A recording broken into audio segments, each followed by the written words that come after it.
So this is basically an introduction session.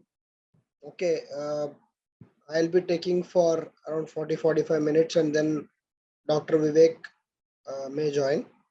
Okay, so as you all know, this course we have launched, uh, specially targeting the paper 6 of TSPSC Group 1 examination, which is called the Telangana Movement and State Formation. So we are not directly going to jump into the class or the paper as such today.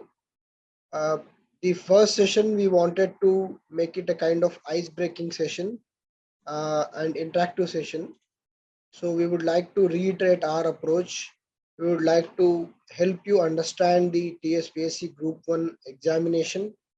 Okay, and then we would also like to explain the significance of this paper and other papers.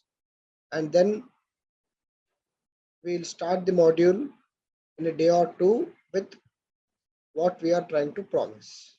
So that is the basic aim and objective of this session, to understand the TSPSC examination as such. So as we all know, the notification was supposed to come. There were a lot of speculative rumors that it's coming today and all. So let's wait. It's only a matter of days now. So around 500 posts is what the commitment was given by the government. So we never know. Till the notification comes, we don't know the exact number of posts. We don't know the exact number of breakup and all. It is tentatively given, more or less published everywhere. So if they are maintaining the same or not, we have to wait and watch. Okay, because ultimately it depends on what the government has sanctioned. Okay, so the notification is definitely expected very soon. So, and obviously it's the first Group 1 examination after the formation of Telangana state. So that is much more demanded, because over last 7 years or 8 years of Telangana, many graduates have passed out. Of course, people are all uh, able to find jobs. Most of them have been able to find jobs, software industry, uh, going abroad and all. But then, when it comes to Group 1, we can definitely expect a lot of people trying to attempt the examination, because the charisma of Group 1, we all know, it's the state civil services, right? So being a civil servant in the state is definitely, a very big prestige, and also uh, it's a kind of service to the state which we are brought up in. So it's like, that son of soil feeling, that I have been born and brought up in Telangana, so I have to do something for my state.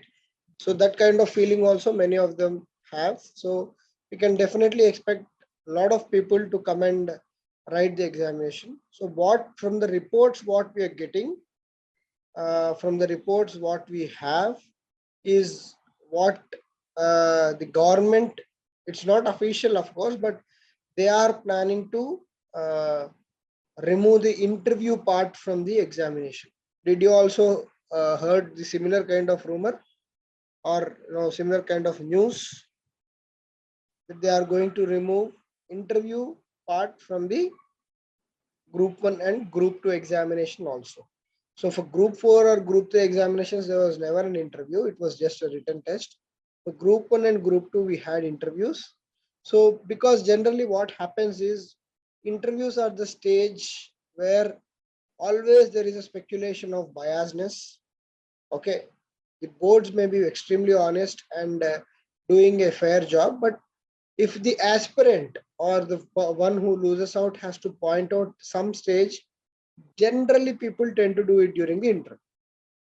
So that leads to inordinate delays, court cases, stays. So that's why, state service posts, it's not so frequent as UPSC. You can see across any state, very rarely the state civil services examination happens as per schedule.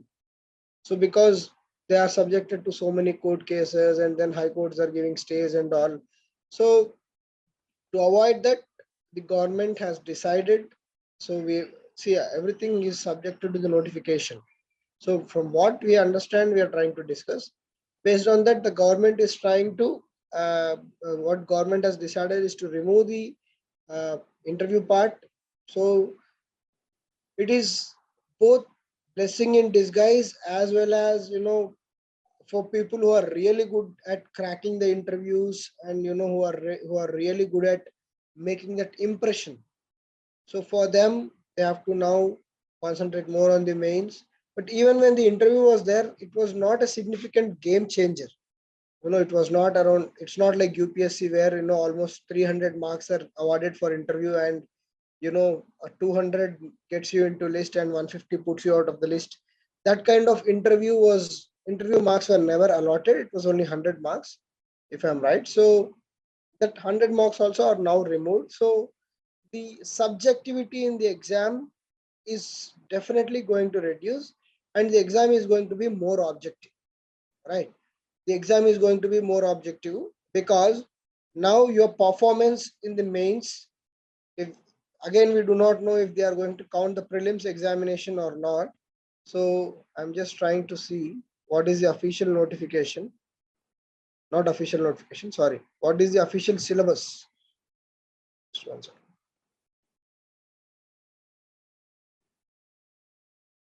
So this is the syllabus exactly mentioned in the TSPSC website. You can see the website also. It is TSPSC website. So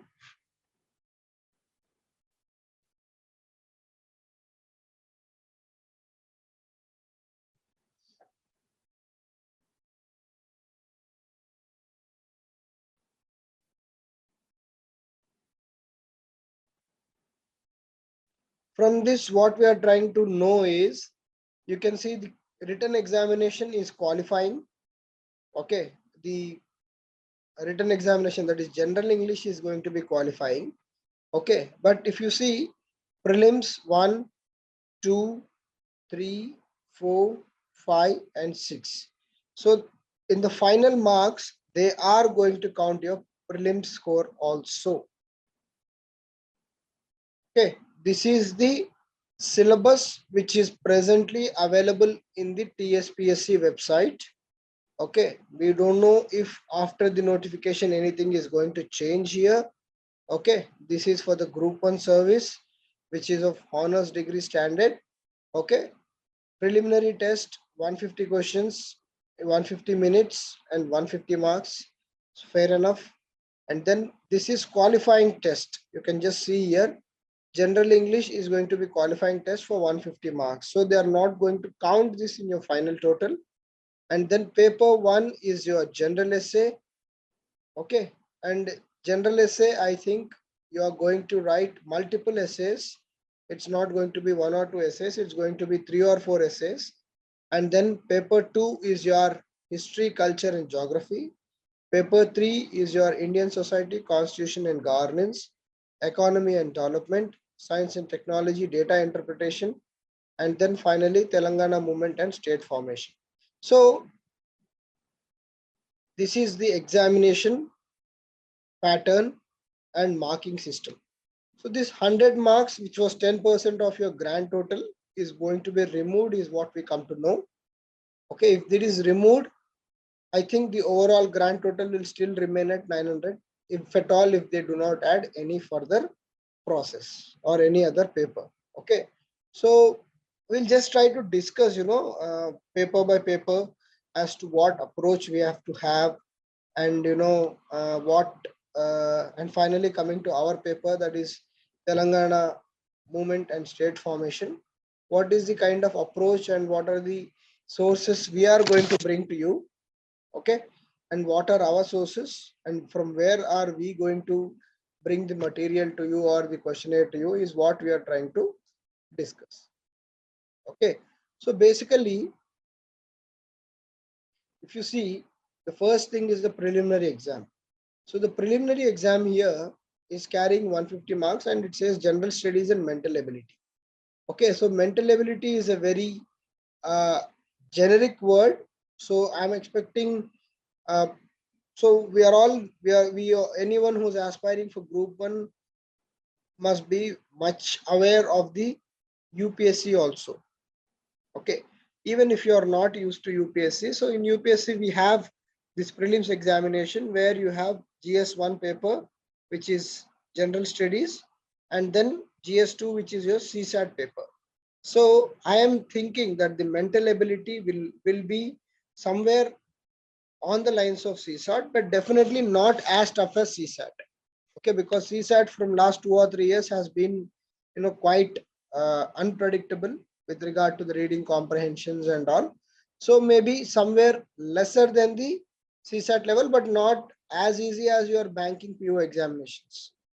Okay, so we know that the mental ability of the examinations like banking PO and all are very straightforward. It may not be as straightforward at that as that. At the same time, it may not be as tough as the CSAT examination. Somewhere in between, the mental ability questions will be there.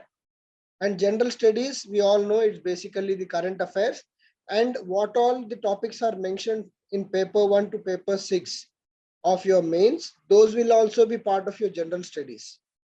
Okay, so general studies also includes the current affairs, Telangana current affairs. So we have to make a conscious effort now to gather the current affairs of Telangana.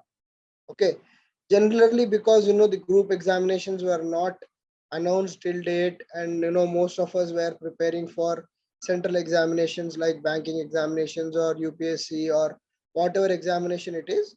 We generally tend to ignore the local current affairs, because unless you go to UPSC interview or somewhere like that, your local current affairs will never be asked in any examination.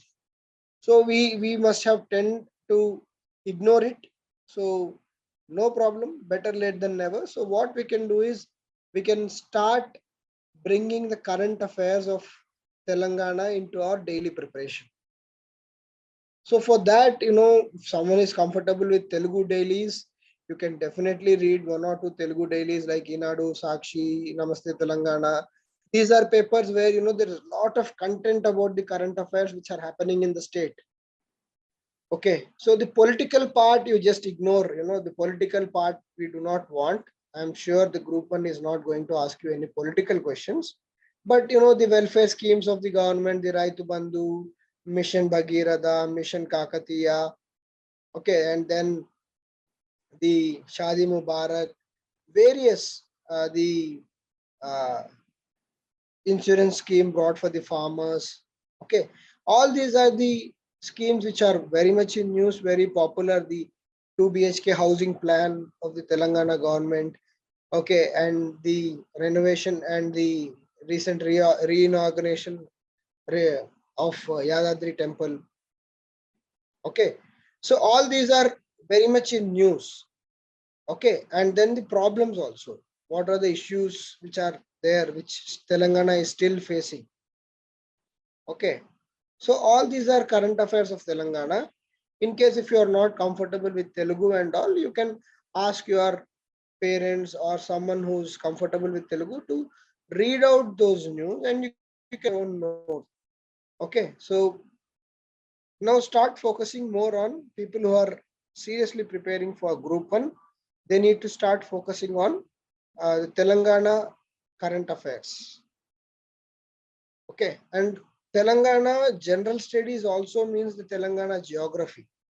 Okay, so it's not hard and fast rule that you need to remember all the 33 district names, but even in the erstwhile, that is Telangana before the 33 districts division, which were 10 districts, you need to know the 10 districts names.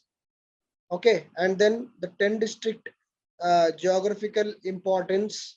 What are the key commercial crops or the cash crops or the cereal crops grown in those areas? Okay, what are the issues? What is the type of soil? Okay, and then what is the importance of the rivers flowing in Telangana, because Telangana is on the Deccan Plateau. It is at the higher sea level when compared to its sister state, that is Andhra Pradesh. So what is the importance of lift irrigation projects in Telangana? Okay, and then what is that, why is that mission Kakatiya is very important? Why the tank system of cultivation is prevailing in Telangana? Why the canals cannot be constructed? and what is the importance of Kaleshwaram project. Okay, so these are all in news. So with regard to geography, the type of soils in Telangana, the types of crops in Telangana, the agricultural, now, we all know that Telangana is now the agricultural surplus state, and that is the key issue, right? Which is now boiling between center and state, that Telangana is producing more and more rice. So from a very drought oriented state to the agriculture surplus state, the transformation of Telangana. Okay, how these irrigation projects have played an important role in transformation of the state. Okay, all these you need to remember with regard to the geography of Telangana. Very, very important, because uh, we we have a vague idea of the geography of Telangana, but now we need to go into the details. So all those things you need to prepare for prelims, because in prelims they may ask you, which district, and they may ask you to match the crops which are grown in the district, or the soils present in the district, or the adjacent districts boundaries. So we cannot predict the questions, but very much possible that these type of questions may come, right? So coming to prelims, the general studies I feel will be more like the UPSC pattern. Okay, and uh, generally in state service civils examinations, the focus will be more on facts. But then if we have seen the AP civil service, that is AP group 1 examinations, it was not typical that fact based civil service examination. So we can hope that even the Telangana government takes that approach of not giving the rote type of questions, where you need to dump or memorize so much of data. They like, what exactly is the agricultural output of Telangana? So such questions I believe will not come, but still the important facts and figures we need to know. What is the GDP of Telangana? Sorry, GSDP of Telangana. Okay, what is the percentage increase of GSDP of Telangana from 2014 to now? Because the same government is in the rule for last 7-8 years, there will be no comparison between 18-19, 17-18, 19-20, because the TRS government is there in last 8 years. So if at all, if there has to be any comparison, the comparison will be between 2014 and 22. You please try to understand that. So 2014 to 22, whatever are the changes which have occurred in the Telangana in all the spheres, we need to know that. So basically what I'm trying to say is, you need to think in these directions and start your preparation. Okay, everyone is starting now. So no one is ahead in the race or no one is lagging in the race. People must have started different kind of modules or doing something of that sort, but everyone is on the same platform. Okay, even if you start today, you are still very much in the race, and you can have a very good chance at cracking this examination. Okay, so you just sit down and think in these broad angles as to what you need to cover, or what you exactly need to uh, jot down in your preparation timetable. Okay, so that was regarding your prelims test. Now coming to paper one, which is the, I think the written examination qualifying general English will be very much of 10th class standard, like what we write for UPSC mains. Okay, it will be similar standard is what I believe, and it is going to be a 10th class English paper with some grammar bits, some basic essay, or some pressy correction and all. So we don't know the exact format, but it will be very much like that. Okay, and now just coming down, you see the prelims test. Prelims test syllabus they have given very clearly: current affairs, regional, national, and international. Okay, and I believe the regional focus will be more, because it's a very new state and there is a lot of happening with regard to the geography and all. International relations and events, we all know this. There are a lot of international events happening. General science, India's achievements in science and technology. So since significant uh, institutions like DRDO, CCMB, okay, many major PSUs are there in Telangana. National Institute of Nutrition. So within Hyderabad only there are many PSUs. Okay, so there is a lot of activity going on about the science and technology in Telangana itself. Okay, even the vaccination, the Covaxin is from the Bharat Biotech, which has its base in Telangana. So there are a lot of activity in science and technology. So be aware of it. Environmental issues, we all know the disaster management, prevention and mitigation strategies. Geography, just now we discussed. Economic and social development of India, and then obviously you need to know the economic and social development of Telangana also. Okay, governance and public policy in India, Indian constitution and polity. Okay, the policies of Telangana state, very clear policies of Telangana state. So they are going to emphasize more on these. What are the policies?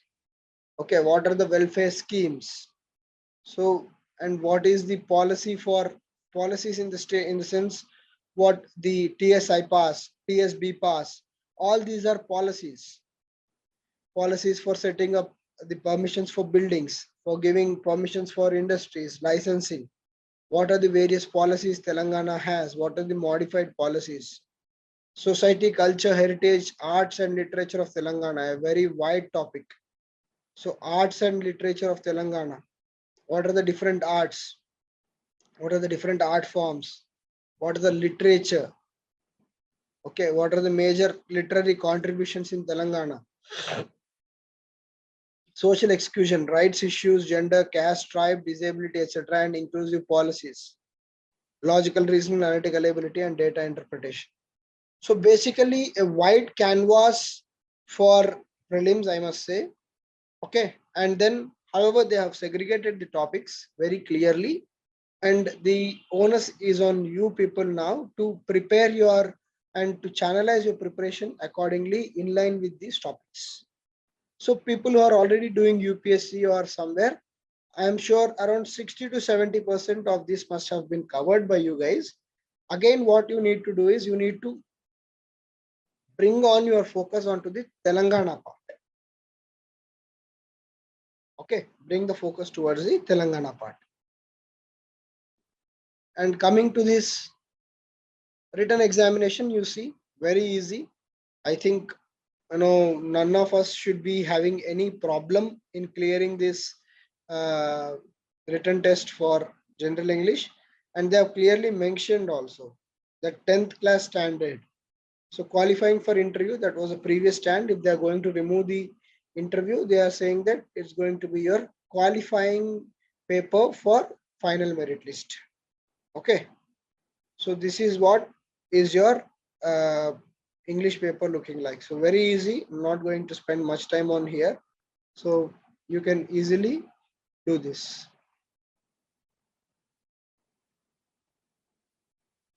You see. So now they are very clear as to how many essays we have to write. So 150 marks, 50 marks each, and 3 essays.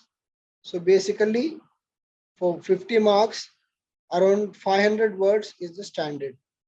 So you have to write close to 1500 words in 3 essays. So in UPSC, we write around 1250 words for 125 marks. So just going by that logic, I'm saying around 500 words is something which you need to write for the essay. So 500 words comes to around 4 or 5 pages, 4 pages maybe. So in that, you need to have very crisp and clear expression with regard to general essay. Okay, essay, we all know, it's a very important paper in any examination, be it UPSC or be it a TSPSC group 1. Essay is going to play a major role, and they have clearly segregated the sections. So maybe you will be having a choice in attempting these questions. Like you can choose within section 1, you can choose within the 2 topics, and similarly for section 2 and section 3. Okay, this is general essay. So for general essay, now that you know the topics, okay, like dynamics of Indian politics, history and cultural heritage of India. So you know the topics. So try to anticipate and have content for each and every topic. Contemporary social issues and social problems. So the contemporary social issue, the hijab issue is one major issue. and the social problems, issues of economic growth and justice. Okay, you may be asked a essay on the uh, how the 1% India is becoming a 1% economy, because the Oxfam report continuously publishes saying that the top 1% of the India are becoming more richer, while the remaining 99% are not growing their incomes. So that kind of questions or essays may come. Dynamics of Indian politics. You can be asked a essay on how the majoritarianism in the politics, Indian politics, or the communal angle is starting to play more and more important role. And historical and cultural heritage of India. This is also a very good topic for essay. Developments in science and technology, education and human resource development. So all these are important topics for your essay examination. Okay. So these are the topics which we have to anticipate.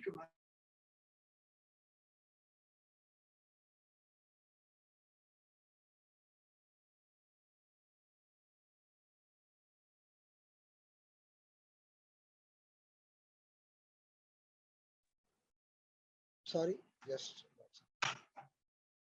so developments in science and technology, education and human resource development. So all these are very specialized topics like science and technology. You can be asked on the vaccine development and the kind of vaccines we are using. Okay, about the DRDO. So science and technology as a tool for human progress. So these are very wide topics where you can they can ask you questions. So this is about essay.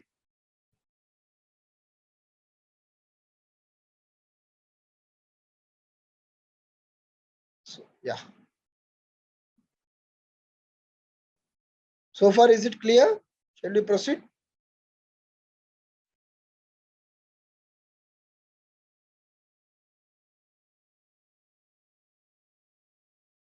Is it clear? Yeah. So someone in the group was asking about the history, culture, and history and culture of Telangana. So myself and Dr. Vivek will plan it. We'll see based on the response and the based on the demand. We'll definitely launch one such module. Okay. So history, culture, and geography is paper 2. Okay.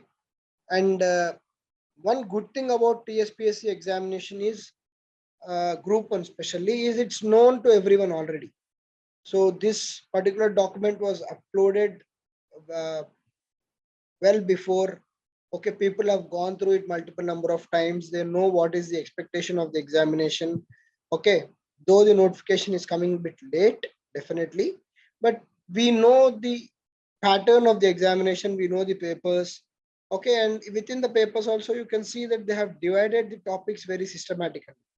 So they are definitely prepared to conduct group 1 examination. There is no doubt about it. You cannot say, or you don't imagine that the uh, TSPSC, the commission or the government are underprepared to conduct this examination. No, the exercise has been going on for quite some time. The notification is coming a bit late, so that is only the thing here. Okay, so here if you see the history and culture of India with specific reference to modern period. So they are asking you history and culture of India, in that they are in the first point, if you see, it's basically about the ancient period. Simply, I can conclude by saying it's about ancient Indian history. In that also, they have asked you certain specialized topics, which we know it. Okay, basically, you revise ancient Indian history, the first serial number is done. The second serial number is your medieval history. You just see the second serial number is your medieval history. And third one is your modern history. Third, fourth, and fifth is your modern history. And then that's why they are seeing, you can see the bold part here, right? History and culture of India with special reference to modern period. So they are basically emphasizing more on modern India. And you can see also that 3, 4, 5 are specially dedicated to modern India. One is ancient India, 2 is medieval India, 3, 4, 5 is modern India. So the examiner and the commission has directly told you that, boss, we are going to focus more on modern India. So you have to be very, very clear with your modern Indian history. And even in the mains paper, you can expect more questions on your modern history when compared to ancient and medieval. Okay. So that is what the examiner is going to demand. And then they have clearly again segregated the culture and history of Telangana. Okay. So this particular thing, most of us who are preparing for UPSC or any other state group services must have done it. The first serial number, history of India, somewhere modern, ancient, and medieval India, we must have done it. But I'm sure most of us must not have gone through this particular topic, that is history and culture of Telangana. Okay, we may be encountering the history and culture of Telangana during UPSC preparation with regard to the Kakatiyas, with regard to the Bahmani kingdom, with regard to slightly regard to the Vijayanagara kingdom. So all these, like the Chalukyas, all these people have definitely had their own impact in Telangana. Okay, but now when we are speaking about Telangana history as such, the demand is for detailed understanding of this history. Right. See, honestly, Telangana has its own history of kingdoms, like Satavahanas, starting from Satavahanas, Ikshvakus, and then coming to the medieval period of Kakatiyas, the Velama kingdoms, and then the Chalukyas. Okay, and then finally the Bahmani kingdoms, and Bahmani split them into the Qutub Shahis. Qutub Shahis, after that the Asaf Jahis. Asaf Jahis is what we call as Nizams, the Nizam rule, and within Nizam, the last one, the Mir Usman Ali Khan. So, and because Hyderabad or Telangana is basically the Qutub Shahis have started this Telangana and Hyderabad. So basically, it's a 500-600-year-old state, right? So what happened in this 500-600 years old directly reflects on the culture and the administration of Telangana even today. So we need to know the Nizam's rule, and before that, you can go by the government's mindset also, right? You can see that government has been giving more thrust on the Kakatiyas, Mission Kakatiya. In fact, the Kakatiyas, the Toranam is part of the Telangana official symbol, emblem, sorry. So all these are some things which we need to track. History, culture, heritage of Telangana. There is a lot of material in the market. If at all, if we are doing any session on this, we'll definitely cover it. It's a important session, but definitely a small and important session, maybe around 20 hours or 15 hours. We can complete this, and quite, uh, I can say it's very encouraging, and also it is very enthusiasm. It will create a lot of enthusiasm in you, because this is a history which we have never learned in the sense, even before the Telangana was formed, this history was not emphasized in our school textbooks. It was some chapters we must have encountered in our school textbooks, but all said and done, during the United Andhra Pradesh, the history of Telangana as such was never being projected. So now this particular history of Telangana has come into the forefront. So obviously it will be carrying its own weight in the examination. Okay, apart from the Asaf rule, they are going to ask about the NGOs and the social reforms in the history only. Okay, the socio-cultural awakening of Telangana, the Andhra Mahasabha, the Nizam Rashtra Jan Sangh. So during Nizam also there were many NGOs like Burgu Ramakrishna Rao, who all started the campaign against Nizam, and also they were all these are all some things which we need to know. And then the people's movement against Nizam. Okay, how the Kumaram Bhim revolted and the peasant struggle, and finally the Razakars movement. We all know about the Operation Polo, right? So the Razakars movement and how Telangana became part of the India's union in 1948. So very chronological way and a very detailed way they are going to ask Telangana history, that is for sure. Okay, and we need to focus here because this is again a gray area for many of us. And then geography of India and Telangana. So geography of India, we all know, okay, it's very much part of syllabus in many of the competitive examinations. So those also they have categorized very well. And then geography of Telangana, you can see from point number 3 how the geography of Telangana they have categorized, and present state physical setting, what is the climatic region of Telangana, what are the soils, what are the forest covers, the wildlife sanctuaries, where are the coal mines, okay, what are the limestone deposits and the hydropower plants, what is the agriculture, what is the rain-fed area, where is the dry land, okay, what are the various industries which are there in Telangana, and what is the tribal population and the policies for tribal area development, urbanization in Telangana state, and how we are going to cater that urbanization, how the ORR metro. So again, geography also is a very holistic approach in this particular syllabus. Okay, they are directly asking you human geography. So the urban planning, urban transport mitigation, ORR, metro, all this comes under human geography because it's these are the things which are being done as part of city planning. So city planning is directly related to the demographic dividend, right? Demographic patterns, sorry, demographic patterns. So how the, because Telangana has more urban population when compared to the average India.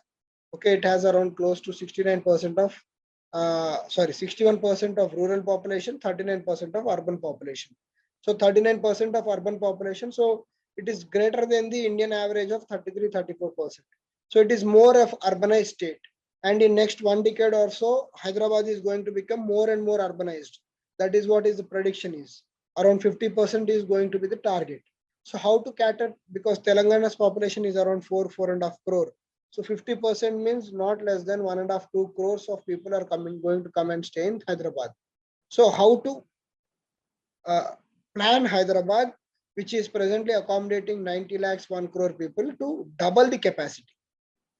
Okay, so that is a major challenge of Telangana government, and how they are doing it is also a part of human geographic planning, which is incorporated in this paper. So that is about your paper 2. Clear? Anyone has anything to ask?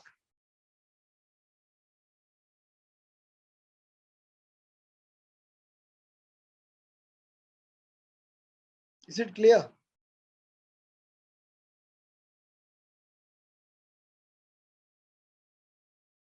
Hello, am I audible? Yeah, thank you. So coming to the third paper, which is Indian Society, Constitutional Government. So basically here they are clubbing your, they are going to club your society and the polity part. So constitution and governance, generally we call it as a polity, right? One word we use it as polity. So they're going to club society and polity. Okay. So in society again, we all know, if someone has sociology optional, they'll be very well versed with this particular syllabus. But even if you have no particular background of society, still we can by seeing the syllabus, we know what is the expectation. Okay. So first they are going to ask you about Indian society. So what are the different family patterns of Indian society, kinship, caste? Need inputs on society paper. Vamsi, what are the inputs you are looking for?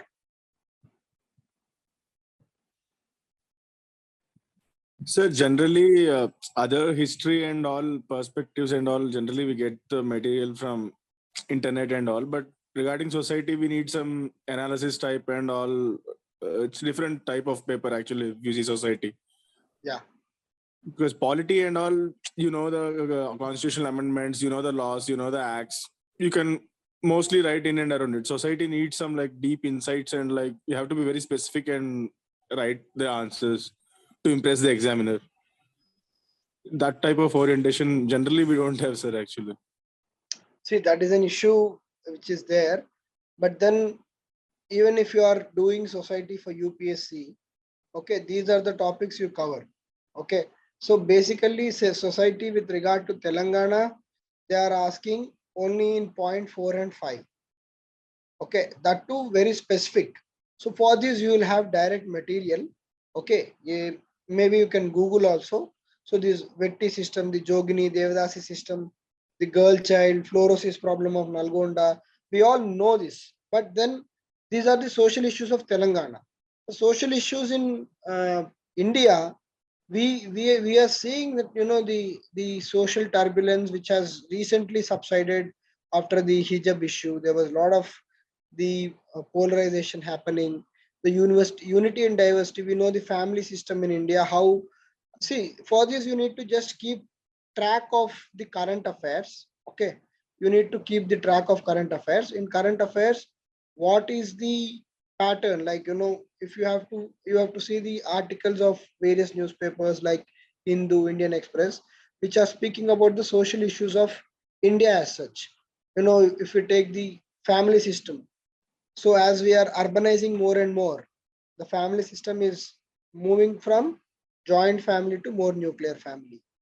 Okay, and then within the nuclear family now, because of the more assertiveness of the working women, we are seeing the single mothers, single fathers. These kind of things are also coming up. So the entire family system of India is undergoing a transformation. The kinship, within the kinship, maybe, so somewhere you can refer some sociology books to cover Indian society, because these terms like kinship, caste, tribe, religion, these are not directly understood by many. And rural urban continuum. So the continuum of rural urban continuum, famous example is Telangana itself. How the transformation of rural urban continuum is happening. Multiculturalism. The multiculturalism example is your Hyderabad. Okay, how the various cultures are accepted, because during the Nizam's rule, many people came and stayed here. The Irani chai itself is a symbol of multiculturalism. And on multiculturalism, Dr. Vivek has recently done a very good video about the cultural revivalism of Telangana. And then social exclusion and vulnerable groups, the scheduled tribes, backward classes, minorities. So I agree that there is dearth of understanding as well as good material for these topics. So what you can do is you can have special emphasis on these topics and try to get some material from online and have your own interpretation of the issues. Like poverty. See, poverty, we all know, right? Poverty is an issue which is persisting in India even today. And then today we are talking about a new kind of poverty, which is relative poverty, not absolute poverty. Absolute poverty we used to talk still last decade, but today we are talking about relative poverty. What is relative poverty? How the top 1%, how the top 1% is actually having grip on the economic finances, the wealth of the country. Almost 70 to 75% of the wealth is in the hands of top 1%. So that is relative poverty. So when you look at the articles, you need to analyze these kind of things. And then unemployment. Okay, we are seeing that how unemployment, again, you can relate it with the COVID, child labor, violence against women. It's a very perennial topic. Okay, we have the unfortunate instances of the Disha and the, so we all know that how the rapes are being still committed on women. And not only rapes, the domestic violence, the sexual harassment at the workplaces. So the violence against women, we all know. So see, when we look at the topic, suddenly we may feel, bit, uh, I would say that we would just feel out of place. Okay, when we look at the topic, general tendency is that we may feel out of place. Arey yaar, I don't have any content. But then just relax and just see the topics for 1 or 2 times, and you will realize that you actually you have more content to analyze on these topics than reading. Okay, reading is someone's views. For example, regionalism. Regionalism, everyone has their own view. Now, Telangana movement is called regionalism by some people, but for Telangana people, it is a sentiment. So, regionalism again is a very different view as such. Communalism and secularization. This is something which is going on daily, right? Communalism and secularization, corruption, caste conflicts. The still we have the how people are being murdered for performing intercaste marriages, problems of agricultural labor, urbanization, development and displacement. We still have these problems, development and displacement. We every day there is an article in Hindu about that Malana Sagar project, how the people who have lost their land and villages are fighting against the government. So that is a classic example of development and displacement. We all want Kaleshwaram project. Someone is suffering because of that project. How to compensate them? Environmental degradation. Again, this is an extension of development and displacement. The NGT tribunal says that there is an issue with Kaleshwaram project. So how do you balance this with environmental degradation? Sustainable development, that is the ultimate goal. Okay, population explosion, agrarian distress. Till very recently, Telangana was an agrarian distress state. Lot of, even after coming of Telangana, a lot of farmers are still committing suicide. So what must be the reason? We are agricultural surplus state, but still farmers are committing the suicide. And then the migration. Within Telangana, there are many people who are migrating to cities like Bombay and Bangalore for finding the jobs. And then social issues within Telangana, the Devadasi system, the Jogini system, the Vetti system of slavery. So all these systems we know that. Okay, so this is the overall approach you have to have for the society part of this paper. Again, this demands a very detailed understanding. So group 1, what is my view of this particular thing is, with regard to focus on Telangana, we need to go in depth. Okay, it's vice versa for UPSC. What do you do for UPSC is, we go in a very depth way for issues across India and a macroscopic view of what are there in Telangana. For group 1 examination, it should be vice versa, that you go in detail about the issues in Telangana and macro perception of issues in India. Okay, and because it's the first group 1, the examiner also is having a lot of liberty to borrow questions from anywhere in the syllabus. It's not that, once the first examination is over, the examiner may think what I have to ask in the next examination. But now, since this being the very first examination, the examination has a very wide canvas of asking any question. And my intuition says that the papers will be predominantly based on the Telangana region because of the two things. Obviously, the first group 1 examination. Second thing is the rule of a party which was closely related to the Telangana movement itself. Do you agree? This is just my logical interpretation. See, I'm not the paper setter, but I feel these two things will make the group 1 examination more closer to Telangana and its issues. Okay. And then the constitution, we all know it's a very standard paper. The standard sources, textbook like Lakshmikant and all are available. So evolution of Indian constitution, fundamental rights, system of governance, judicial system. Okay, the federal system, again, I think the focus will be more here because right from day one, the Telangana government has been championing for federal setup. Even recently, the Minister for Urban Affairs, KTR, has been championing that in federal system, the state should have more say. So that is what, because obviously the regional party is in power here and they would like to have their say in their decision making. So they will obviously champion for federal setup. And then you can see the issues of governor versus the government. That is also a classic example of federal setup. Why a de jure personality is involving into the de facto affairs. So this is a kind of uh, versions which are going on between the two important posts of the state. And then governance also is a very common issue, and a lot of content and material is available on all these things. The important non-constitutional bodies, constitutional bodies, their roles and responsibilities.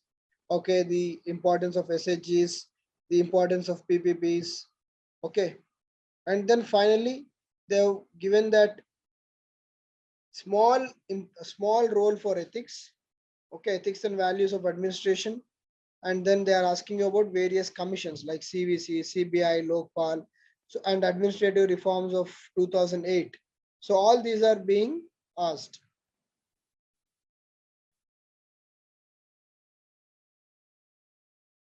So economy and development, again, this is a very straightforward paper, I would say. The first part of the paper is something which we all know. Okay, the national income, how the poverty and unemployment are measured. Okay, and then the public finance, what is the budget policy, what is the money and banking, what is the money supply, what is the role of RBI in mitigating the inflation, the finance policy, the budget. Okay, all these are something which we all know, the globalization, privatization, liberalization, LPG reforms, and then what is the software boom and all these all we know. So again, in this paper, the important part would be the Telangana economy. So Telangana economy, I would say, obviously the comparison will be from 2014 and before. Okay, they are not going to compare 2018 versus 2022 because both the times TRS party was only in power. So my feeling is that what is the position of Telangana before 2014 and what is it after 2014? What is the GSDP? So average growth is around 11% for Telangana. So it is said that the Telangana is growing more than the average of the nation. So what are the reasons for that growth? Okay, what is the per capita income? And per capita income also has grown of Telangana is higher than the per capita income of the India. It's around 3 lakhs, while India stands at around 2.4, 2.5 lakhs. So the per capita income of Telangana is also more. Okay, and then what is the demographic dividend? What are the land reforms which have undergone in Telangana? Okay, and then the dependence on agriculture and allied activities. Telangana is still predominantly the agricultural based state, but then the service sector is slowly taking up because of the software boom and all. Okay, the MSMEs, the revival of MSMEs, the policies of Telangana. So a very detailed way they are asking you the questions on economy. For this, the best resource I found is uh, the Telangana budget. As such, it is going to release a lot of information on Telangana economy. And for social issues and economy, there is every year one state survey comes out, which is published by the government of Telangana. Okay, they have recently published for 21-22 also. Okay, so try to get the PDF copy of it. It's a big PDF, but you can selectively choose the topics from this and get content from there. And see, they are asking you the environmental aspects also. Okay, in this paper only, they are going to ask you the environmental aspects. And these are environmental aspects which are known, which are common and already covered in various competitive exams. So there is nothing so significant about this particular syllabus. It is definitely important, but there is the material for this particular syllabus is widely available in the market. So coming to science and technology and data interpretation. Okay, You can see that, in this also they are going to be very clear with their approach. What are the areas of science and technology? Okay, what is the importance of some science and technology, industrial development and urbanization? So if you see, I have seen this industrial development and urbanization coming across various papers. Okay, so this is one such topic where you have to be very clear, and you should have content which speaks for pros and cons. Okay, so urbanization is something which is happening, which is going to happen. Let's be honest about it. Hyderabad is going to be urbanized much more quicker than ever. So in such a case, you cannot take a stand that we should stop urbanization, we should restrict people coming to Hyderabad. This is already happening. It's a practical problem. Now you are supposed to give solutions for this problem. Okay. And then you can see the policy. They are asking you about the national policy of science and technology. They are asking you about robotics, nanotechnology, space programs, okay, and application of space technology, energy resources, what are the various energy resources which are available. And see the modern trend in science, they are asking you the agricultural science, the crop science is nothing but the agricultural science, the biotechnology as such, food processing, okay. And then what are the, you can see here, like what are the different microbial infections, and then there is a separate topic for vaccinations also.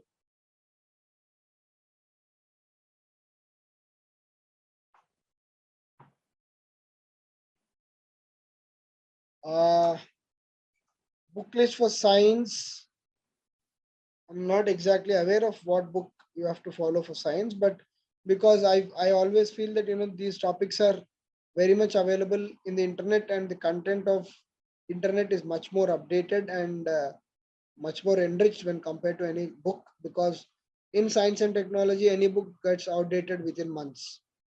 I hope you agree with me, because it's not like a history textbook. It's written.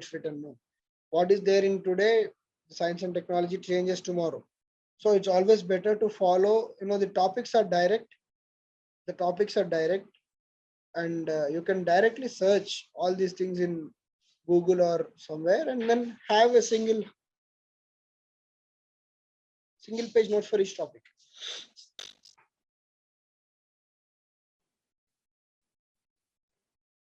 And then data interpretation, okay, these also they have given. So I'm not thinking that they are going to give extremely difficult questions in mains. Also they are going to give probably pie charts, pie diagrams, stats, bar charts, interpretation. Basically the data is given, you have to interpret the data, like how much x1 x2 years. We all know that, right? We have seen that in CSAT many times. So basically they may give a bar chart, pie chart, and ask you to calculate percentages, or give percentage and ask you to give numbers. And then they are still asking this time, work, speed, distance. Two people do X work in 2 days. How much will four people do that? So all these are something which we all know. So practice that, because it will be helpful for your prelims as well as mains. It is covered in both prelims and mains. And yeah, and lastly coming to our paper, which is the uh, subject at hand, the Telangana movement and state formation. So this is a very new paper which the Telangana government has come up with. More so because the feeling is that Telangana has a history in formation itself. Okay, it was not formed overnight. It was formed over 6 to 7 decades of struggle, is what everyone knows. Okay, so the government felt that the servants who are coming forward to serve this state should know the history and the struggle of the state, and hence this particular uh, paper is incorporated. Okay, so you see the syllabus of this paper. Okay, the syllabus of this paper is very clear. Okay, and the timeline also, see, it starts with Telangana as a cultural unit. It gives you more insights on, because if you see the Telangana culture was not given much prominence, or was not given enough focus during the joint statehood. Okay, so sometimes the culture was even belittled. Okay, So that's why Telangana culture is reaffirmed, refocused, and the importance of Telangana culture is brought out in this paper in the very first chapter. Okay, here it says Telangana as a distinctive cultural unit. Okay, so what are these geographic issues? What are the political aspects? What are the administrative aspects? And what are the important cultural phenomenon like art, architecture, literature, various dance forms? All this they are trying to bring out in the very first chapter, because the idea is to make everyone realize that Telangana has its own culture. So that is the first chapter. Okay, and then they are going to the administrative reforms of Salarjung. Okay, administrative reforms of Salarjung. Here, what is happening is they are trying to bring the narrative of Telangana movement from the Nizam time. Okay, because the background of Telangana movement is not overnight. Okay, the local versus non-local issue was there right from the Nizam time. So that Nizam's rule and the prominent prime ministers like Salarjung during the Nizam rule. So all these things they have brought out, and they are trying to show that these administrative, economic, social, and political reforms during Salarjung are till date very much relevant, and how the issue of mulkis and non-mulkis surfaced during the Nizam rule. Mulkis are the locals, non-mulkis are the non-locals. So how this local versus non-local issue flared up during the Nizam's rule, how the issue was resolved, and how the issue was tried to be resolved, but it could not be resolved. Okay, and then how it subsequently converted into the local versus non-locals issue on a pan Telangana level. So that is something which the paper is trying to give, and then it comes to the political, non-political entities or the NPOs of Telangana, which fought for these rights of mulkis, okay, against the non-mulkis, and people like Burgula Ramakrishna Rao, okay, he fought against these non-mulkis for giving prominence to mulkis, and he has petitioned Nizam many a time. And then when India got independence and Nizam was not yielding to be part of India, how these people again played an important role in encouraging the union government to come and take over the Hyderabad state. All these are mentioned in the Telangana movement and state formation, and how the gentleman's agreement was done in 1953, 1956. Okay, and then the gentleman's agreement, how it was not followed, the SRC, the State Reorganization Commission, what are the aspects which the SRC tried to include in 1956, how it did not work out, and how it actually backfired. So, and then how it led, all these logical things led to the first phase of Telangana movement, okay, which was in 1960s, latter half of 1960s. So what was the Telangana first phase movement successful? And subsequent to the Telangana movement, there was a Jaya Andhra movement. Okay, what was the context of Jaya Andhra movement? Okay, you can see 1969 agitation for separate Telangana. Point number 4, role of intellectuals, students, employees in Jai Telangana movement. Okay, how the Jai Telangana movement led to the 8-point and 5-point formulas and their implications. So they have given a very logical flow, I must say. The the the topics are very much coherent, and they follow a particular chronology. They have a particular logic. So if you read it in that way, this paper becomes very easy. Don't see it as a discrete thing and seeing that, okay, this Telangana movement, this is state formation. No, you try to connect all the dots and the paper becomes very easy for you. Okay, and then the second phase is the mobilization phase, that is from 1971 to 1990. Again, how the Jai Telangana movement was followed by Jai Andhra movement, and how these both movements were uh, opposing each other, and then the Mulki rules, and then how the Mulki rules led to the presidential order, and how the presidential orders were leading to new geos and how these geos were violated in the local employment. Okay, local employment, and then they are giving the another perception of how this unemployment led to the Naxalite movement. Okay, and then the anti-landlord struggles. Okay, and the Adivasi movement and the anti-Jamindari movement. And in the 1980s, the regional parties, especially the how the Telugu feeling, which was brought out by NTR, uh, to an extent suppressed the Telangana feeling, because the NTR's mantra was to bring all the Telugu people together. So when he came to that uh, platform and united all the people. To a certain extent, the suppression of Telangana identity happened.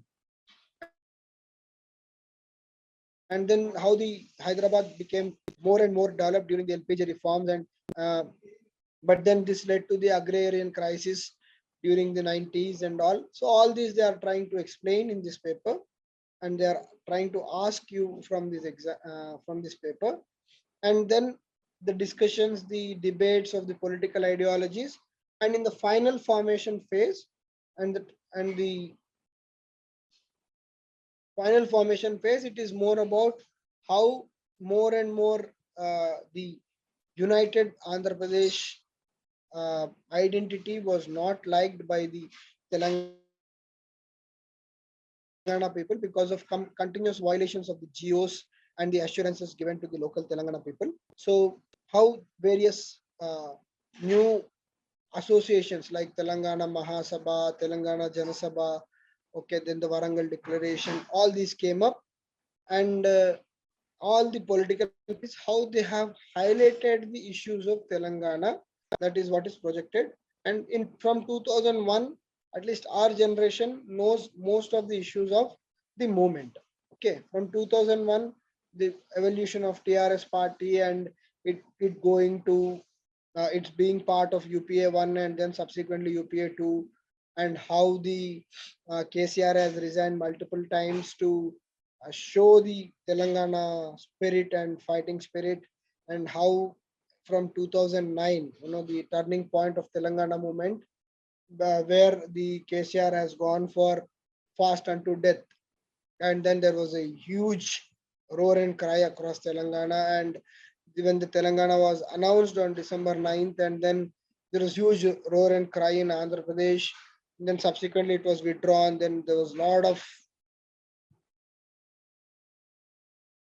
turbulence in both the states from 2009 to 2014, and then finally in 2014 the Telangana bill was passed, and then uh, and what are the roles of various political parties during this Telangana movement, that also they are trying to explain. Okay, and then the cultural revivalism in Telangana, I just now said that this topic was taken very briefly by Vivek, and this will again be taken by Vivek. So, and what are the reasons for this cultural revivalism? How the revivalism happened? Who are the various scholars like writers, poets, singers, and various artists? And basically Telangana comes from a very folk culture. How this culture was reignited and penetrated into the people and made the brand of movement equal to Telangana culture. Okay, the culture of Telangana was one of the main phase during the movement. Okay, the Telangana dialect, the Telangana slang, the Telugu, how the Telangana people speak. So previously it was a kind of, it was not being in the mainstream, but now, the leaders started speaking Telangana dialect on the stages. So this is how the movement was pushed and how it was taken to the next level. And then finally, the formation of state, and then how the state is going on. So a very detailed way the paper is made, and obviously the paper is going to carry a lot of importance in the examination. One, because of obviously Telangana culture and movement, and two, because this is an untouched area in the examination. If you see remaining papers, you have content some or the other way, but here the chronology is such that, you know, this sequence of events are such that there are so many events happening that you need to find content for that. So what we are going to do, see what sources we follow is, uh, we follow the standard textbook of Telangana government, which is the Telugu Academy. Okay, and then wherever the topics are having much relevance, instead of going to any source, what we are trying to do is we are trying to um, search for the topic, analyze the facts, and then bring it in the content. So that is what we are going to do slightly differently from others. Okay, apart from the standard textbook, what we are going to do is we are going to bring in resources across internet and other places and bring it into the exam. Right. So what it does is it will make your effort easy, that you will have ready-made content, okay, to analyze and appreciate the subject and this paper, and to write that in the examination. And with regard to our approach also, you must have seen our promo videos. What we are going to do is we are going to have a mains oriented approach. What happens is covering syllabus is one part. Covering syllabus, anyone can do it. But then the problem here is how do I write a 10 marker question? So you have so much content, you need to write only 100 words. How do I write a 15 marker questions? You have so much content, you need to write 150 to 200 words. So that is the challenge where many aspirants fail to realize that having content is one part, presenting that content is a completely different part. So that's what we are going to address. We are going to help you with that in that regard. I'm I'm sure that you will benefit from this exercise. And what it will give you is it will give you tremendous confidence, because this being a new paper, completely new area, if you are able to write very good answers in this paper, the other papers you can easily handle them. Like Vamsi was asking, if society, say society is also in gray area, but this is much bigger gray area when compared to society. So if you can manage very good answers in this particular topic, society, you will immediately get confidence that yes, if I have good content, I can write answers for society also. So it will just rub off. It's not that, you know, paper one, paper six, you need to write all the, see, obviously for when you're going to write mains, you need to have answer writing practice. You'll do answer writing practice for all the papers. But doing an answer writing in a new paper will definitely give you more confidence in handling the papers which you already know. Do you agree?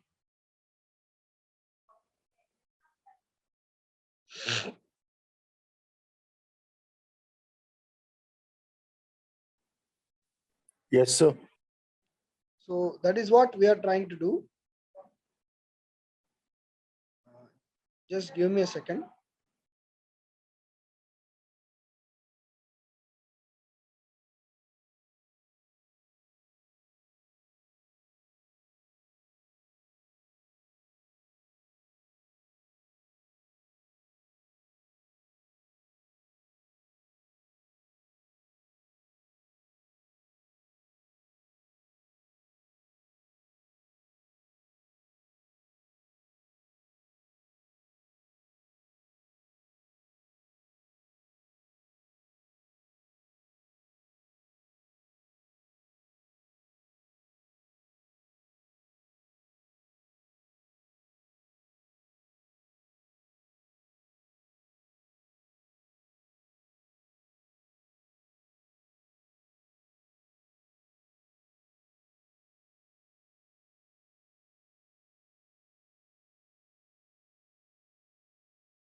So that is regarding this session. Okay, I hope it was informative as beneficial to you. So what we are uh, trying to understand is, we also hope and believe that the notification is coming very soon.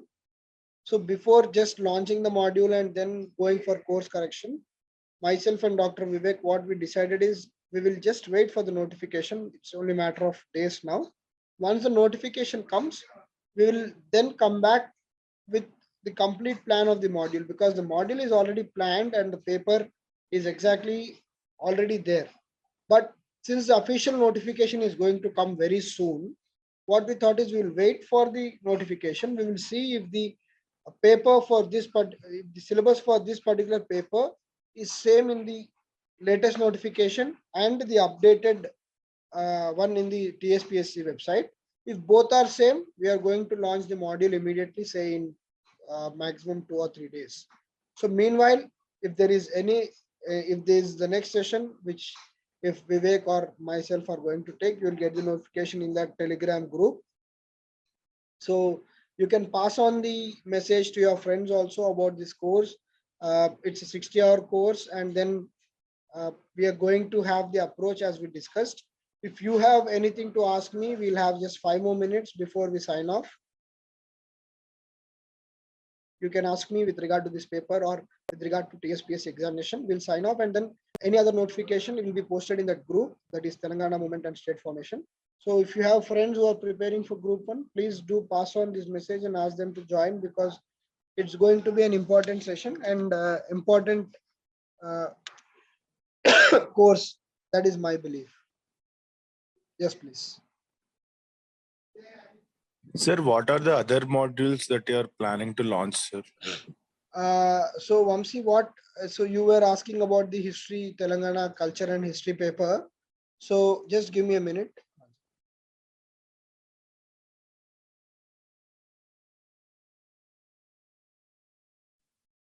So we are trying to plan. See, it's basically on the demand, because this many aspirants have reached out to us for this particular paper. We started. So if people are asking us for Telangana history, we can do it. Telangana geography, we can do it. So it's all, it's like first thing is we are ready to do any module. We are clear with it.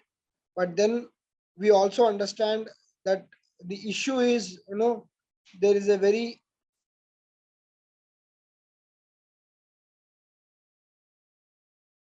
1 minute. Jaber is asking, as this is an exclusive mains paper, can you please take up every topic as mentioned in syllabus, and there's vague availability of material on this topic? Yes, Jaber, as the course goes on, every topic will be covered. Okay, every topic will be covered. At least with regard to this paper, everything will be covered, and we are going to do with decent material. Okay, every topic will be covered with decent material. You need not worry about it, right? So then coming back to the question of Vamsi, yes, we are ready to take up any module, but the problem here is, first thing is demand, and we understand that there is uh, the clash which is happening at present, because most of you are aspiring to write UPSC prelims in June first week, and May happens to be the peak time of prelims preparation. It's very obvious, and then the notification for TSPSC also is coming at the same time. So a very what you call catch-22 situation, because the response for this module is huge, but people are saying, sir, we want recordings, we want to join after prelims, can you please postpone this session? So that is the kind of, because we have been receiving a lot of calls and response for this module, but because people are preparing for prelims, so they are somehow, they want to join, they are still uncertain. So that is the kind of response we got, and that's why we thought, okay, let's start this module, as we have committed to most of you. People will keep joining as on when, say, uh, when the prelims, because notification, if it comes also, I'm not sure the prelims is going to happen immediately or like that. Okay, for mains it will not be less than November, 100%. I'm sure it will be minimum November. So we have still 7 months of time. So even if we have to do some module of Telangana history heritage, we can just plan it just after prelims, because many people will be free by that time, and prelims now is a very immediate affair. I would say, like in 15-20 days you're getting the result, right? So people who clear prelims will start focusing on UPSC, and prelims who have missed prelims will start focusing on TSPSC. So that is my understanding. So there obviously people, the demand is there, but then the response also is there, but we just want to ensure that we launch the right modules at the right time so that it will be beneficial to the students also.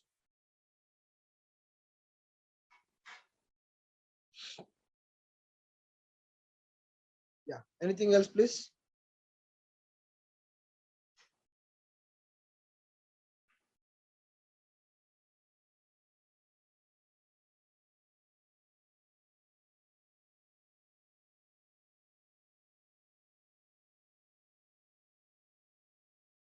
Anyone else?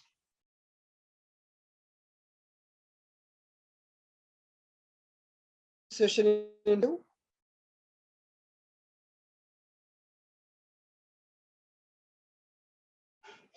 Yeah, Jaber, that is the problem. Prelims test series for groups. Okay, sure. Tulsi, I'll take your feedback and inform the institute about the exclusive prelims test series for this group 1 exam. Sure, sure, ma. Jaber, the problem is that, see, time frame for notification. I am not part of the commission, but the newspaper themselves have been reporting that it is today or tomorrow like that. So from there, it will be 20-25 days for filling the applications, and then the OTR is there, right? One time registration, you have to go and edit it in the portal, and then subsequently they'll give 2 or 3 months time for preparation of prelims. Okay, so prelims will be somewhere around August. That's what they are saying. Ultimately, notification is final. So August prelims, then 3 months for mains, and then December. Not before December, I'm sure, because even if the notification comes, immediately people will start asking for more time and all. That will happen.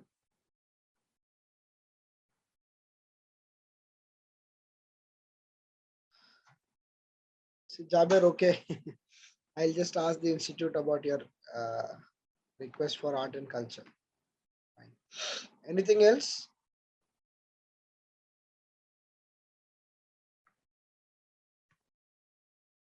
Yes, sir. By Telangana history, we meant art and culture also, like that part also, sir, No, because that is. Jaber was asking about art and culture of UPSC. Okay, because he has attended one of my modules on history. So he was asking about the art and culture of UPSC. So I'll just talk to the institute. I'll talk to Dr. Vivek about it. Yeah, art and culture. See, Telangana history and culture will cover the art and culture of Telangana also. So it will be a single module. As on when launched, it will be around 20 hours. I think 20 hours or 24 hours or of that sign should be fine for it. So because that module will give a lot of value addition to our answers also, sir, if you write those art and culture aspects, because they will think that we Yes, love yes. Telangana so much, and definitely it will add more to the value of the answers. Definitely, definitely. See, the art and culture of Telangana, if you present it in the answers, you can even write it in the society answers also. Okay, so uh, it will definitely add value addition to your answers, and I agree with that. So we are seriously contemplating on it. We have taken the request, and myself and Dr. Vivek will talk about it and launch it at appropriate time. So I as I told you, right, this particular 1 month, the demand is more. People are focusing on UPSC prelims, but back of mind is TSPSC examination also. A very strange situation for aspirants also. They don't Yes, sir. want to It's lose out very. here. They don't want to lose out here. They don't want to lose out there. So what happens is when we launch modules, obviously we want more participation. I would enjoy to tell around 15-20 people, then telling to 5 people, and then my recording is going to 10 people. Because through interaction, I also learn. I also participate. For me, it is more encouraging. And similarly with Dr. Vivek also. So we are someone who don't compromise on quality. Even if we are having limited admissions, we go ahead. But then the peculiar thing here is the demand for recordings is more. They're saying, sir, we'll pay the fee, give us the recordings. So that's where we are still hesitant. Giving recordings, selling recordings is not a big deal. We want people to be part of our session. So that is our passion. Essay module also I'll talk to Dr. Vivek. Okay, I'll talk to Dr. Vivek regarding history module, essay module, prelims test series. I have noted all this. Many are referring to V. Prakash book for the movement and formation. What do you say in this regard? See, first of all, that book is for him. The book is very bulky. Did you see that book? I have seen that book. I have read that book, if not fully, but to a certain extent. So, book has lot of information now. Okay. The problem is when you read such books, for the first go, you will feel that okay, I have read something. But when you sit back after 1 week and try to recollect, you will again struggle that what you have read. So much information. I'm being very honest that some of the information is not required. See, let's treat this as an examination. Okay, we are not a political party, right? So we are aspiring to be a group one civil servant.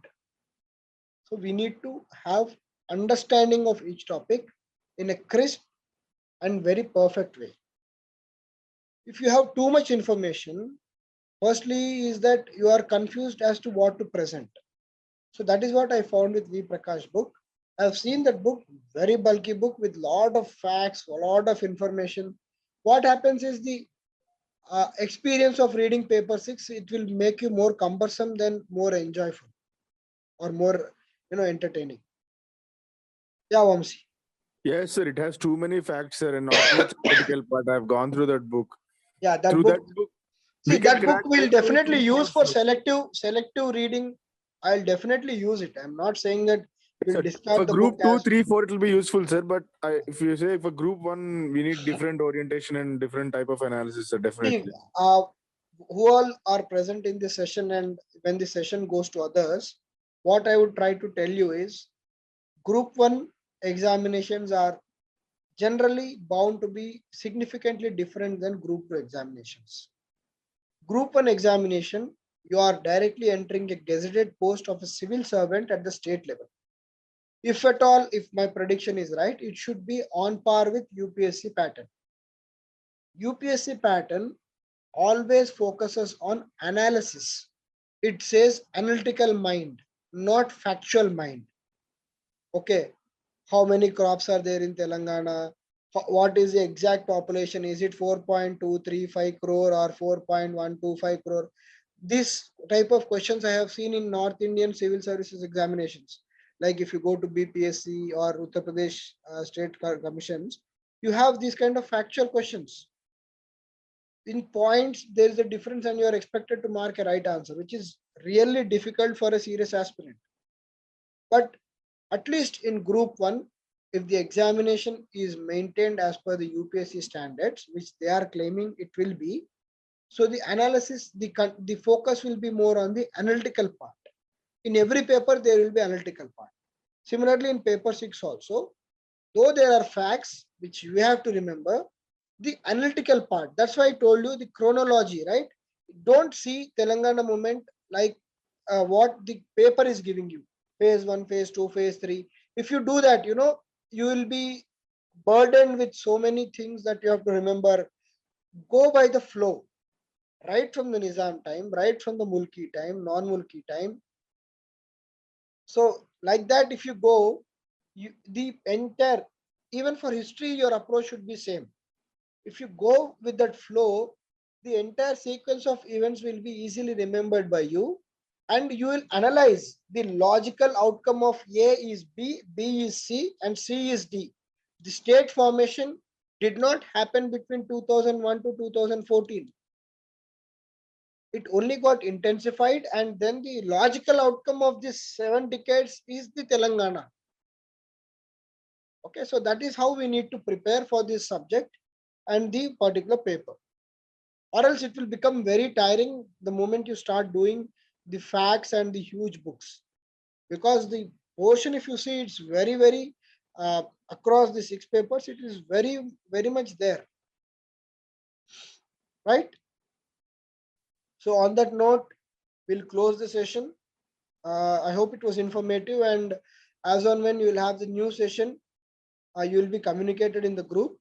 So we are just waiting for the notification. Meanwhile, if you have friends, you can just refer to them. We would like to have them on board, and I'm sure they will also benefit like you people. So yeah, till then, let's meet again in the next class. And okay, uh, I'm sure most of you are preparing for UPSC and writing prelims here also.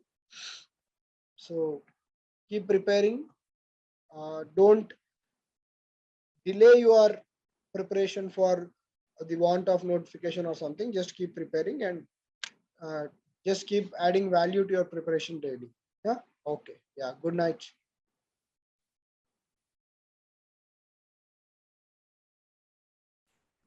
What I was trying to say is, I hope you have all seen the notification. The notification is very clear. It is a 36-page notification. So please be clear with the entire notification. Read it once or twice, because that will be basis for the examination. Okay, what we tend to do in these kind of competitive examinations is, we tend to assume few things which are there in the notification. Okay, and then we also try to interpret what we think is right. So with regard to notification, there is very clear the zonal system is there. Okay, so even the group 1 posts are reserved by zonal system. Okay, please be clear about it. So whatever posts are open in your particular multi-zone, the entire group 1 posts are divided into multi-zone 1 and multi-zone 2. So whatever posts are available in your particular zone based on your class 1 to class 7th nativity, and then in those zones only, and for those posts only, you will be eligible. Okay, I hope you're clear about it. That is the first thing of the notification. Second thing about the notification is, please be clear with the syllabus. All the papers, right from your prelims, which is, yeah, now I think I have connected into the video. One second. Yeah, right from your paper 1, and then from up to paper 6, right from your prelims. For prelims also, they have given what are the important parts and what are the important topics to be covered. Paper 1, paper 2, paper 3, paper 4, paper 5, and then the paper 6, which is the Telangana movement as such. So please be thorough. I think Dr. Vivek also emphasized on the importance of having the syllabus copy in hand. Okay, please be having the entire syllabus copy, because sometimes what we do is, recording in progress.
No, sir, you're not audible.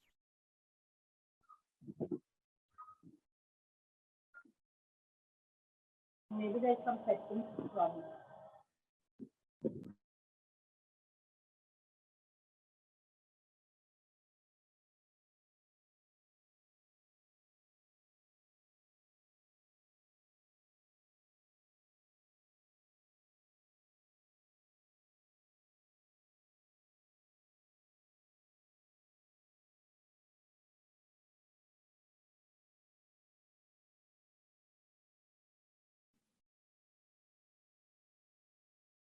Hello, I think I'm audible now. Yes, sir, you're audible. Okay, thank you, and sorry for the inconvenience. So, what I was saying is, in this examination, you be very clear with the syllabus part. Have the syllabus in hand every single time. Okay, you need to have the syllabus every single time. Whatever you're reading should be focus study only. Okay, they especially now that the Telangana Group 1 notification is out, so you will see the market will be plundered with lot of material. Okay, material, good, bad, average, everything will be coming out in the market. So don't get carried away. Not everything will be important for the examination. Okay, and something which is important, you need to compare whatever you are reading with what is there in the syllabus. Okay, it's not like you end up reading so much and then it is not useful for the examination.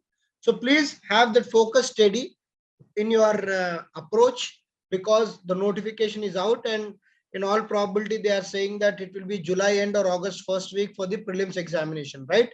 So we will have 3 months of time, exactly 2.5 months of time. Three months of time is all what we have: May, June, and July.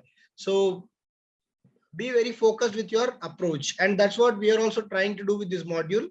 So we are promising 60 hours, so it's that we are trying to finish off this module within a month. So some days it will be 2 hours, some days it will be 1.5 hours, someday you might not have any session, but some days we'll take for 4 hours or 5 hours also, and try to make up for the lost days, because we are clear that we don't want to stretch this module beyond June first week, max to max June 10th. So that is the upper cutoff, and if possible, we will try to make the module as much fast as possible.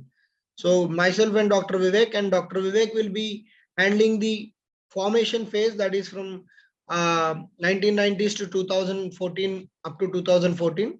So I'll be handling the pre-formation phase, that is from the Hyderabad state during Nizam, the Telangana culture and identity, then the reforms, administrative reforms, various NGOs, various movements, and then what were the challenges Telangana faced during the 1948 to 1994.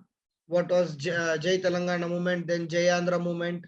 How were the rulers of uh, Andhra biased towards the Telangana region? So all this we will try to discuss. What are the Mulki rules? What were the how were they being suppressed time and again by various rulers, including the Nizam? Okay, and then we'll try to discuss the phase-wise movement. So we have a couple of good books on this, which are giving a lot of content. Okay, a lot of content, lot of facts. So when I have gone through the textbooks, okay, the famous textbook obviously is the V. Prakash textbook, and then the Telugu Academy textbook, which is published by the government itself. Both are by the title of Telangana Movement and History.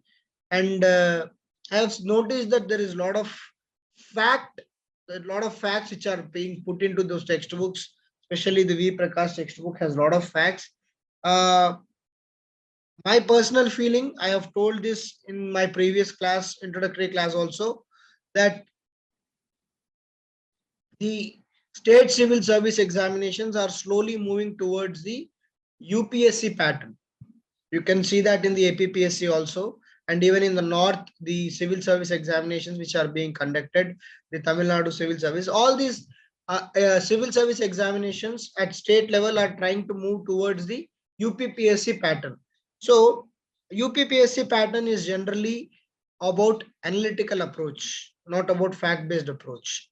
So our approach in this paper will be not fact-based, okay, because we believe that dumping facts or dumping content is something which anyone can do. What we'll do collectively here in this session is we'll have an analytical approach of the various topics, and then after every topic, after every discussion, we will try to have the mock questions or the possible questions which may come from that particular chapter. At least we will try to simulate those questions and try to answer them, so that what happens is when we do this in a question answer approach, you will know, because content is so much. You have textbooks around 600 pages each, and then there's a lot of literature from in Google, in Wikipedia.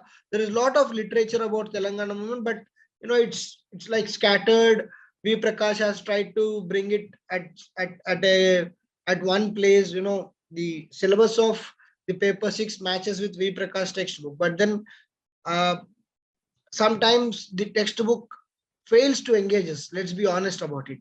Okay, so too many facts, too many these things, and then uh, so what we'll try to do is we'll try to make it simple for you. Of course, we'll try to bring all the dimensions of that particular topic, but at the same time, we'll try to help you that when after this session, after this particular module, one thing is you will be really confident to handle paper 6, that much we can assure. And then even if you want to add on something to what we have taught, it will be very easy for you, because you'll already be in that platform.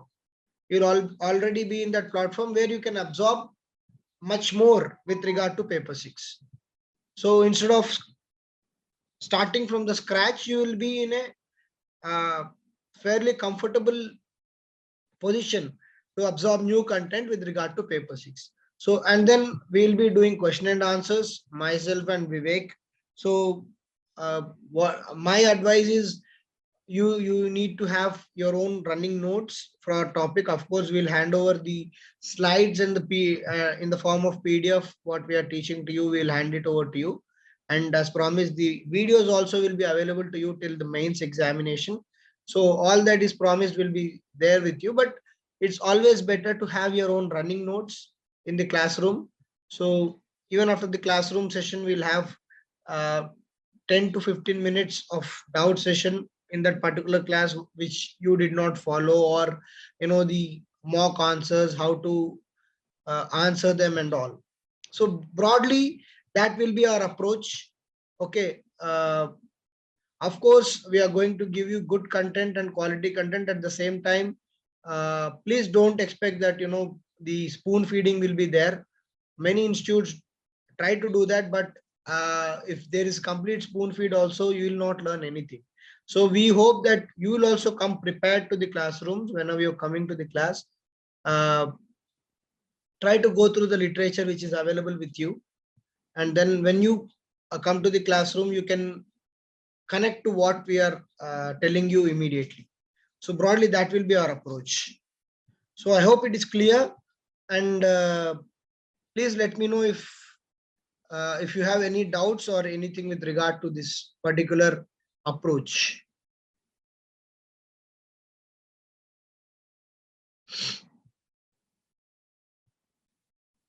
Yes, please.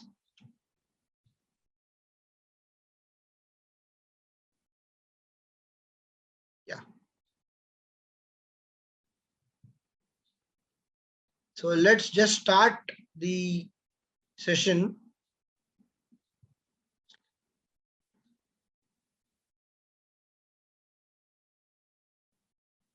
See, Girisha, the handouts which we are going to give, for example, Vivek may give certain handouts. So my approach is like my entire notes will be part of the slides. Okay, so the slides will be more than sufficient for you to revise the entire topic. So the slides will have all the key points, important points. So you can note down, for example, whenever we are discussing the slides, you can note down as to what the content in that slide is. You can have your own running notes. See, it's like you have so much content for, if you see the TSPSC group 1 papers, right from paper 1 to paper 6, it's just huge. Okay, the syllabus is huge. But then if you actually look at the syllabus, you will feel that you need to do certain things in a certain way to cover it. Okay, so that is what I feel. Uh, Practically, civil service examinations, be it UPSC, be it TSPSC, or any state service examinations, it's not about covering the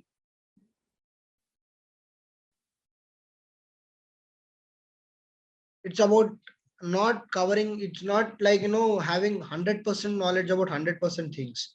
It's about having that generic view of all the topics which are mentioned in the syllabus. Okay, that is the game when it comes to the answer writing part of the civil service examinations. It may be central one or state one. So Jaber, yes, we'll try to make as much comfortable as possible with regard to these sessions, that after attending these sessions you can easily go and write paper 6 of the TSPSC. That is our expectation from our side also. Okay,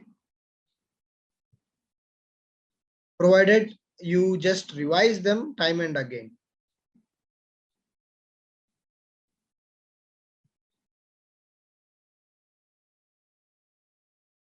So on this note, let's just quickly get into the chapter, the first chapter. Okay,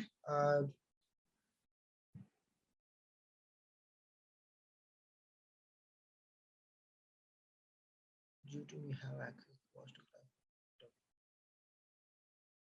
Yeah, Farhin, I think you will be having the access to the record classrooms, and if at all, if you happen to miss any live sessions, you can definitely access them.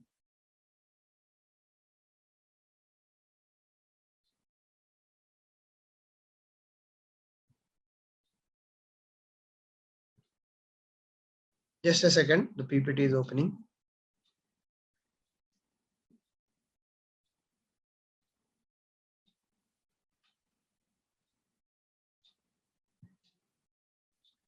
Uh, Tests as such we are not going to conduct, because this course is a targeted course, Vasant, because we want to finish the course in such a way that we will not hamper your preparation. Okay, so we will discuss the model questions. I'll be giving you certain model questions after each and every session based on what I have covered, in the lines of the expected mains questions of TSPSC. So the onus will be on you. We'll discuss one or two questions. The onus will be on you guys to go back to your drawing board and write answers for them. Okay, that's how you develop concept. Many institutes, what they do, they teach 100 pages of notes. I can dictate 200 pages of notes, but it will not serve any purpose. Okay, I can borrow from XYZ sources and I can dictate so much of content to you that you will feel, wow, what I've got so much content. But we strongly feel that whatever we teach, it should benefit you. Please, these technical questions as to what time the recorded video will be uploaded and all, Vinay is there. Vinay is very much available in the group. Okay. Sorry. Really sorry. So Vinay is available in the group. He will be able to help you. You can post your technical queries in that group and they will be definitely answered. The series, the prelims module test series, yeah, it's under discussion, because as of now, most of the aspirants for TSPSC are having common with UPSC prelims, and UPSC prelims happens to be on June 6th. We know that. So we are just trying to buy time to know the pulse of the aspirants, because we feel that after the prelims examinations of June 6th, there will be a lot of clarity with regard to, these days prelims and the prelims result is fairly fast. Okay, so and we also know that once we write the prelims, how confident we are to get into the main stage of UPSC and all. So that time there might be significant aspirants who want to channelize their energy towards TSPSC, and if the demand is there, maybe by June second week or so, myself and Vivek and other faculties will discuss and come up with some test series for prelims also.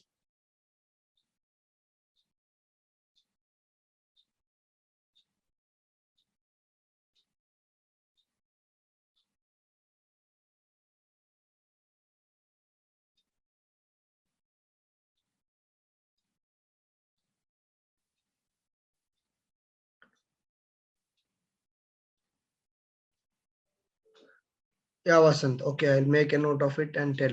Anything else before we start? Yeah. Let me just share my screen.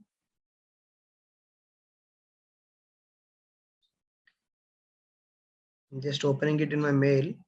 As on when the PPT opens, we'll go back to it. So this is the paper 6. Are you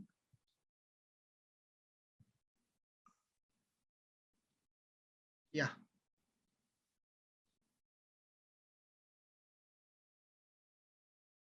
I hope the screen is visible to you, right? Yes. Yes, sir. So today what we'll do is a basic introductory class, because the first chapter speaks about the various important aspects and the distinct characteristics of Telangana. Okay. See, the aspirants who are giving TSPSC are by default the localites of Telangana because of the 95% reservation. Inevitably, more outsiders who are non-Telangana people stand very less chance to qualify this examination. So when we are writing TSPSC, that too a notification which has come after 7 or 8 years of the state formation. So the understanding is that everyone should have a minimum knowledge about Telangana's culture, Telangana's history, Telangana in Hyderabad state. Okay, what is the basic history of how the Telangana came to the forefront? So that's why the first chapter of this paper, okay, the first chapter of this paper speaks about the chapter called Idea of Telangana. Okay, it says the idea of Telangana. Okay, that means how the idea of Telangana came into picture and what was the history of Telangana in the Nizam state. As in particular, it was called as Hyderabad state. Okay, the history of Telangana in Hyderabad state, how it was there, and then how the progression happened towards the idea of Telangana. And then why Telangana is a unique identity in itself, because the Telangana movement, the assertive movement which happened at pan India level, is because Telanganites felt that their culture is unique, they have a unique way of life. In fact, they are unique in many ways. So why they are unique? What is so unique about Telangana's culture? What are the different religions of Telangana? What are the different festivals of Telangana? What are the important places of Telangana? Okay, all these are important things to know, because before we actually get into the topic of what is Telangana movement in itself. Okay, when we say the Simandra rulers have dominated Telangana for close to 5 to 6 decades. So what is that we are trying to say when they have dominated? In what sense? Politically, culturally, okay, financially. So we need to understand, because the assertion of Telangana culture is one of the important aspect of the Telangana movement itself. Okay.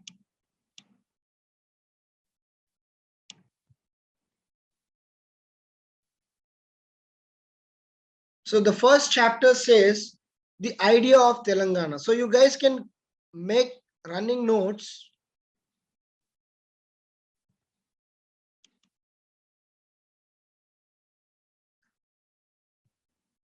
I am audible right now? There's no issue with my audio.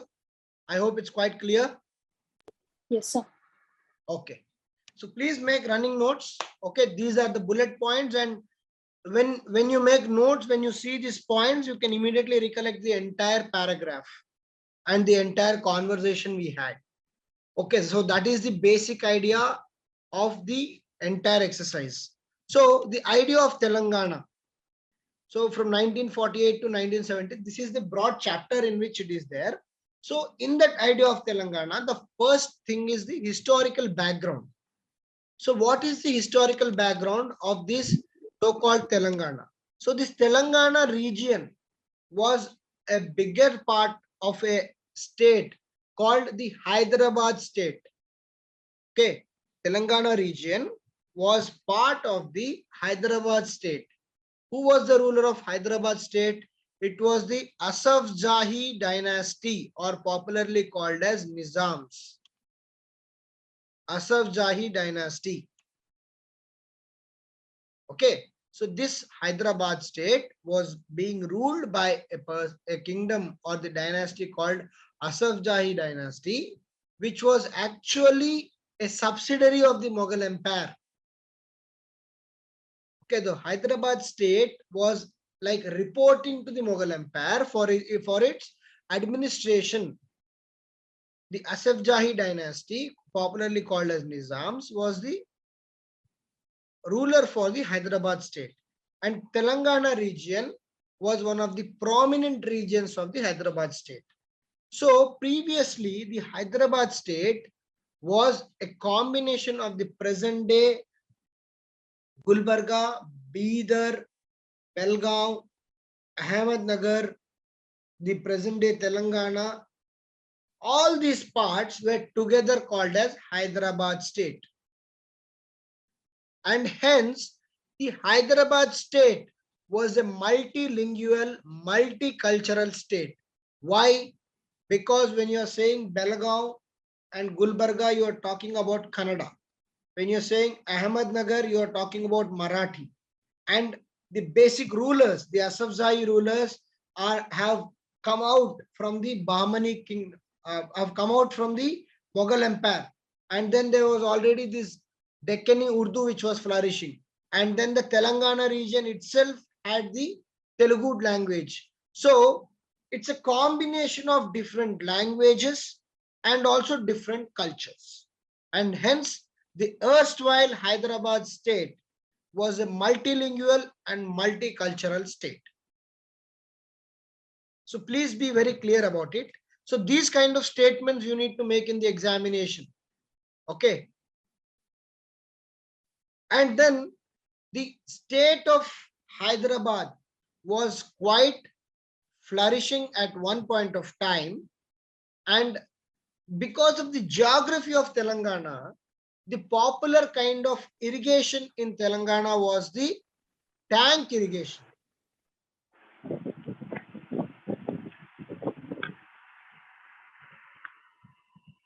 I request everyone to mute themselves.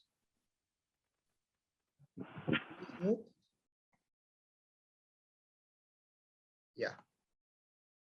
So I hope you all know it. The geography, because we are a Deccan Plateau region, the canals are not possible so easily in Telangana, because for canals you need to dig the entire soil, and because of the rocks, because of the rocky soil, it's not so easy to lay canals like say in Punjab or Haryana. The canal irrigation is quite popular because those are all plains. In plains you can easily dig and make way for the water. So in Telangana, due to the geography, due to the rocky form of soil, the canals are not so easy. So hence the tank form of irrigation is very, very popular. And this tank form of irrigation was very popular right from the time of Kakatiyas. Okay, so the the Hyderabad state had the multilingual, multicultural notion, and then the tank irrigation was very popular in the erstwhile Hyderabad state. And The natural festivals like Batukamma were already popular in the erstwhile Hyderabad state. Okay, so when we talk about Batukamma here, we all need to recollect the state flower of Telangana, which is the Tangedu Pulu. Okay, you can see here, right? These are called Tangedu Pulu, and this is the Batukamma. Everyone, I hope, knows about this. So the final garnishing or the final decoration, the topping decoration of Batukamma is done mainly with Tangedu Pulu, and hence this Tangedu Pulu has become the state flower of Telangana. So basically, the festivals like Batukamma were flourishing even before the Telangana state itself, that is in the erstwhile Hyderabad state.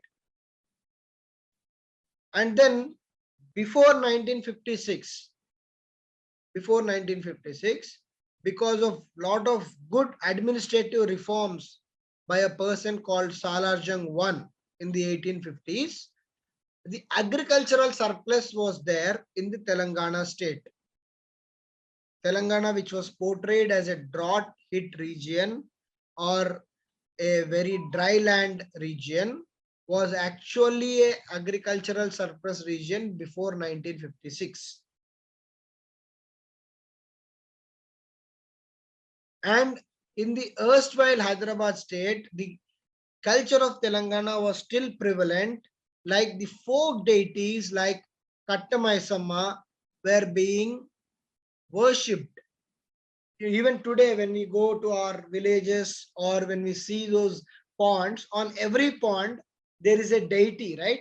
Why there is a deity? Because we feel that that deity is going to protect the pond itself, and also any kind of fatality is happening because of the pond, and we worship that deity.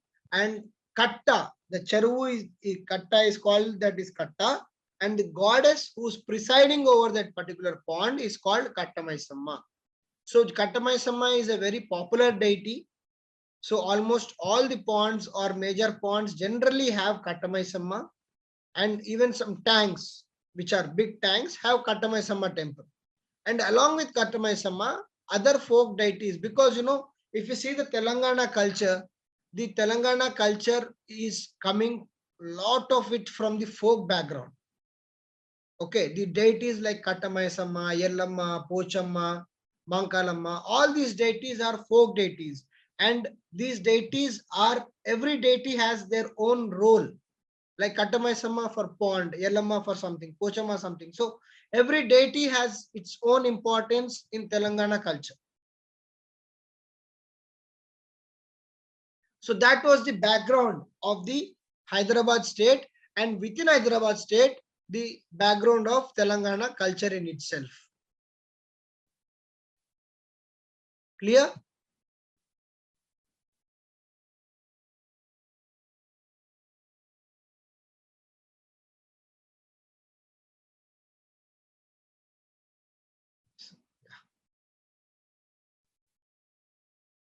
Further, what were the distinct characteristics of Telangana during the erstwhile Hyderabad state? Right. So, folk music, as we just discussed, the culture of Telangana comes from the folklores. Okay, the folk deities, the folk music. So, what is folk? What do you mean by folk? Something which is not mainstream, something which is not documented, something which is not having a fixed practice. These are called folk. Okay, folk doesn't mean what today what we call as folk. No, folk means it's coming naturally. It doesn't have any documented thing.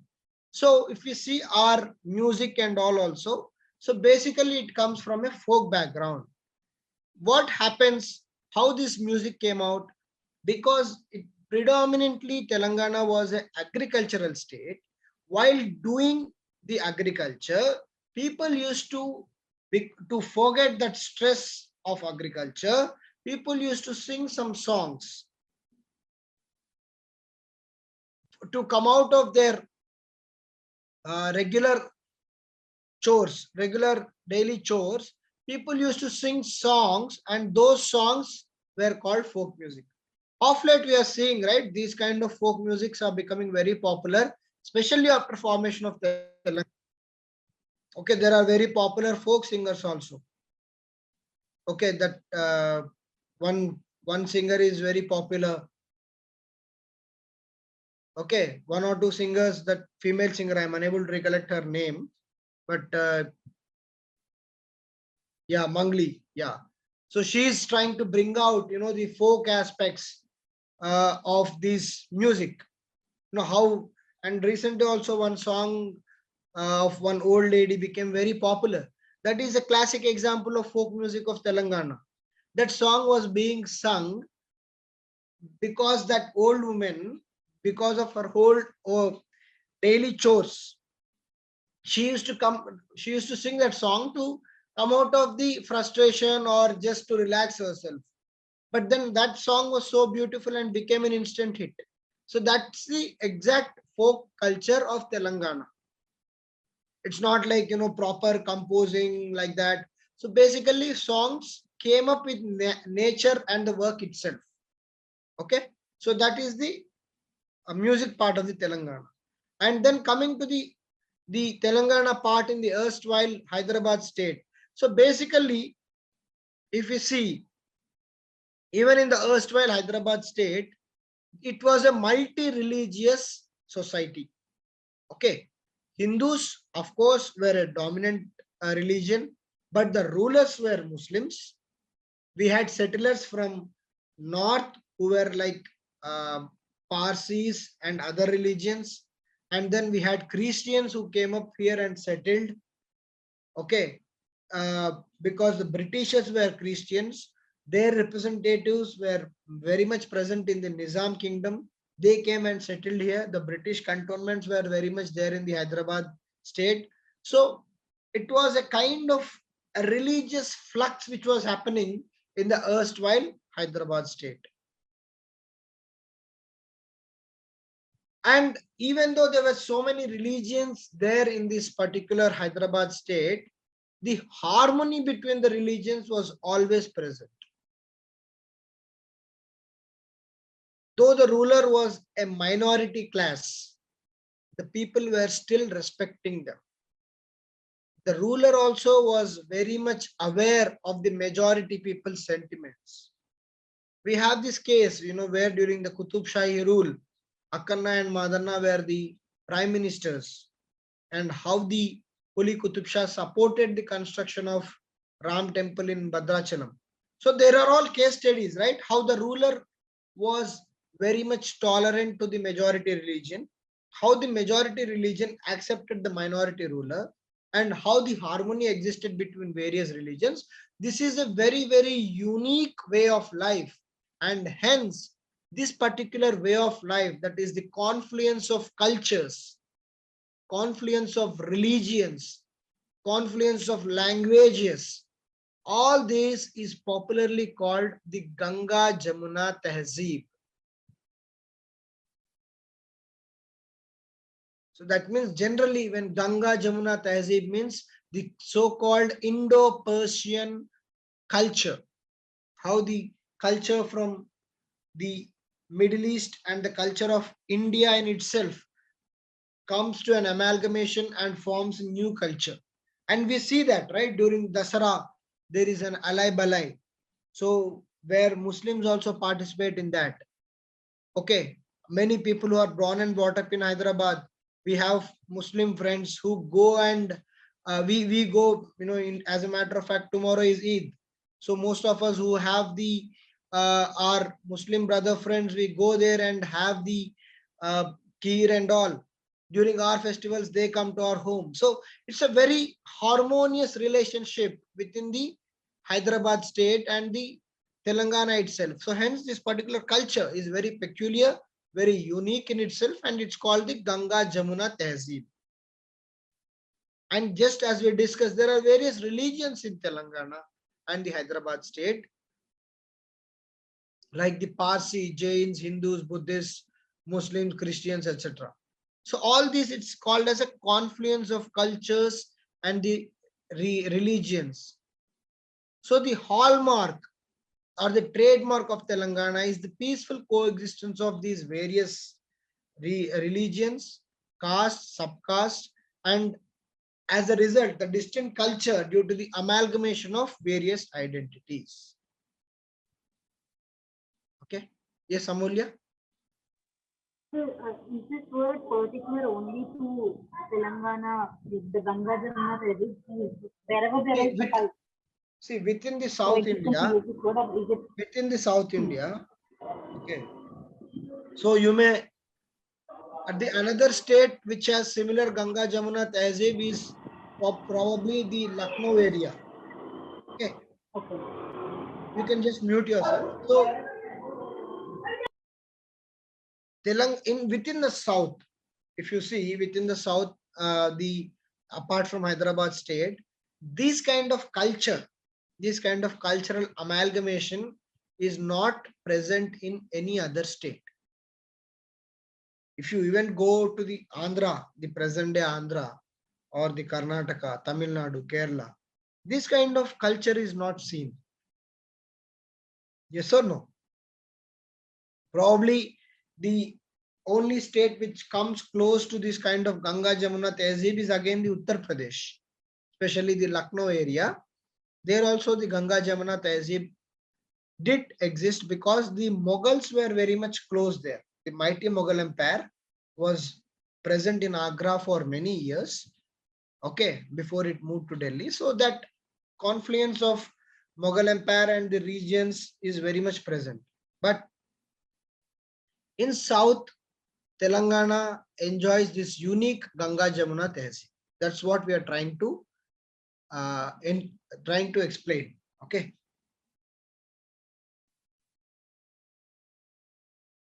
Yeah. Coming to the geographical spread of the Telangana. Okay. So these are the rough coordinates. Even in exam, you can write these. Okay. What we try to do is we try to remember the exact coordinates and try to find them. So you can say that the coordinates of Telangana are approximately 77 degrees east to 81 degrees east in the longitudes, and then the 15 degrees north to the 19 degrees north in the latitudes. Okay, so this is the approximate spread of Telangana. So this was the approximate spread of the Hyderabad state. Okay, the Hyderabad state. And then the boundaries of the erstwhile Hyderabad state were, okay, the boundaries of the erstwhile Hyderabad state were the Berar, the central province, Khandesh, the Krishna and Tungabhadra on the southwest, Ahmednagar, and the Godavari river. Okay, so the boundaries of the Hyderabad state were these regions. Okay, and what were the rivers which were flowing in the Hyderabad state? So we know that the Telangana or the erstwhile Hyderabad state is bestowed with two major rivers. Okay, two major rivers, one being Godavari, which enters the northern Telangana and then through the northern Telangana region, and it goes into the Khammam Bhadrachalam and then enters the East Godavari. That is the flow of Godavari. Okay, and then we also know the Krishna, right? We also know the Krishna river, which basically enters into Telangana. That is from Raichur. It enters the Mehboob-Nagar area. From Mehboob-Nagar, it goes to Nalgonda region. And from Nalgonda, it enters into the Guntur region of the Andhra Pradesh. Okay. So these are the two major rivers. That is the Godavari and Krishna. And in between these two rivers, there are various tributaries of Godavari and Krishna in itself. That these tributaries are also important because some of these tributaries have prominent projects, or also they are all sometimes going through the prominent historical places. Okay, so we'll just try to know the rivers, okay, which are flowing through the Hyderabad state or the Telangana region. So the first is obviously the Godavari, which entered the Hyderabad state at a place called Pulthamba in Aurangabad. So these kind of facts, these kind of small facts might be important for your prelims. Okay, I'm sure these kind of questions will not come in mains. But why I'm trying to just inform you about these kind of small facts is because maybe they will be important in your prelims. Because obviously Telangana has two important rivers of south, that is Godavari and Krishna. So definitely you can expect questions on these two rivers. Okay.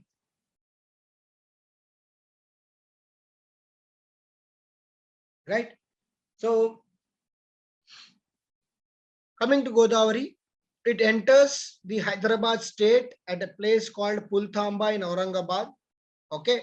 And then enters from there, it flows through the entire Telangana region and then enters the Khammam and then goes to East Godavari.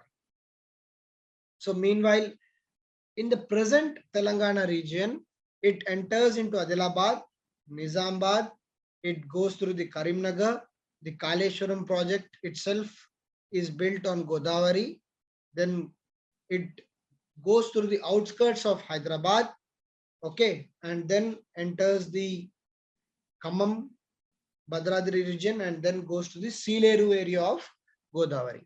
So you can in detail understand about the flow of Godavari and all in your geography of Telangana. So in geography of Telangana also be very clear that the type of soil, okay, the type of crops, the type of the river, the catchment area, the basement area, the important projects in these rivers, which one are irrigation projects, which one are the lift irrigation projects, which are the reservoirs for drinking water storage, all this you can cover in your geography. So that is about Godavari. And next is the tributary of Godavari, which is also quite popular in Telangana, which is called Manjira. Okay. Till very recently, Hyderabad was having water from Manjira only. We used to call it as Manjira water. Some of you might be knowing it. So especially the western part of Hyderabad, the Kukatpalli and the Sanat Nagar people all used to have water from Manjira. So Manjira is a tributary of Godavari. Okay, it starts from a place called Bheed and it comes into Telangana and meets Godavari at a place called Induru in Nizamabad. Okay, the slides will be shared with you, but you try to make a note of it because when you try to revise them, this will be helpful for your prelims. Okay, as simple as that. And then next important river is Tungabhadra. Tungabhadra in the present day Telangana state, it doesn't touch any of the districts, but in the erstwhile Hyderabad state, it was there at a place called Mallapur. And then we all know, the Alampur, the border area of Mehboob Nagar. It's a district now. It's called the Joglamba district. So there, the Tungabhadra river meets the Krishna. Tungabhadra is a tributary of Krishna. If you go to Kurnool, in Kurnool, there is a bridge which is separating Kurnool and Mehboob Nagar. The river which flows there is Tungabhadra. Okay, so that is about Tungabhadra. And then the other rivers which are important are the Penganga, Wardha, Venganga and Pranahita. So the Penganga enters Adilabad and meets Wardha. Wardha enters Warangal and then it becomes Pranahita. And Pranahita flows through Kaleshwaram and meets Godavari. So in short, these 3 or 4 rivers are all tributaries of Godavari. Okay. I'll just try to show you the chart, the map of rivers so that it will be very clear for you. Yeah. This is the Just try to go through it. This is the Godavari River, and this is the present day Telangana state and the erstwhile Hyderabad state. You can see here, right? How the Wardha and Vainganga, everything comes and joins and becomes the river Godavari. And these are all tributaries of Godavari. And see, the Godavari rises in this particular part and it starts flowing. It enters Telangana, and then to Khammam Bhadradri region, it enters into the East Godavari. So this is the main Godavari. Are you able to see my cursor? Yes, sir. So this is the main Godavari. Okay, this is the main Godavari which is flowing through it, and you can see the tributaries, how they come and join the Godavari. Okay, and finally how only Godavari flows into the Andhra. Okay, so these are all important tributaries of, see the Manjira here. Okay, Manjira River, Penganga River, Wardha River, Wardha and Penganga join together. All these becomes Godavari at one point, and from there only Godavari flows into the Andhra and subsequently into the Bay of Bengal. Okay. My advice for you, since this is a history of Telangana and since this is part of the syllabus, we are doing it in a very brief way. Okay. When you do it in geography, do it in much detail. Okay. Because this will be helpful. Godavari and Krishna, because especially Godavari River, where the Kaleshwaram project has come, because what the TRS government feels is that before they came to power or before Telangana, in fact, the Telangana movement in the last phase was about Needlu, Nidulu, and Niyamakalu, right? See these funds, water, and the employment. So the government's first priority was water. So and hence they have gone all out for the lift irrigation project of Kaleshwaram. And they have proudly announced that they have utilized the services of Godavari River, which was unutilized for many decades. So Godavari River today has become a lifeline for Telangana. Okay, so much so that it is not only catering to the irrigation needs, but also to the drinking water and other purposes. So that much Godavari River is helping Telangana today. So definitely Godavari River is going to be important from examination point of view. Okay.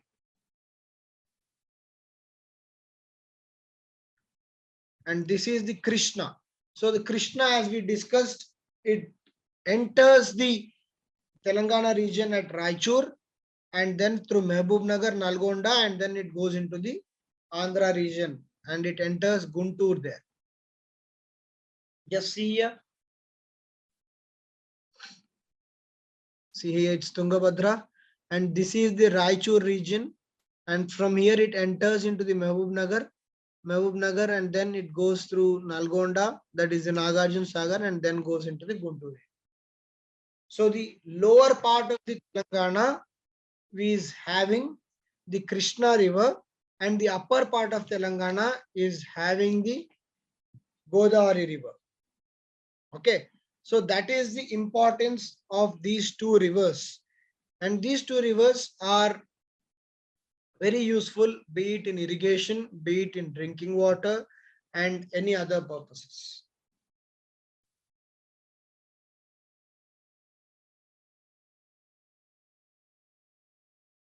So till now it is clear.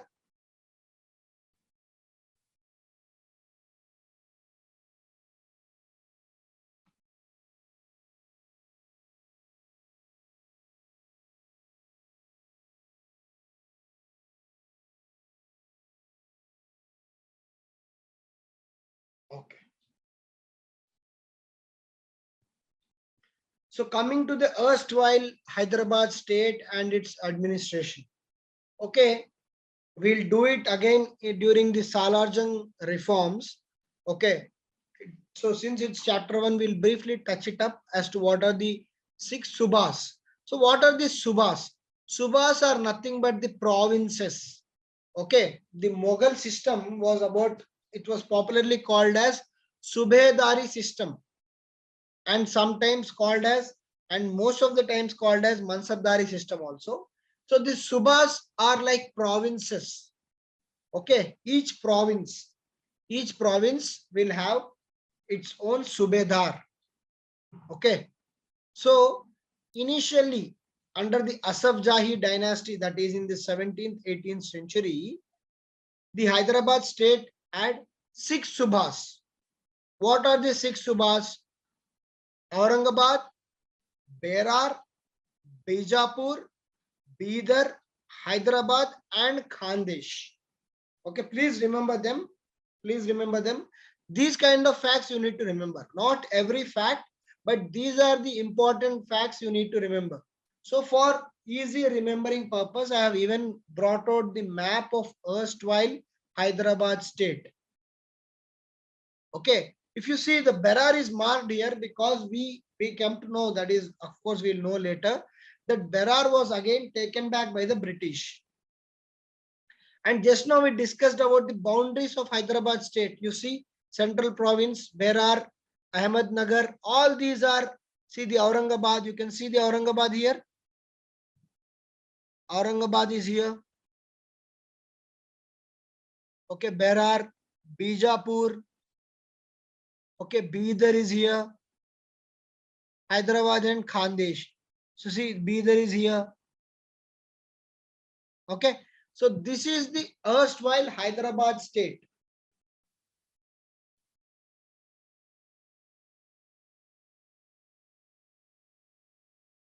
And it has 6 subas. 6 subas means 6 different provinces.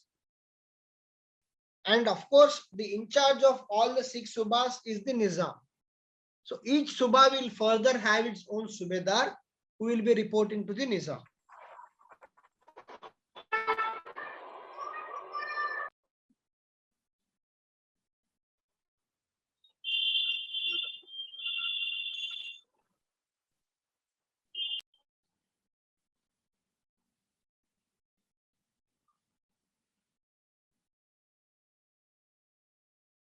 Right? Just see the map. This is the Nizam state.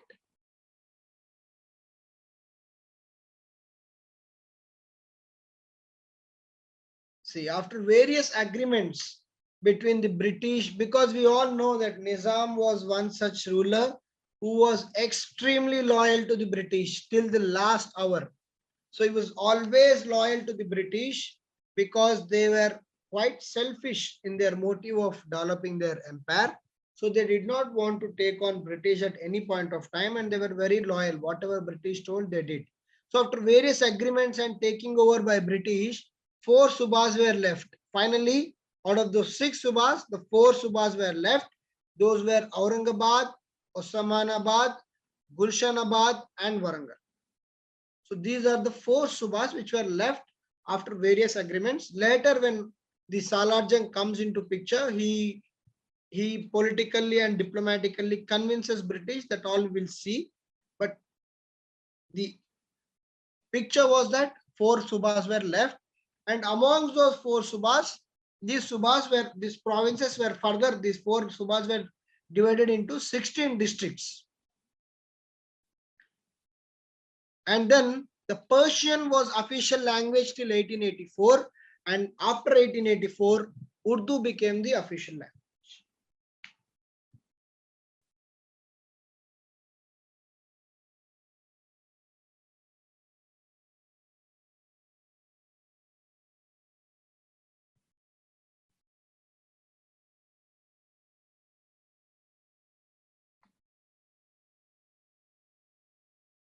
Right?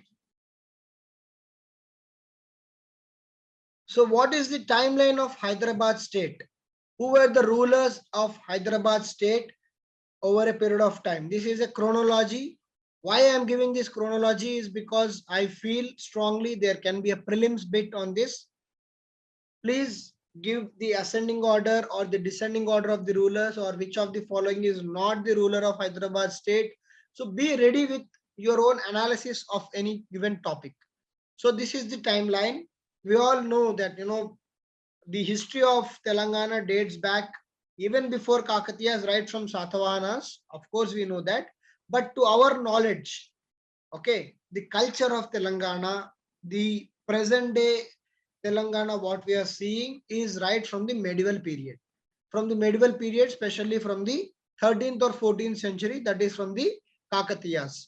So Kakatiyas were a prominent kingdom which ruled Telangana up to 1323 AD before the Delhi Sultanate had invaded Telangana, plundered Telangana, defeated the Prataprudra, and then up to from 1323 to 1347, the kingdom was taken away from Kakatiyas and was directly monitored by the Delhi Sultanate. And that time the ruler was Muhammad bin Tughlaq, if you go by history. So the Delhi Sultanates were directly operating Hyderabad also. Because of Muhammad bin Tughlaq, we all know the Muhammad bin Tughlaq wanted to shift the capital to Deccan, and he came to a place called Daulatabad, and then he abandoned his idea. If you know history, you try to recollect it. He abandoned his idea of having a capital in Deccan, went back to Delhi because of Mongol threat, but many people who came from Delhi to Deccan settled down and did not want to go back to Delhi. And as a result of this particular exercise, a new kingdom came in the Deccan called Bahmani Kingdom. So that is the history of Bahmani Kingdom.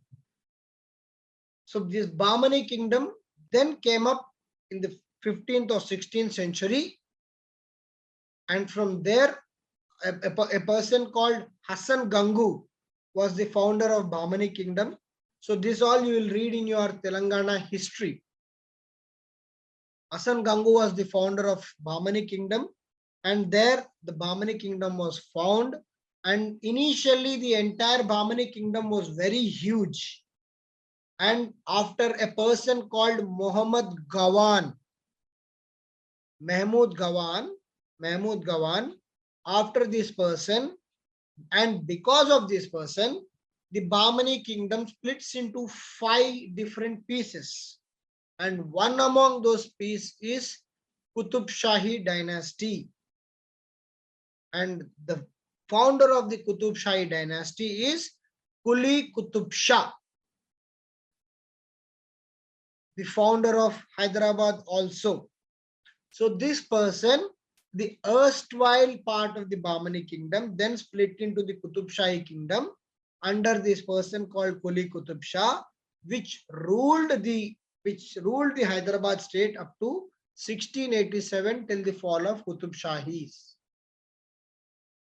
After Qutub Shahis, because of the interest of Aurangzeb in the Deccan area, who ruled from 1657 to 1707 at all India level, Aurangzeb was always keen to take possession of the Deccan area.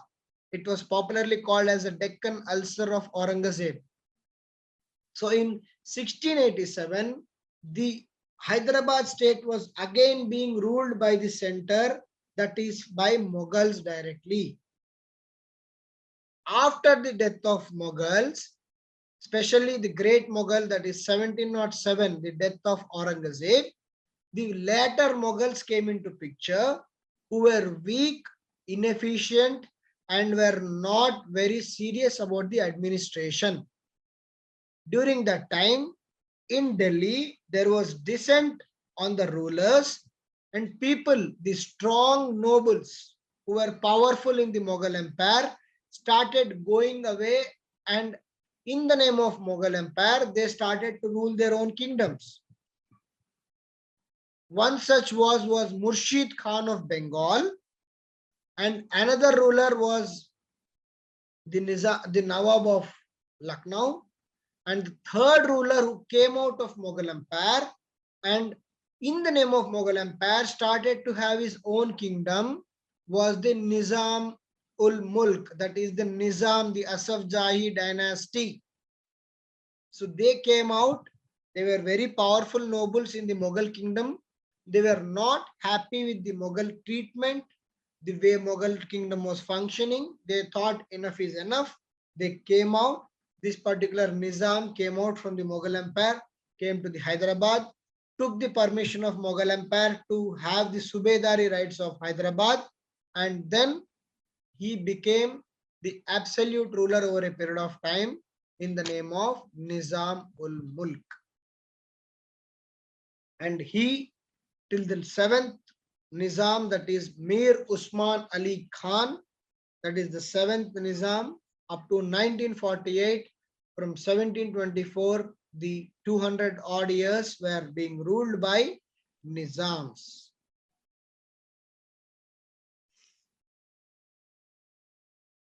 So that is the timeline of Hyderabad state. I hope it's clear for you. I have even given the logical flow as to how one ruler displaced the other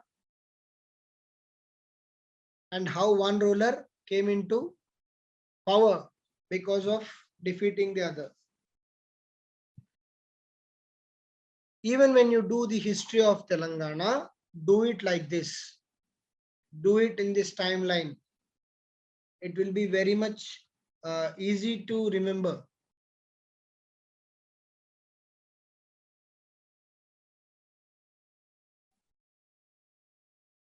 Okay? Right.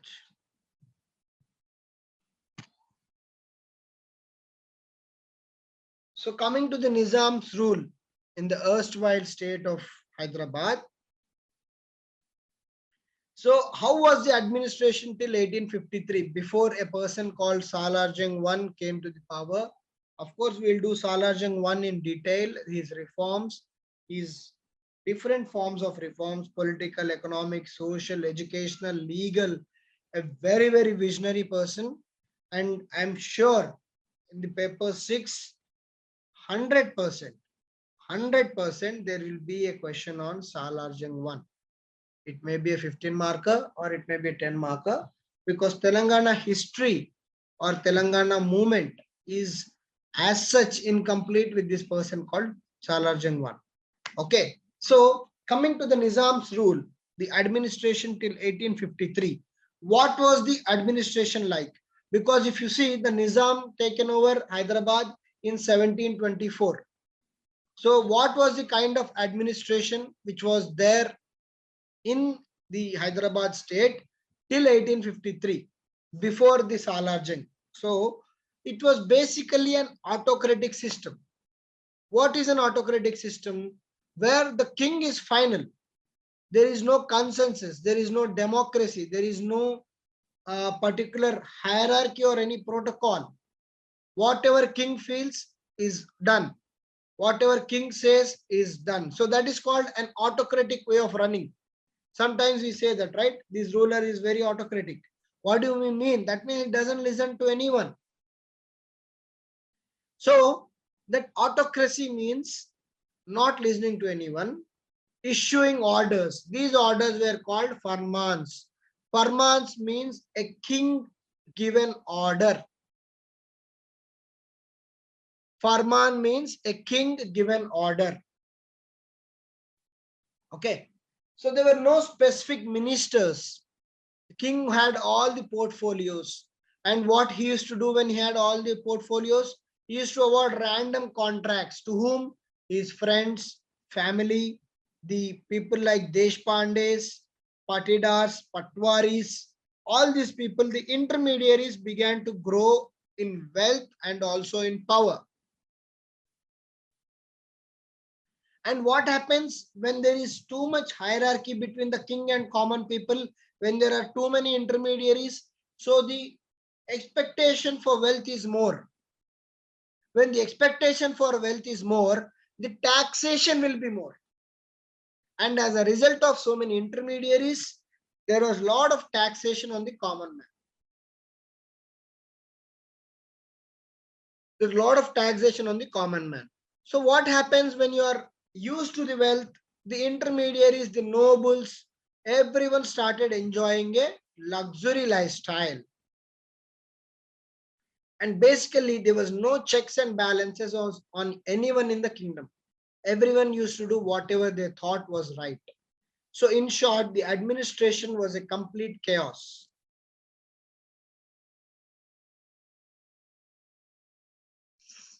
In 1853, this person called Salarjung I, so Nawab Turab Ali Khan, became prime minister and reformed the complete setup. We'll do that in the next class about the reforms of Salarjung and other aspects. So he became the in charge of the, he was of course the prime minister. The absolute ruler was Nizam himself, but he became the prime minister and made a lot of reforms, which we'll discuss in the future classes. So in short, till 1853, the administration was not being run in an efficient way. And how was the economy? Economy was basically the Jagirdari or the Mansabdari system.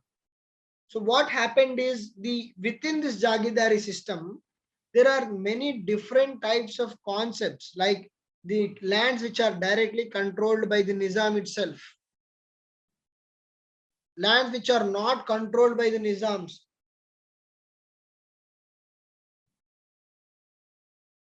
lands which are not controlled by the Nizams. And then the taxation of each and every land was different. And then there were some lands which were given directly as gift. Those were called Inam lands. Those were called Inam lands. Right? So Inam lands. And within, so basically what happened is, this Jagirdari system was very much prevalent. In that Jagirdari system, already some lands were controlled by Mughals. Some lands were controlled by Nizams. Some were already given as hereditary. Some were Agrahara, some were Inam lands, some were religious lands. Okay, so basically the revenue from these lands was not clear. And each Jagir was responsible to each Jagirdar was responsible to maintain his own Jagir. So that fellow in turn looted the local population. And this Jagirdar was supposed to give a certain income to the Nizam. So he wanted his own income and also the income which has to be given to Nizam. So this entire setup caused lot of burden on the common man in the form of land revenue. Obviously, because of the entire setup, the land revenue in the Nizam state was very high.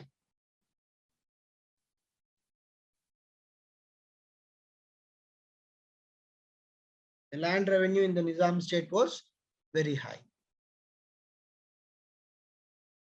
So that was the economic part of the society. And what were the social features? Social features we all just discussed. You know, how religious harmony prevailed, irrespective of who was the ruler, the religious harmony was there. Various religion, caste and tribes were there. Muslim rulers also respected the local culture and people. We just discussed how Akana and Madanna played a crucial role during the Kuli Qutub Shah dynasty. And all these social features led to a concept called Ganga Jamuna Tehzeeb. Of course, any society is not perfect, and so is the Telangana society.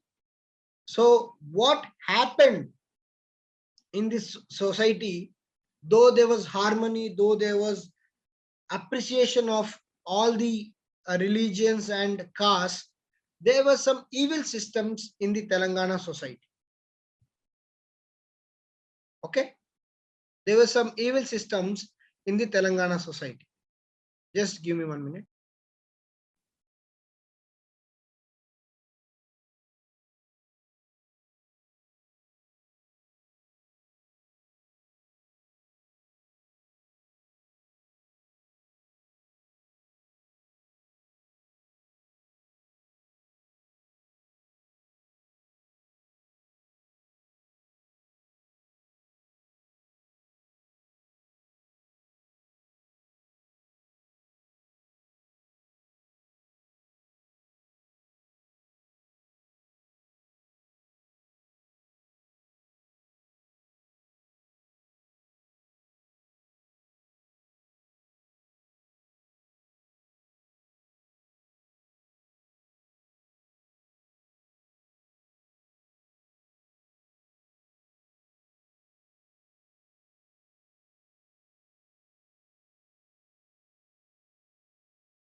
So we were discussing that the society may be looking very utopian. Okay, it might be, having the peace loving harmonious attitude. All the religions may be going along with each other, but there will be some practices which are supposed to be a kind of blot on the society, and Telangana society was no exception in that. And such practices were prevalent in the erstwhile Hyderabad state. So two such practices, again, these are very, very important, very, very important. Please make a particular note of this topic, because on these two aspects itself, there is so much of literature. Okay, the the movements, the awakening movements, the historic movements, the Adi Hindu movement. I think the couple of days back, Dr. Vivek shared a PDF on Bhagya Reddy Verma. Okay, so all these movements and people, if you see in depth, their roots started by opposing these systems only.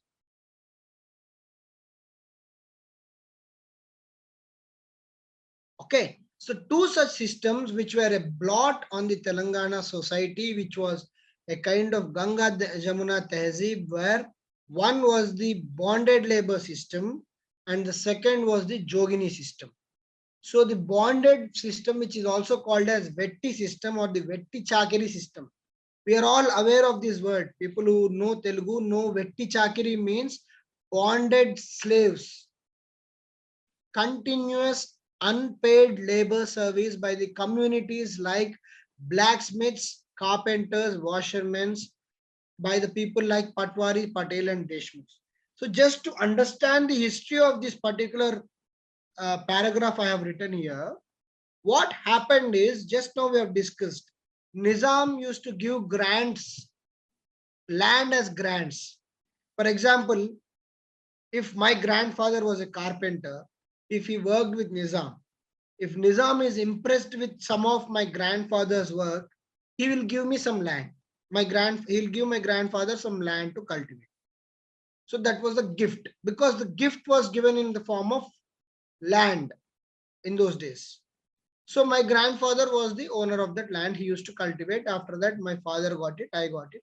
So that was the hereditary pattern which was being followed with regard to the gifted land. In between, intermediaries like the Patwaris, Patels and Deshmukh came into the picture. Now what happened? Nizam has given my grandfather a land, but Nizam himself has appointed these Patwaris, Deshmukhs and Patels to extract certain revenue from my grandfather's land and give it to the Nizam. So what happened? The profession is carpentry. We are doing agriculture, but again, the land which was actually given as gift was again being monitored by an intermediary who is expecting certain revenue. And apart from that revenue, they are also expecting some free service of our own profession. Over generations, this free service became a kind of right for these nobles. The land they have taken back because we could not pay the revenue, and moreover, because we are not paying the revenue, we are supposed to offer free services to these intermediaries. And this vicious cycle repeated generation over generation, and this became a kind of social evil called bonded labor or Vetti Chakiri. So generations after generations, so this particular Patwari is his family, his son, his grandson is being served by this particular son, grandson for generations. There are many movies on this particular concept. You must have seen few. Of course, these days such movies are not there. In 1970s and 80s, where the system was still prevalent, there were many movies to educate people against these bonded labors. and unfortunately it was prevalent. And many people like the Bhagirathi Verma, the other social activists have revolted against this system, saying that this is inhumane. This is not acceptable in a society because, good or bad, after 1900, the society of Hyderabad state started getting exposed to the modern literature. Though the social awakening in India happened much faster when compared to Nizam state, because Nizam state was under the clutches of Nizam, who did not entertain any kind of opposition. The other part of the India, which was the presidencies like Madras, Bombay, Calcutta, they were exposed to the modern education. We all know the socio-religious reforms of the 19th century. In that system, everyone got exposed to the modern literature, but Hyderabad state was slow in receiving that particular modern education. But once they received that modern education, once they understood the universal thought process, they started opposing this bonded labor. And after a huge revolt in 1923, Nizam was forced to prohibit this bonded labor.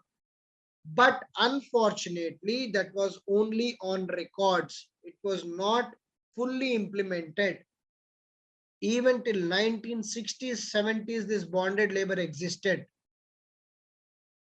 Only when the modern democratic governments took a very firm resolution to finish off this, then only it started subsiding. Today, it is almost rare to see this Vetti Chakri anywhere because of the awareness among the people. So this was one social evil practice in Telangana state or the erstwhile Hyderabad state. Coming to the second system, which is called as Jogini or Yogini system. And it's also called as Devadasi system in the popular Indian context. Okay. In Telangana, it is called Jogini system, but in general, we recognize it as a Devadasi system. Okay. So it's basically a patriarchal practice. What is patriarchal practice? Basically, male dominant, male mindset practice. What is this practice all about? Young girls are taken into the temples in the service of God. Okay, they will be trained to become dancers. Okay, so they are called Devdasis. That means they are only the dasis of God and no one else. And they have to serve only the God and no one else. But the black or the area, the gray area of this particular practice was these young girls were being sexually exploited by the elite within the Devdasi system, the gurus or the someone. So in Veerashaivite religion, this practice was called as Jogini system. In the Vaishnavite religion, they were being called as Devadasis. There was a movie also recently in Telugu. Sham Singer. Yeah, of that Nani. So they have very beautifully depicted the entire Devadasi system there. How the girls are sexually exploited by the elite, and how they are, after the dance practice, they are strictly taken into the temple, and then they are closed. But then the other side, the black side of the system was also shown. So that's what exactly happened with this Devadasi or Jogini system. Okay, and this system also, reformers like Bhagirathi Verma, who was one of the key proponent of Adi Hindu movement in Telangana state, again opposed this Jogini system, and in 1934, Nizam again was forced to prohibit this Jogini system. The actual part of the Jogini system, or the unfortunate part of the Jogini system, is that the gullible young girls, especially from the Dalit background, from the BC backward caste, or from the tribal background, were being hypnotized in the name of God, superstitious beliefs, and they were being taken into the temples, made dancers, made to perform in public in the name of God, but behind the screen they were being sexually exploited. So very inhumane practice, which was again prevalent in the Telangana society, and over a period of time it got faded away.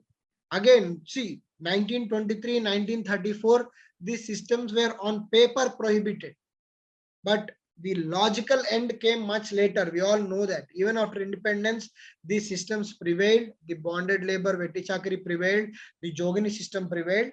So everything prevailed, but the issue was that over a period of time, it got subsided. Are you able to understand these two systems? These were a kind of black spot on the Telangana society.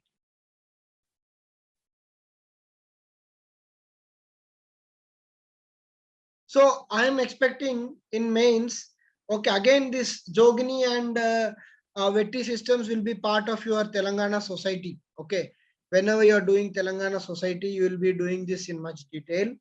So be rest assured that this system, this particular again is a topic of sure short question. Because there are certain areas where we can expect question, because this is the first TSPSC Group 1 exam after 8 years. The canvas for the examiner is quite huge. Definitely, there is no doubt about it. But in that, if he has to choose few things, there are certain important aspects he has to touch. And one among them is this Vetti system and the Jogini system.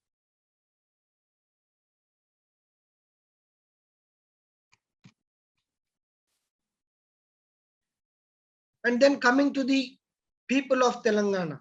So again, we know that, the people of Telangana are from various religions because of the Ganga Jamuna Tehzeeb. Okay, various regions also existed at one point of time in the erstwhile Hyderabad state. Various castes and the subcastes, and a caste called Yadavas seem to have the maximum subcastes. Around 45-50 subcastes are there within a caste called Yadavas. So a very heterogeneous society, Telangana. Okay, on paper, Telangana is a homogeneous entity, but within that homogeneous entity, there is lot of heterogeneity, lot of cultural amalgamation happening, and lot of different sects and subcastes are coming together to form this society. So that is the beauty of Telangana. It's not like one particular subsect or caste is dominant or prevalent. There are many castes, many subcastes, many religions which are coming together with a unique identity and cultural pattern. So that is Telangana. And also, apart from the caste, backward caste and the Dalit class or the forward caste, there are many tribes. As a matter of fact, Telangana tribal population is 9.6%. Telangana tribal population is around 9.6%, which is higher than the nation's average of around 8%. So Telangana tribal population average is more than the nation's average.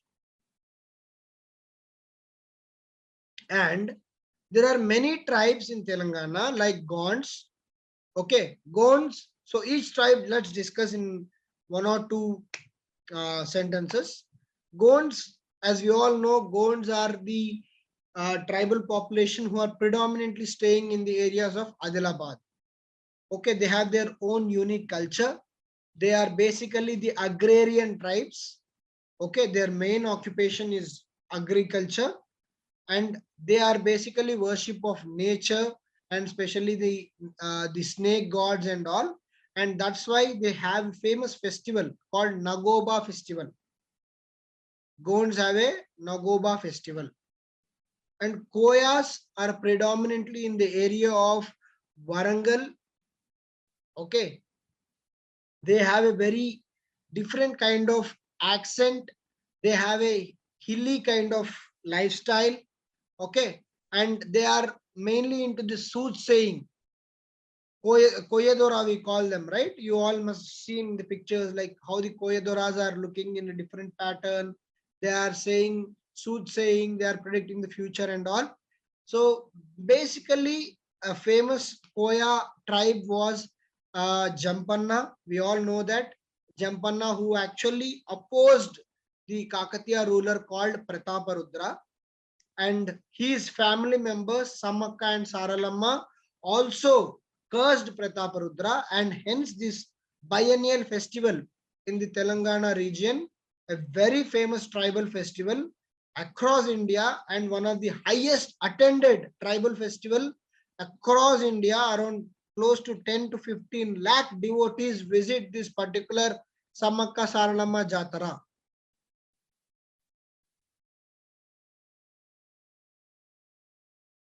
And then the Konda Reddis are tribes who basically participate in the shifting agriculture, which is called Podu agriculture. Similarly, with Kolam tribes, Nayak Pods or Pradhan and Toti, all these tribes are basically indulging in the shifting agriculture. So they do not have a permanent base. They come, cultivate an area, grow, eat, and move. So basically, they do this Podu, the shifting cultivation in Telangana and AP is called Podu, and these are called Podu Mumulu. You must have heard this. So the shifting cultivation is prevalent in many tribes, including the Erukulas. The next important PVTG, among them, the Konda Reddis, Erukulas, Chenchus are classified as PVTGs. What are PVTGs? Particularly vulnerable tribal groups. PVTG means particularly vulnerable tribal groups. These PVTGs are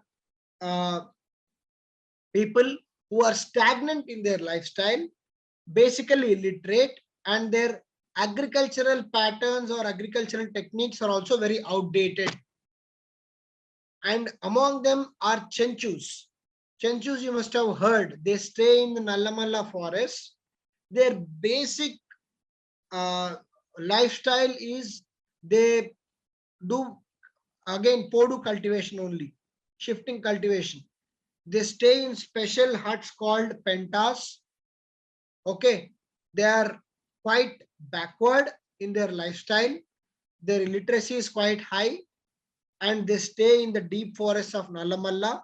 So when this particular uranium mining was proposed in the Nallamalla forest, the Chenchu case study also came into picture.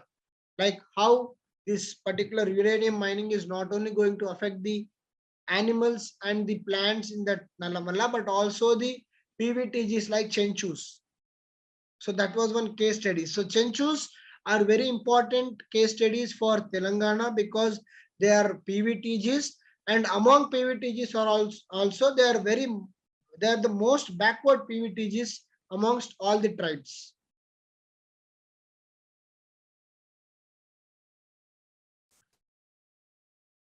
Among the PVTGs are Koyas, Erukulas, and Chenchus. Sorry, Konda Reddis, Erukulas, and Chenchus. And the last important tribe. See, there are many tribes. These are few important tribes, and the important tribe is the Lambadas. So the Lambadas are also called as the Banjaras. Okay, so they were Banjaras. Basically means they have the history of from Mughal time itself. Okay, they are basically traders. They move from one place to another place by just trade, and then hence they were called Banjaras. They used to move from one place to another place. So this particular Banjaras came to Telangana Andhra region, and they were accorded the tribal status in 1970s because of their backwardness. But subsequently, the Lambada tribes have become very educated. Okay, they have come into the mainstream society. Amongst all these tribes, we can say that the Lambada tribe has significantly come into the mainstream society. They have got access to the modern education. They have got access to good jobs, and politically also they are quite what you call active. They are quite active. So amongst these tribes, so Lambadas have fairly done well and come forward, and now they are very much part of the mainstream society, most of them. But still, amongst the Lambadas also, there are many people who are extremely backward, extremely illiterate, and obviously they are unable to get the dividends of the developed Telangana state. Okay, this is about the tribal population of Telangana. So coming to the occupations of Telangana, what are the main occupations? See, the main occupations, because obviously the farming is one of the main occupation. I have not mentioned here because Telangana is an agricultural state, farmers are the default. So that's the primary occupation. So what are the secondary occupations? Weavers, and we all know the important weaving places, the Sirisilla, Pochampalli, Gadwal, all these places are extremely popular for weaving. Then toddy tapers, and then the Vishwa Brahmins, what they do is they basically do the goldsmiths, ornaments. Vishwa Brahmins. Yadavas basically do the cattle rearing, and the Gangaputras. Okay, so though there are different occupations and there are different religions, subcastes, the unique identity of Telangana is that every caste, creed, religion has its own space. Okay, every caste, religion, and subcaste has its own space. They have their own recognition, and there is a dignity of labor. So the Hyderabad state or the Telangana region has the concept of dignity of labor.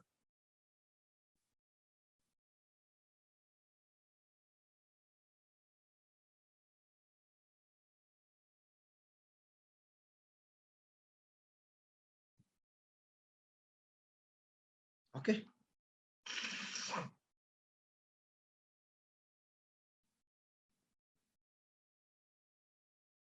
So we'll do these art forms and festivals and important places later. Okay.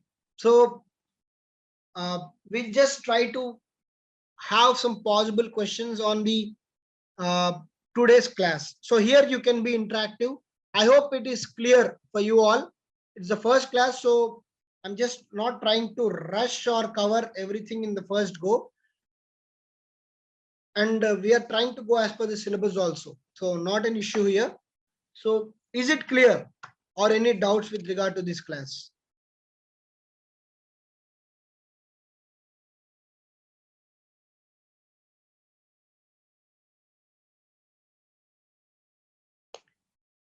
Okay, so we'll take 15 minutes for doubts and the possible question session. Okay, so just see this question. It may be a mains question. So this will be our practice. Okay, we'll cover a concept, we'll cover certain syllabus of the exam, and then do certain questions, and try to answer them. One question we'll discuss in the class, and remaining we'll give it to you as an assignment or whatever it is, and you can answer them. And then if you are having any issue, you can come back to us. Okay, so now we can make it interactive. See the first question. List out the various distinct characteristics of Telangana. How do you answer this? We have just discussed around 1.5 hour, 1 hour 40 minutes. We have discussed on various distinctive characteristics of Telangana. And very much because Telangana is formed on the bedrock of these distinct characteristics, I am 100% sure again that this kind of question will come in your mains paper. Telangana culture, Telangana assertion is the one of the main reasons for Telangana to come as a state. So distinct characteristics of Telangana is very much important. So what would be, so just take 2 minutes of time and just analyze, from what we have discussed in the class. Just try to recollect and try to answer this question.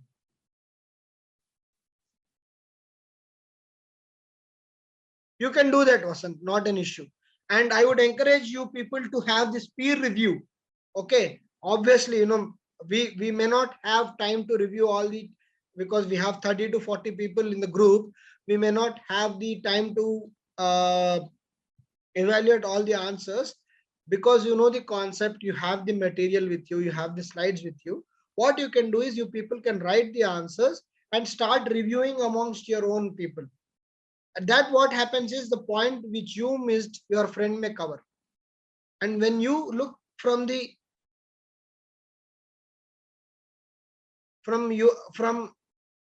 when you look from the examiner point of view, you will actually look from a different perspective. So that's why at our institute, we encourage this peer review very much. Instead of faculty writing some random comments on the paper, peer review is very much beneficial to you people. So what are the distinct characteristics of Telangana?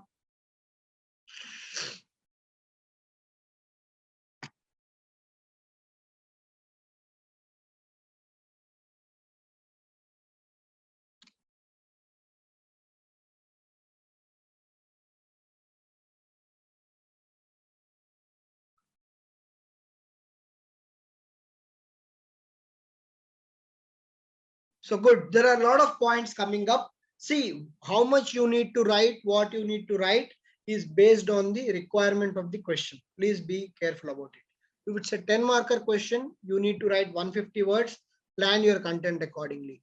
If it's a 15 marker question, you need to write 250 words, plan your content accordingly. So now I am assuming this is a 15 marker question because it is speaking about the characteristics of Telangana. So what is the first important characteristic of Telangana culture? It is a linguistic differentiation, right? Linguistic differentiation, cultural diversity and cultural amalgamation, right? Cultural diversity and cultural amalgamation. Of course, the predominant worship of natural deities, folklore culture. Yes, lot of points, very good points. And the geographic pattern. Sorry?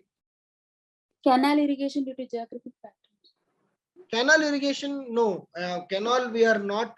See, you may see this lift irrigation is having small canals, but in Telangana, even today, tank irrigation is the most preferred irrigation.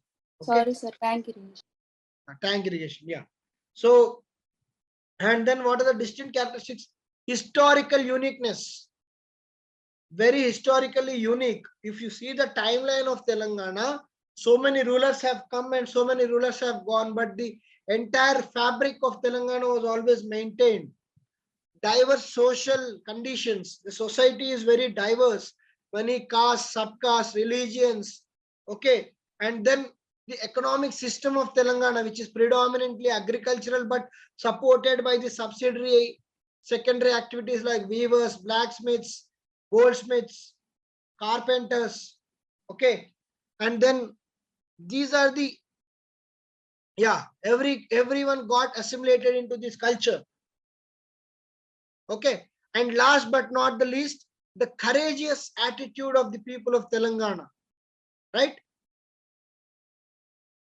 The courageous attitude. They fought Nizam. They fought the fellow on Simandra rulers who were trying to dominate the Telangana region. So you can mention that. See, wherever possible, try to enrich the attitude of Telangana people. We are all Telangana people. We are all writing TSPSC. So it is nothing harm. See, we need not be very critical about Simandra rulers, saying that they were bad, they were worst, they plundered. See, we never know, right? Just avoid the extreme jargon against Simandra rulers, because it's been 8 years since the state has come into existence, and now that kind of acrimony is no more there between the states. Andhra has its own way of development. Telangana is doing its own way of development. Both states are doing good, luckily. So everything has now subsided. So just because we are writing an exam, we need not be critical about the fellow state. We can say that the culture was not being given importance. The rulers were not so cooperative to the region. The funds were not being provided. The culture of Telangana was not being entertained. So all this we can mention and say that against such things, Telangana has never said die attitude. Telangana people, though they are soft by nature, when it comes to the questioning of their identity or their culture, they will never give up, never say die attitude. So that is one distinct characteristics of Telangana. Okay, you can mention such points and then close the answer. Right. Similarly, see the question number 2. Religion in Telangana is an individual affair and collective endeavor. What are the major festivals of Telangana? How do they showcase the culture of the state? A very big question, but very easy question. And I think it's a very relevant question also. We have an individual religion. Everyone has an individual religion, but you can mention it's a collective affair. You can mention Batukamma. You can mention the Alai Balai. After Dasara Alai Balai, Muslims come and participate. During Eid, Hindus go and participate. We have all discussed this. Hindus go and participate in Ramzan celebrations. Very recently, the chief minister has given iftar party. And same chief minister is giving Batukamma saris. So it's a collective affair, right? Collective endeavor. What does it show? It showcases the Harmony. Ganga Jamuna Tehzeeb. Wherever there is a point on culture, try to conclude and end by writing about the Ganga Jamuna Tehzeeb form of the culture. That will fetch you good points. Yeah, Ganga Jamuna Tehzeeb indirectly means unity and diversity only, ma.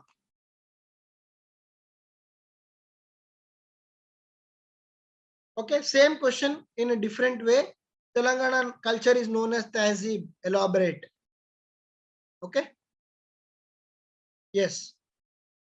So I hope you are able to connect with what we have discussed. See, this particular connection is very much required. Okay.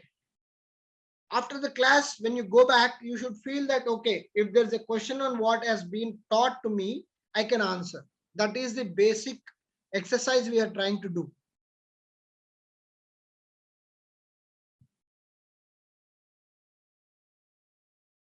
See, describe the social structure of Telangana and their main features. We have seen the social structure. We can talk about the various secondary occupations. We can talk about how each and every form of occupation is respected, dignity of labor. Okay, if it's a 10 marker question, write this. If it's a 15 marker question, you can write about how Telangana as a state or as a region overcame the social evils of Jogini or Vetti.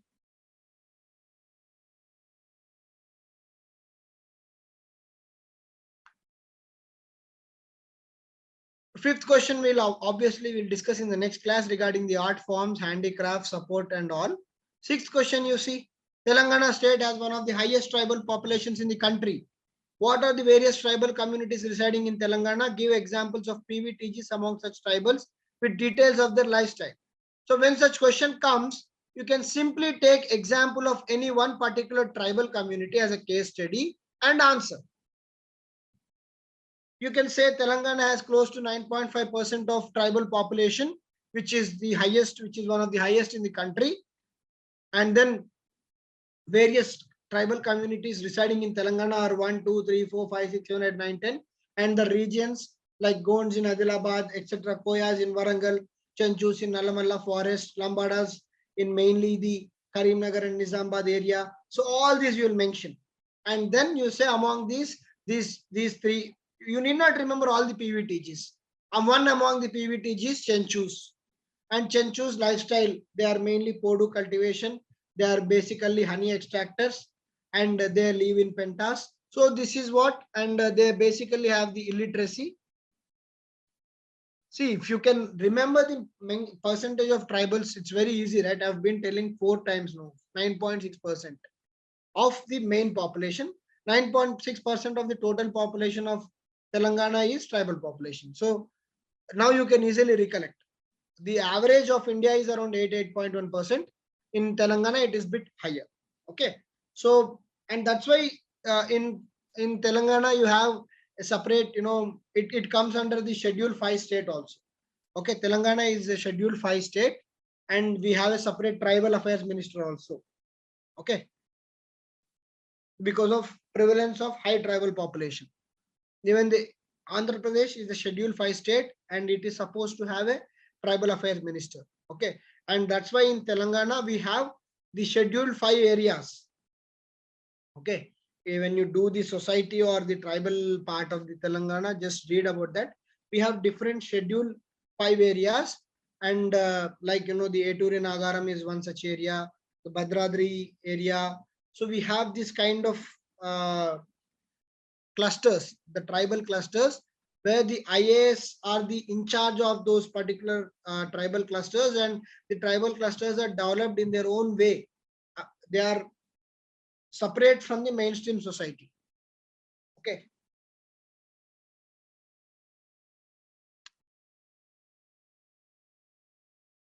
Okay. So I hope the questions are quite, now clear, and you can answer such questions after attending these kind of attending our sessions. Okay. So that is for today. Okay. What we have learned is basic introduction. We'll continue with that introduction, do the art forms and festivals and some important places, and then move on to the Salarjung reforms, and then slowly to the main part of the syllabus, that is the NGOs, the various movements of Telangana. So we'll try to be analytical, the fact based, because if I dump too much facts in my slides or material, it will slightly push you away from the focus.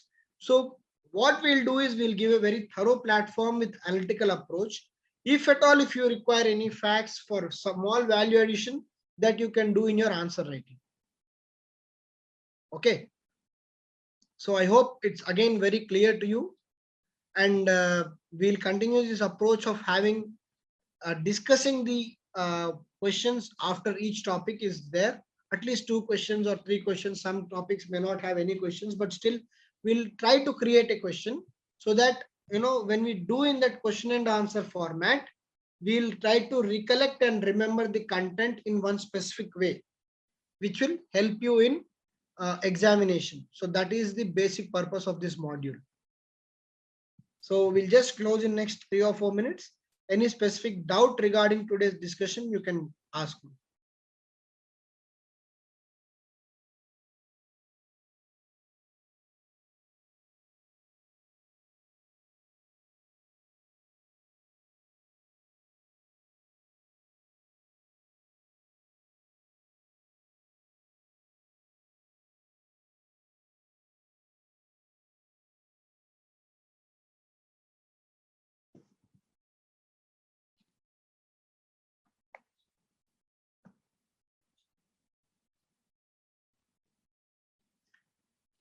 Social structure. See, society of Telangana is a topic in itself. So if we start discussing, Ishwar, it will go in a complete different topic as such. So social structure. Okay, you're saying about the particular question. Okay, the question is like, see, the social structure is, you can say, basically it's a all classes are given equal respect. It's a close to egalitarian but not egalitarian society, where each and every particular occupation has its own importance and also own respect. So the concept of Telangana is dignity of labor. Vasant, you can do my notes. Yeah, you can write about the status of women in social structure. You can write about the nuclear families. See, social structure is a very, very broad term. You can write about the families, the how kinship is there in Telangana, and all you can do.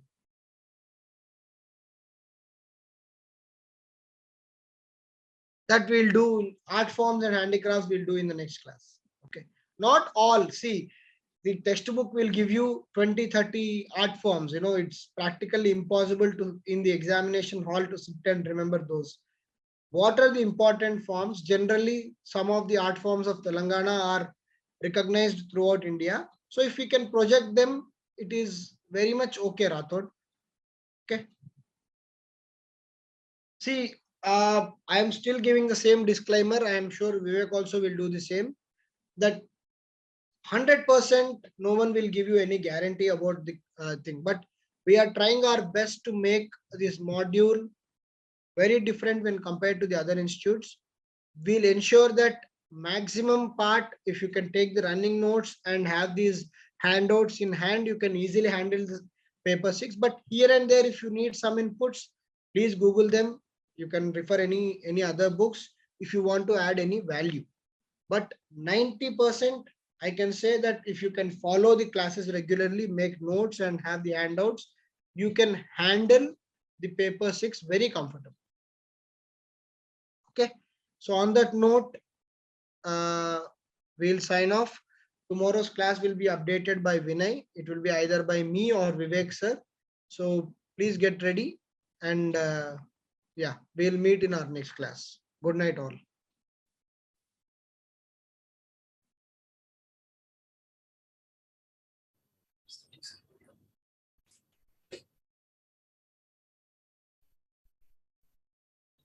Hi, good evening. So let me start the session. Sharing the screen, please note. Today, what I'll be doing is, trying to teach you the approach for this concept. You guys must be aware, I'll be handling this part 3 of TSPSC Group 1. And why I'm teaching approach? See, it's because I know most of you here are also preparing for civil services examination.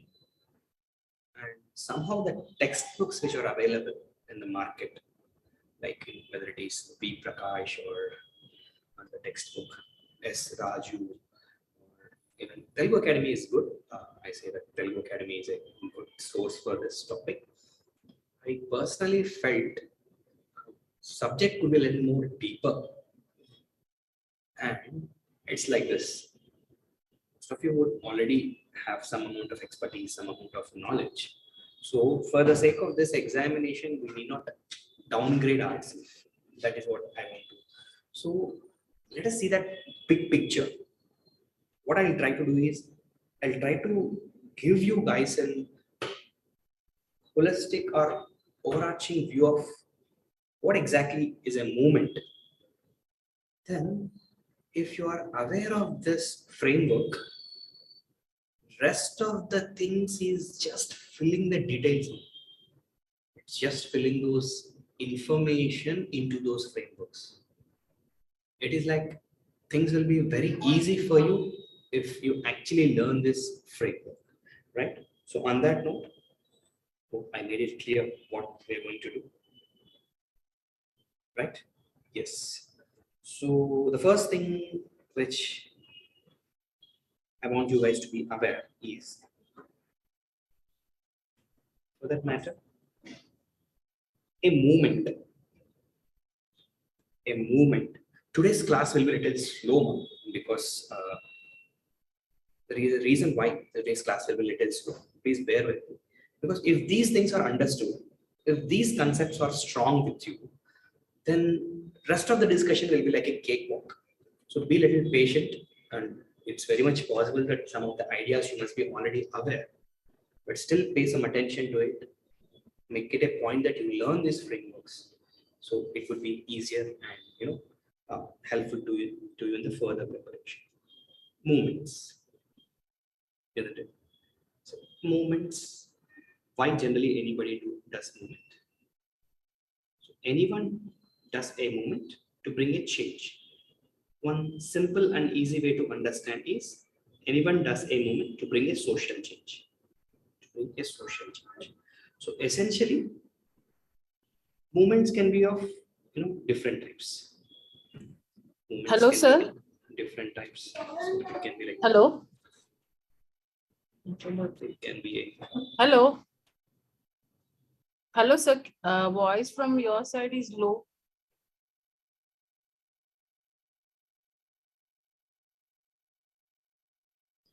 it can be a political movement, isn't it? And that is what Telangana movement is all about. And it can be a social movement. Isn't it?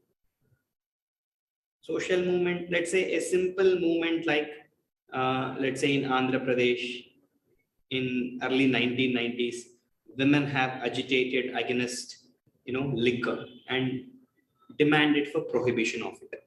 It's called as anti-Iraq movement, isn't it? Or it can be a movement for economic reforms. Yes, history also had plenty of examples of movements for economic reforms. There are also movements which happened for economic reforms. And you would be surprised to know that there are also movements opposing technology, isn't it? There are also movements for opposing technology. There are also movements for opposing technology, isn't it? You guys remember that popular example, Luddite movement? During the first industrial revolution, when machines have become popular, or when efforts are being made to popularize steam engines, group of people called as Luddites, they protested against it, isn't it? Just like in the late 1980s and early 1990s in India, people have protested against induction of computers. And just like now we are protesting against artificial intelligence, protesting against GM technology, there are also movements which oppose technology. So what I'm trying to essentially do is this. Movements could be essentially, an attempt to bring a social change, or sometimes movements also could be to a demand to maintain status quo. Maintain status quo. Maintain status quo means let things be like that. Don't poke with them or don't try to reform them. So on this broad understanding, let's go a little further into movement. See, it's like this. Let's say this is a society. And in this society, something called as a movement will not just come like that, out of the way, isn't it? This is a society, and especially something like, Telangana movement. Let's say Telangana. Do you think it would have come just like that? No. There could be several things or several aspects that would have played a role in deciding the movement. For instance, let's see this. And the pattern which we are discussing is essentially same for all the world movements. So there could be some history, or there could be some historical factors that would be contributing. And, there would be an element of social injustice or political injustice or economic injustice. Otherwise, why would people unnecessarily protest, or why would unnecessarily people? There would be some kind of injustice that could be social, economic, or political injustice. And here, try to understand, just because there is injustice, that would not mean that people have to protest. Just because there is injustice, see, there is in the name of caste system, injustice was perpetrated on Dalits for more than 1,000 years, 2,000 years, isn't it? But they have never protested. Means people have to perceive it as injustice. There should be a perception. Means people have to feel it. Okay, there is injustice. Then how do people perceive? Just like that, one fine morning they would realize that they are victims of injustice.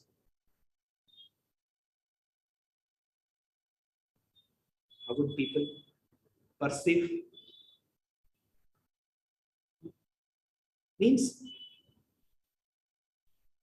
people starting perceiving it is called as awakening. People means all these days, it's very much possible that people might be in a slumber, or people might not have realized the extent of injustice. And, at some point of time, people will start perceiving the injustice they have faced. So this in turn would lead to, something called as awakening.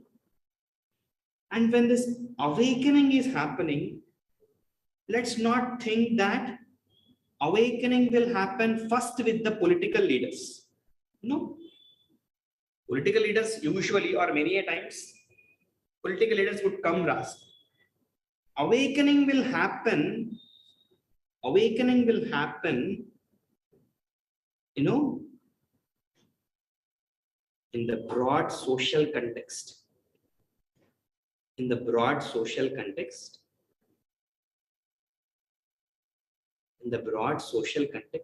awakening will generally happen with intellectuals, because these are the literate ones, and this you can apply to any movement, including Indian national movement.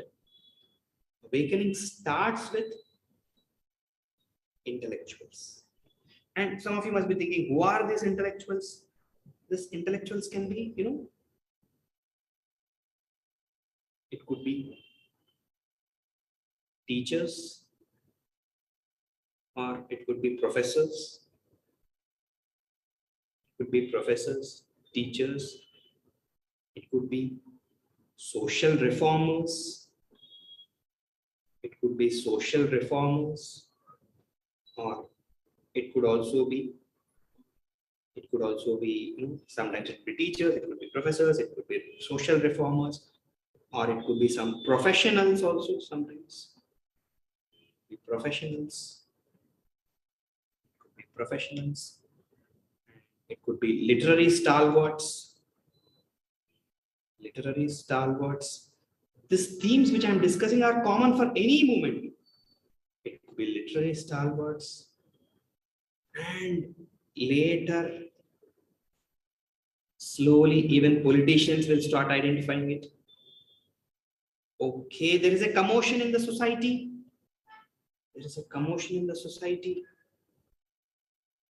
Let us also start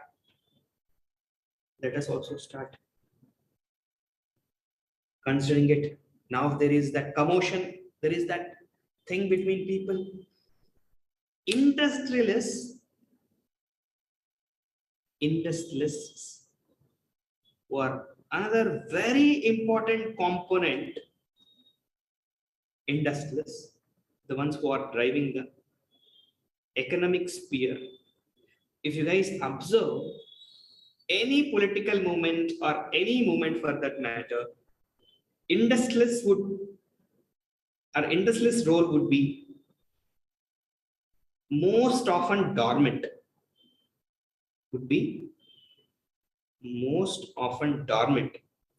Carefully observe, you read any kind of political movement or any kind of movement, industrialist role, it's not that they not play a role, but most often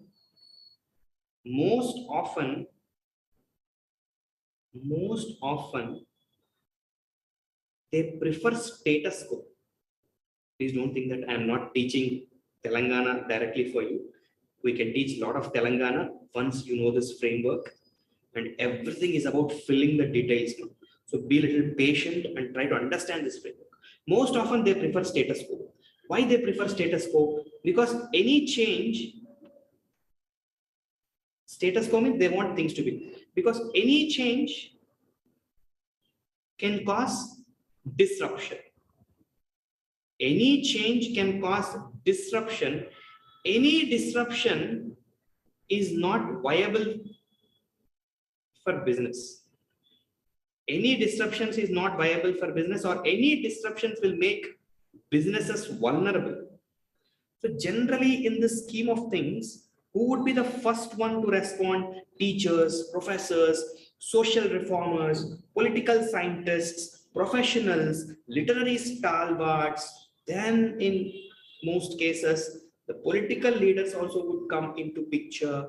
Then industrialists would be maintaining that, and simultaneously, along with the political leaders also, you also have to take into consideration journalists also. Journalists, we cannot undermine the significance of journalists, but again, the journalist also, in the beginning stages itself, journalists may or may not play an important role, but yes, they keep reporting. Journalists, they'll start reporting, but once the movement takes the political turn, Once the moment takes the political turn, then journalists will get more aggressive. Then journalists will start reporting any such movement with much more depth and much more vigor. Okay, so hope you guys are understanding this.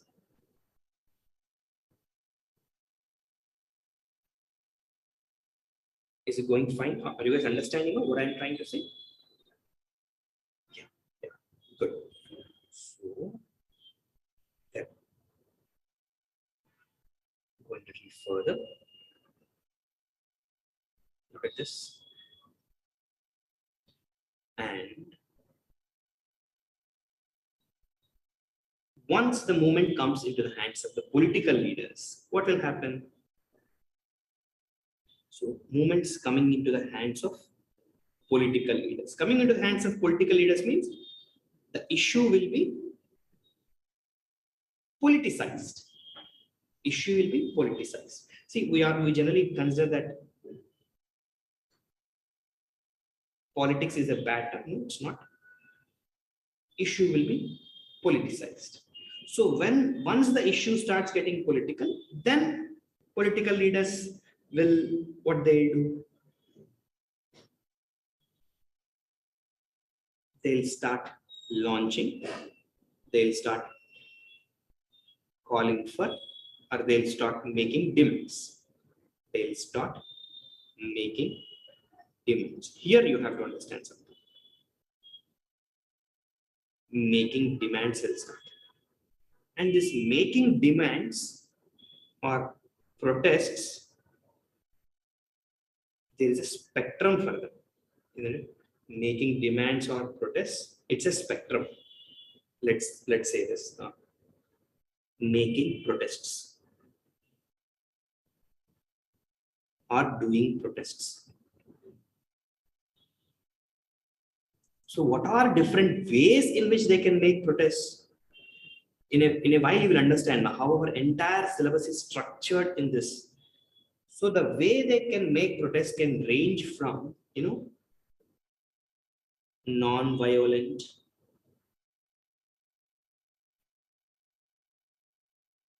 peaceful, to violent, agitation to violent agitation to. It may even take the other side, go to other end, armed struggle, violent, armed struggle. But as long as this is, till this, it is permissible in democracy. Till this, democracy permits for this.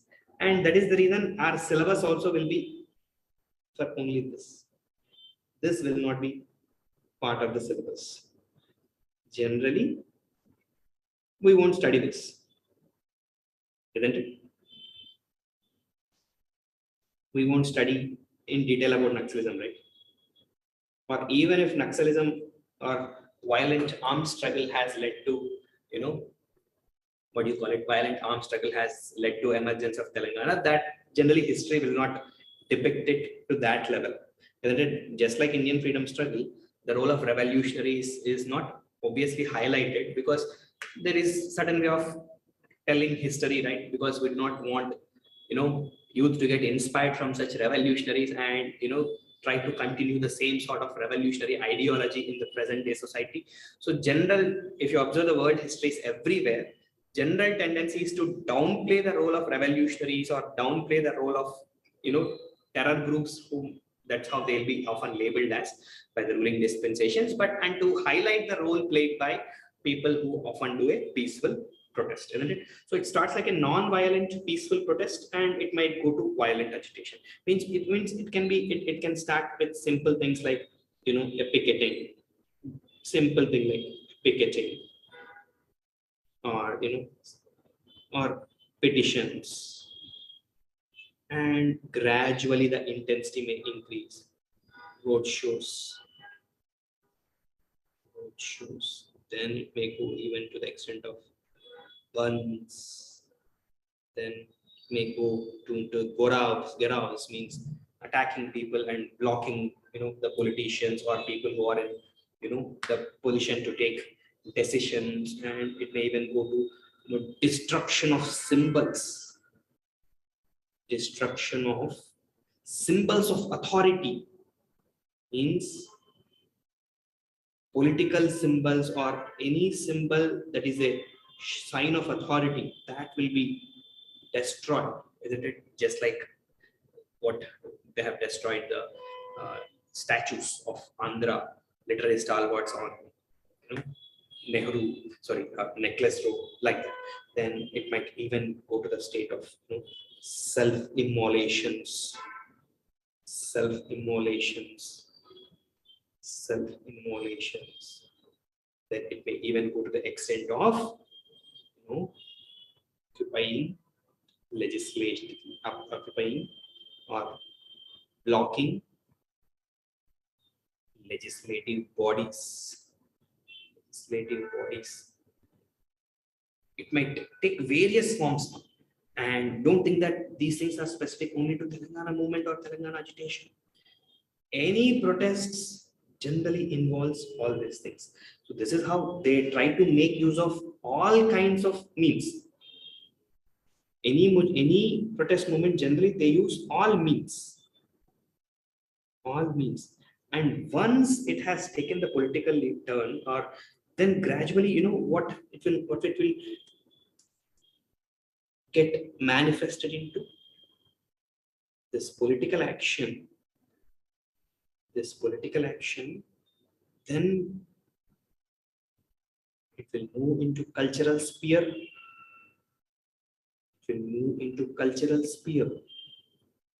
Isn't it? Then it will also gradually move into administration or administrative sphere. This thing happened in Telangana also. Administrative sphere. Then gradually it might even spill over into economic sphere. Then this might even start garnering support from sons of the soil.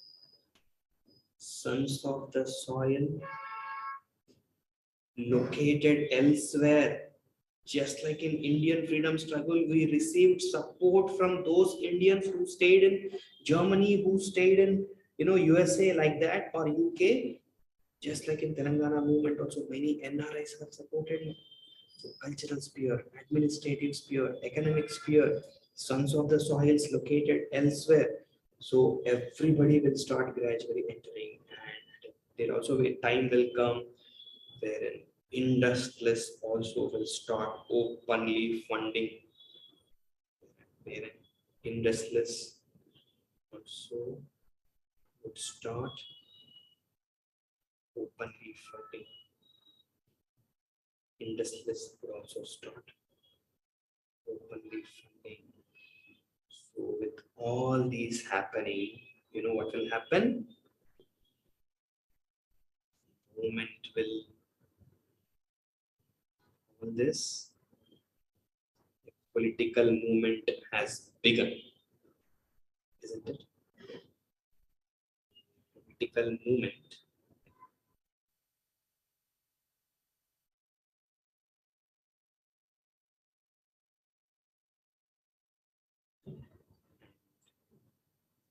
Now,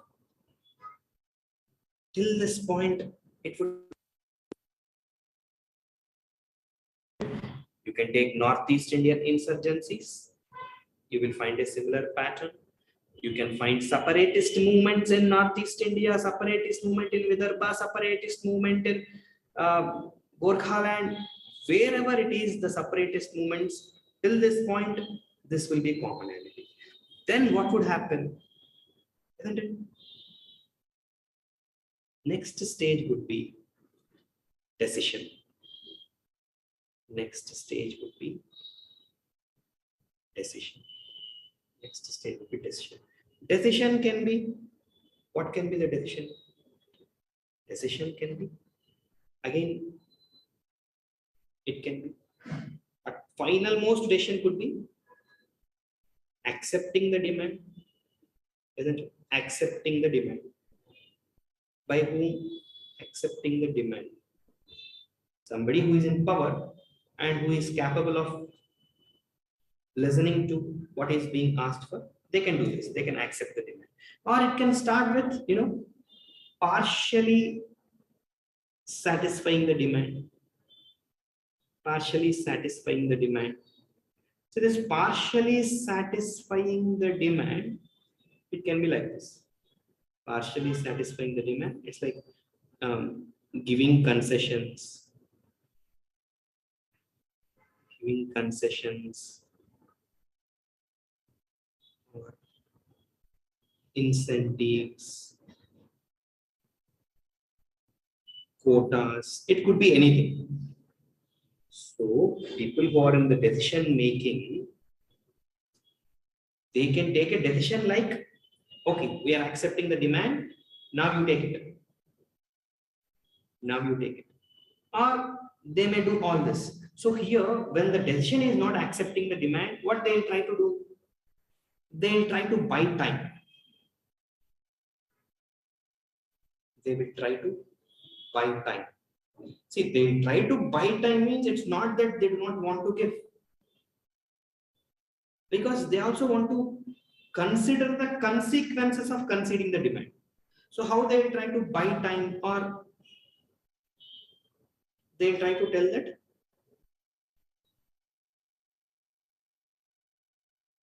we need to study.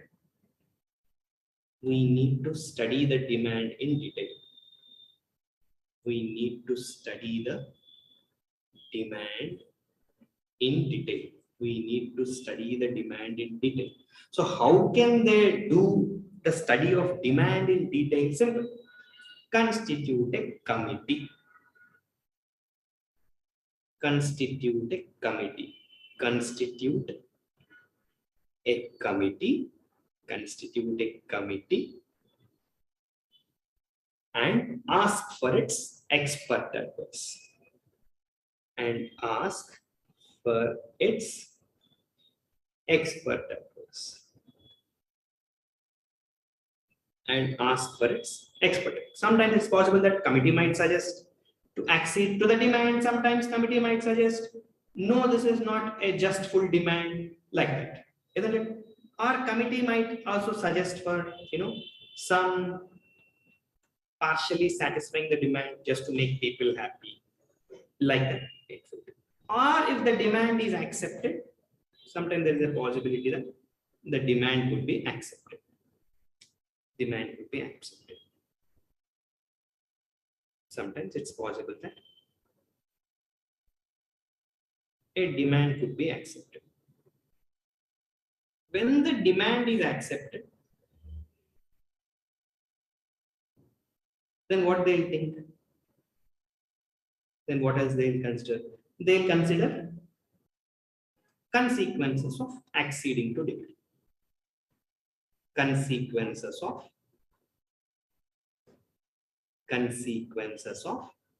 acceding to demand. Consequences of acceding to demand. Generally, it's not positive consequences. They'll consider negative consequences. Negative consequences. Because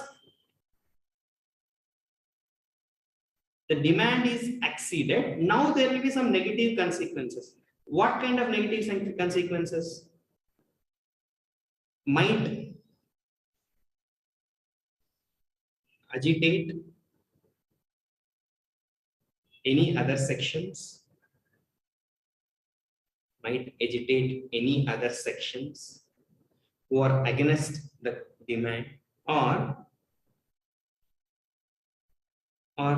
might lead to injustices in the process of accepting the demand, might lead to injustices in the process of accepting the demand,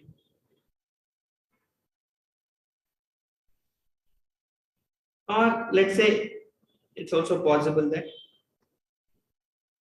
accepting the demand may threaten national security, may threaten our national integrity, may threaten our national integrity or sovereignty, may threaten our national integrity or sovereignty, isn't it? So this gives us a broad understanding of what or how a movement will unfold. Are we clear till this point? Please confirm, all of you. Once this broad framework is done, rest of the 20 hours is just about filling the details, facts. Yes, please respond. You guys are not active. Okay, good. Yes, sir, it's clear. Yeah, please be very active in the sessions. The more active you guys are, the more qualitative discussion will happen. I don't understand that. See, I'm very well aware that there are other people who are also teaching Telangana state movement topics. When compared to us, definitely they are experienced people, and there are also people who have participated themselves in Telangana movement, and even such people are teaching the subject for you. But their way of teaching would definitely be different from what we are trying to give and the kind of perspectives we are trying to offer. Here, we will teach it like it's a proper exam orientation is what we can give. What they can give is information.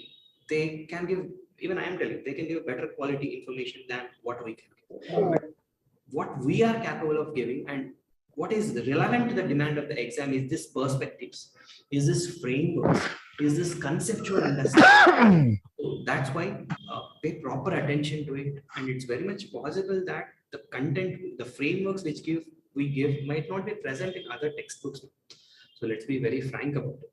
So learn these frameworks, then it's all about filling the details. There are different types of movements. Any movement means what they do. There will be some people, there will be some way they have protested, there will be some demand, there will be some acceptance of demand, some non-acceptance of demand. It's essentially like this. It's all political history, and it's not at all difficult to understand or interpret that part of the syllabus also, right? So yes, let's quickly review what we have done. Let's try to add on if there is something we can add to it. Movements. Generally, the movements are directed against, movements are directed for a social change, demanding a social change, or sometimes the movements are for maintaining status quo. Means movements are also directed against, or just like people of Andhra also have protested, right? And they protested for maintaining status quo.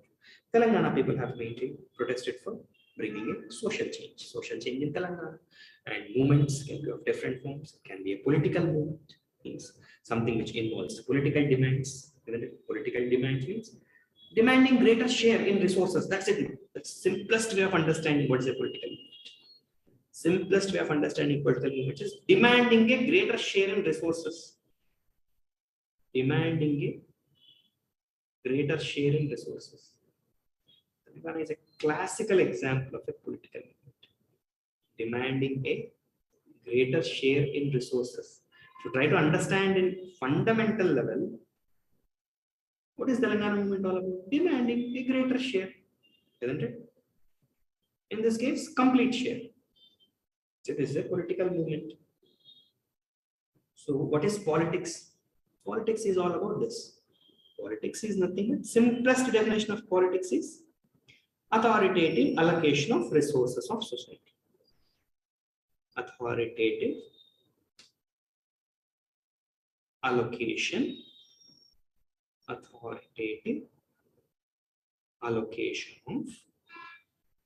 resources of society. Authoritative allocation of resources of society.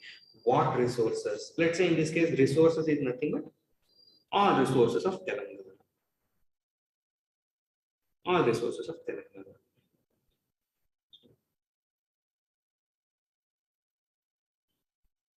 all resources of Telangana.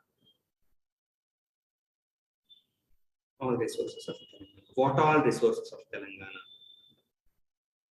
Very simple here again. It could be,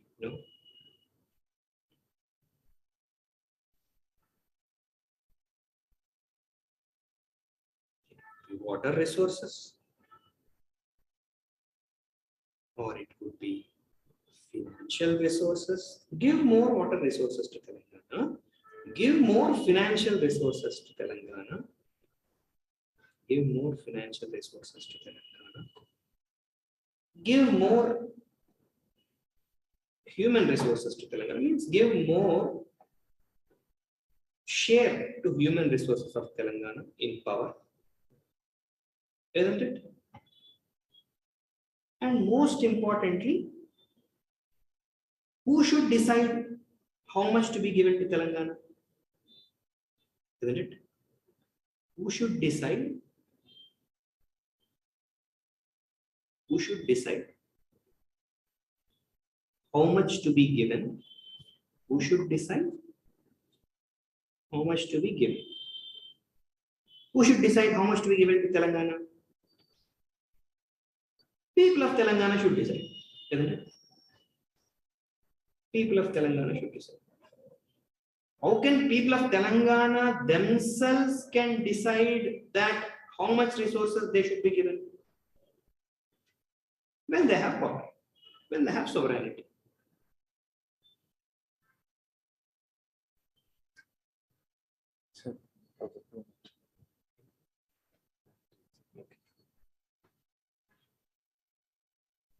Just a moment. The battery is not working. Just give us 2 minutes time.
Sorry for this small technical glitch was there. Please confirm, am I audible now?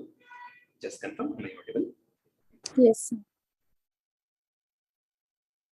Please confirm, am I audible? Yes, sir, you're audible. Good. Yes, sir. Okay, let me start. So it is like this. Politics is nothing but authoritative allocation of resources of society.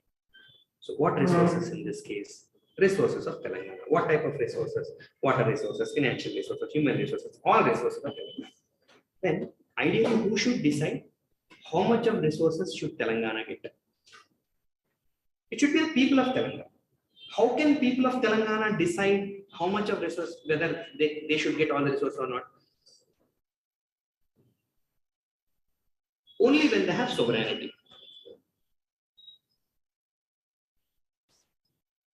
If they have sovereignty, they can decide for themselves. If they have sovereignty, they can decide for themselves. If they have sovereignty, they can decide for themselves. If they have sovereignty, they can decide for themselves. How can they get sovereignty? How can they get sovereignty? How can they get sovereignty? By attaining statehood. Simple. By attaining statehood. By attaining statehood. So, if they get their own state, they will decide how much water they should get. They will decide how much resources they want to have. They will decide how many people of Telangana should be there in various jobs like that? Are you getting my point? Simple, no? So that is the reason Telangana movement is an example of a political movement, isn't it? Reason why Telangana movement is called as a Telangana political movement. It's a political movement. Simple. Why? This movement is all about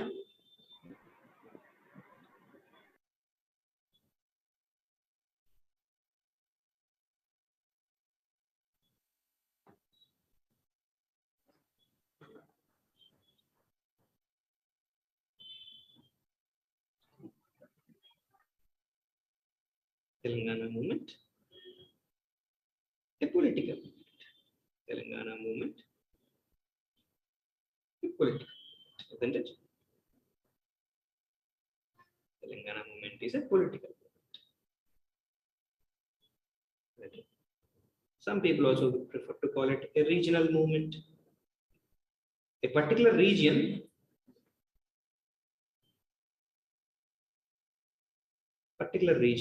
calling for its own sovereignty, or it can also be called as a separatist movement. Separatist movement. In the national perspective, people would want to call it regional movement, separatist movement, like that. But of course, it's obviously a political movement. It's demanding for greater share in the resources, isn't it? So it is like this. So social movement, I've already told, something which calls for a change, social change. It can be anti-Iraq movement, or it can be protest against, let's say against Jogini system. So if somebody is protesting against Jogini system or protesting against child marriage, it's just a social movement, isn't it?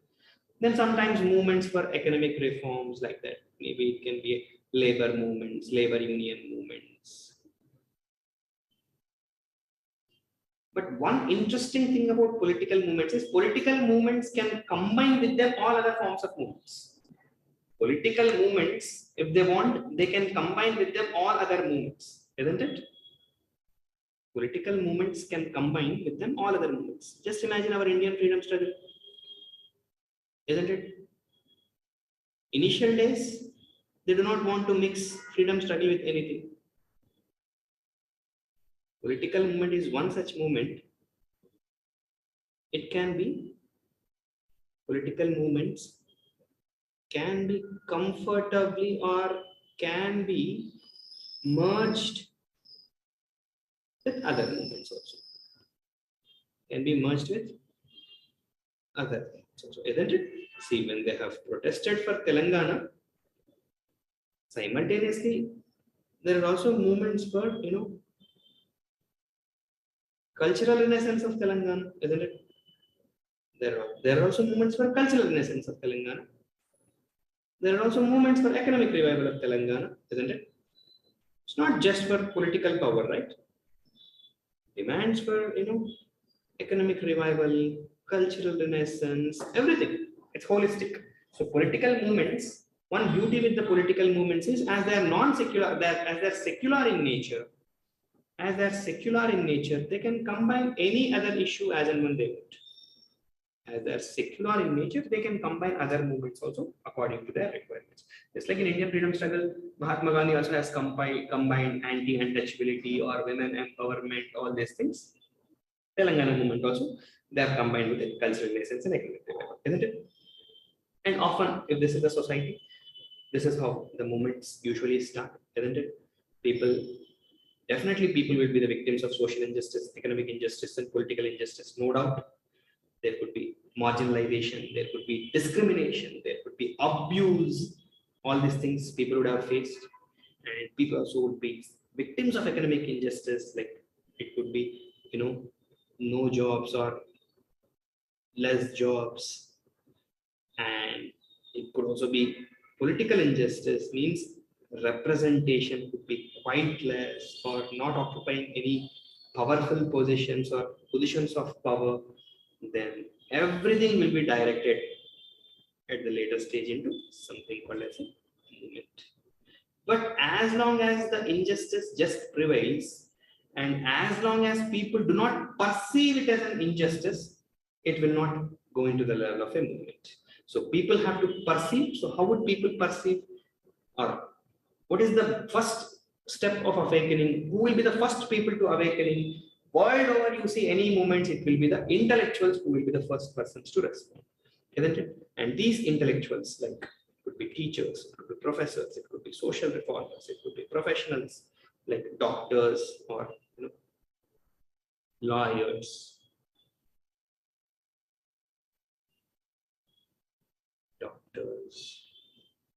lawyers. Social reformers means in the present context we can call some NGOs, civil society organizations like that.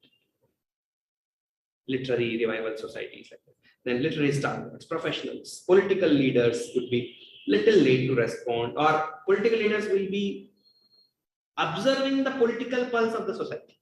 By observing the political pulse of the society, then they try to realize, okay, this is a genuine people's problem and people want it. The purpose of the political leader is to satisfy the needs, aspirations, and demands of the people. When they feel that, okay, there is a commotion in the society and these many sections of the society want it, then politicians also will start playing an active role. Journalists, yes, journalists will be there at all stages, isn't it? Because journalists, these are the people who actually keep sending information, but their involvement will be much more, especially after the movement takes a political turn. And industrialists generally, they generally prefer to maintain status quo, but yes, they often will remain dormant. Though they are aware that if the movement becomes positive, it would be helpful to them, still they will not hesitate, or they will not have an intent to ruffle the feathers of the political power, and they remain status quo because they do not want disruption, because which is against the business. But at the last stage, even they also would come and they also will become part of the movements, isn't it? So then once the protest happening, how the protest will happen? So the protest will be like this. It could be a simple thing like a picketing, or it could be a petitioning, it could be a road show, or it could be organizing a band, or it could be a gurau, or it could be destruction of symbols of authority, or it could be self-immolations, to instigate or to make for emotional appeals, and it sometimes it's like occupying the legislative bodies.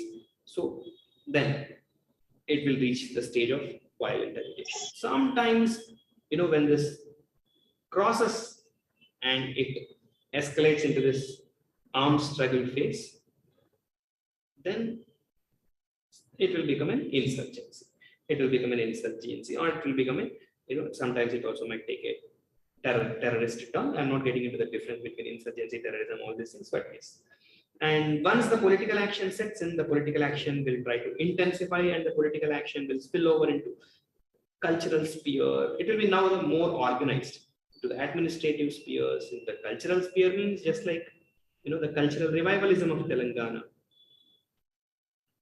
Cultural revivalism or movements for cultural revivalism. Then in the administrative sphere means slowly the bureaucrats also will start entering into, and several movements where bureaucrats have done pen downs and later forms joint action committees like that. Then slowly industrialists also will start supporting.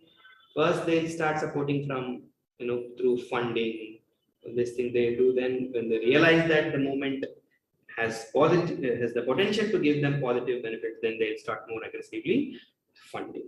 Then of course sons of the soil located elsewhere also will take the movement seriously, and they'll also start, especially the NRIs, they'll also start funding. Then yes, this is about, when the political movement has begun. When the political movement begins, then decision makers, they have to respond, isn't it? They can't turn a blind eye, isn't it? And it's a democratic country. Isn't it? As it's a democratic country. And it's a democratic country. They cannot turn a blind eye. A lot of commotion is happening in the society. How can they turn a blind eye? They cannot turn a blind eye. At least they should pretend to respond, if not respond. Then what they'll come. Okay, we will accept your demands partially. Means what they'll try to do. Okay, we will try to give some concession. Means they'll say, okay, we will form a Telangana Development Board, something like that. They'll tell. Or they'll say, we will give you more funds. Or they'll say, we will make one deputy CM, always from Telangana. Or they'll say, we will something different incentives, they'll try to give different quotas, they'll try to give. Or they may do this. They'll try to buy more. What they'll do? Constitute committees. By saying that we need to study the demand in detail. Constitute a committee and ask for its expert advice. And the committee will, again, what committee will say? Committee will either accept the demand or committee will again suggest this. Committee will again suggest this. If sometimes there is a possibility that the movements, they'll be happy with this, then the movement will end. Movement may end. There are many examples, ma'am. Movement may sometimes end at this phase also. Movements may end sometimes at this phase also. There are several examples of such movements which have ended at this phase. But some movements, no, they'll not stop. They'll fight till the demand is accepted. And once the demand is accepted, again the modalities are important, because accepting the demand or exceeding the demand has consequences, isn't it? Positive consequences, okay. But somebody in the position of power or somebody, the decision makers will be more worried about the negative consequences, isn't it? People might agitate other sections, isn't it? Then it might lead to injustices in the process of accepting the demand, and it may even threaten our national integrity and so on. So they try to factor in all these things before they try to do. So in my view, this is the bird's eye view of the entire syllabus of part 3 of paper 6. Isn't it?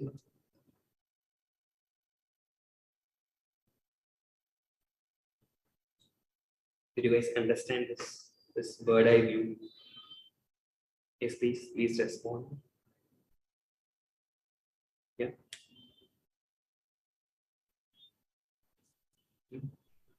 Now let's see each component of the syllabus one after the other. Public awakening. What is occupying legislative bodies? Yeah. Occupying legislative bodies means like attacking assembly, as simple as that. I'll come to that. Attacking assembly or preventing entry of people into assembly, like that. That is one extreme form, because legislation is the highest, legislative body is the highest symbol of power, right? Highest symbol of authority. Means even that highest symbol of authority, if it is attacked, then that shows the movement has reached the highest form. It's not easy to attack an assembly, or it's not easy to attack a parliament, isn't it? Are you guys understanding? Yes. So now let's see. Public awakening and intellectual reaction against discrimination. Yes. Public awakening and intellectual reaction. Public awakening and intellectual reaction. So intellectuals, this. Public awakening and intellectual reaction against discrimination, and formation of civil service or civil society organizations and articulation of separate Telangana identity. Isn't it? So some of them also formed some civil society organizations. And all these people, especially we call them, ideological fathers. For every movement, there will be ideological fathers. I'll try to not just Telangana, for every movement, it could be some professors, or it could be social reformers. So what they try to do, first they try to articulate the identity. The so-called ideological fathers means these are the people, brainchild.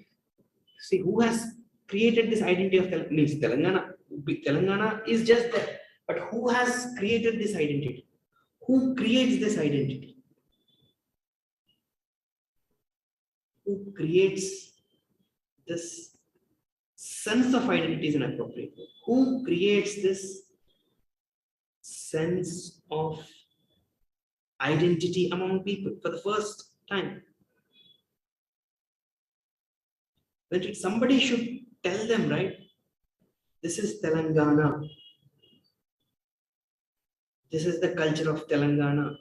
These are the people of Telangana. So those people who create this sense of identity among people, they are called as ideological fathers.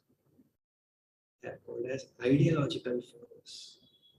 They are called as ideological fathers.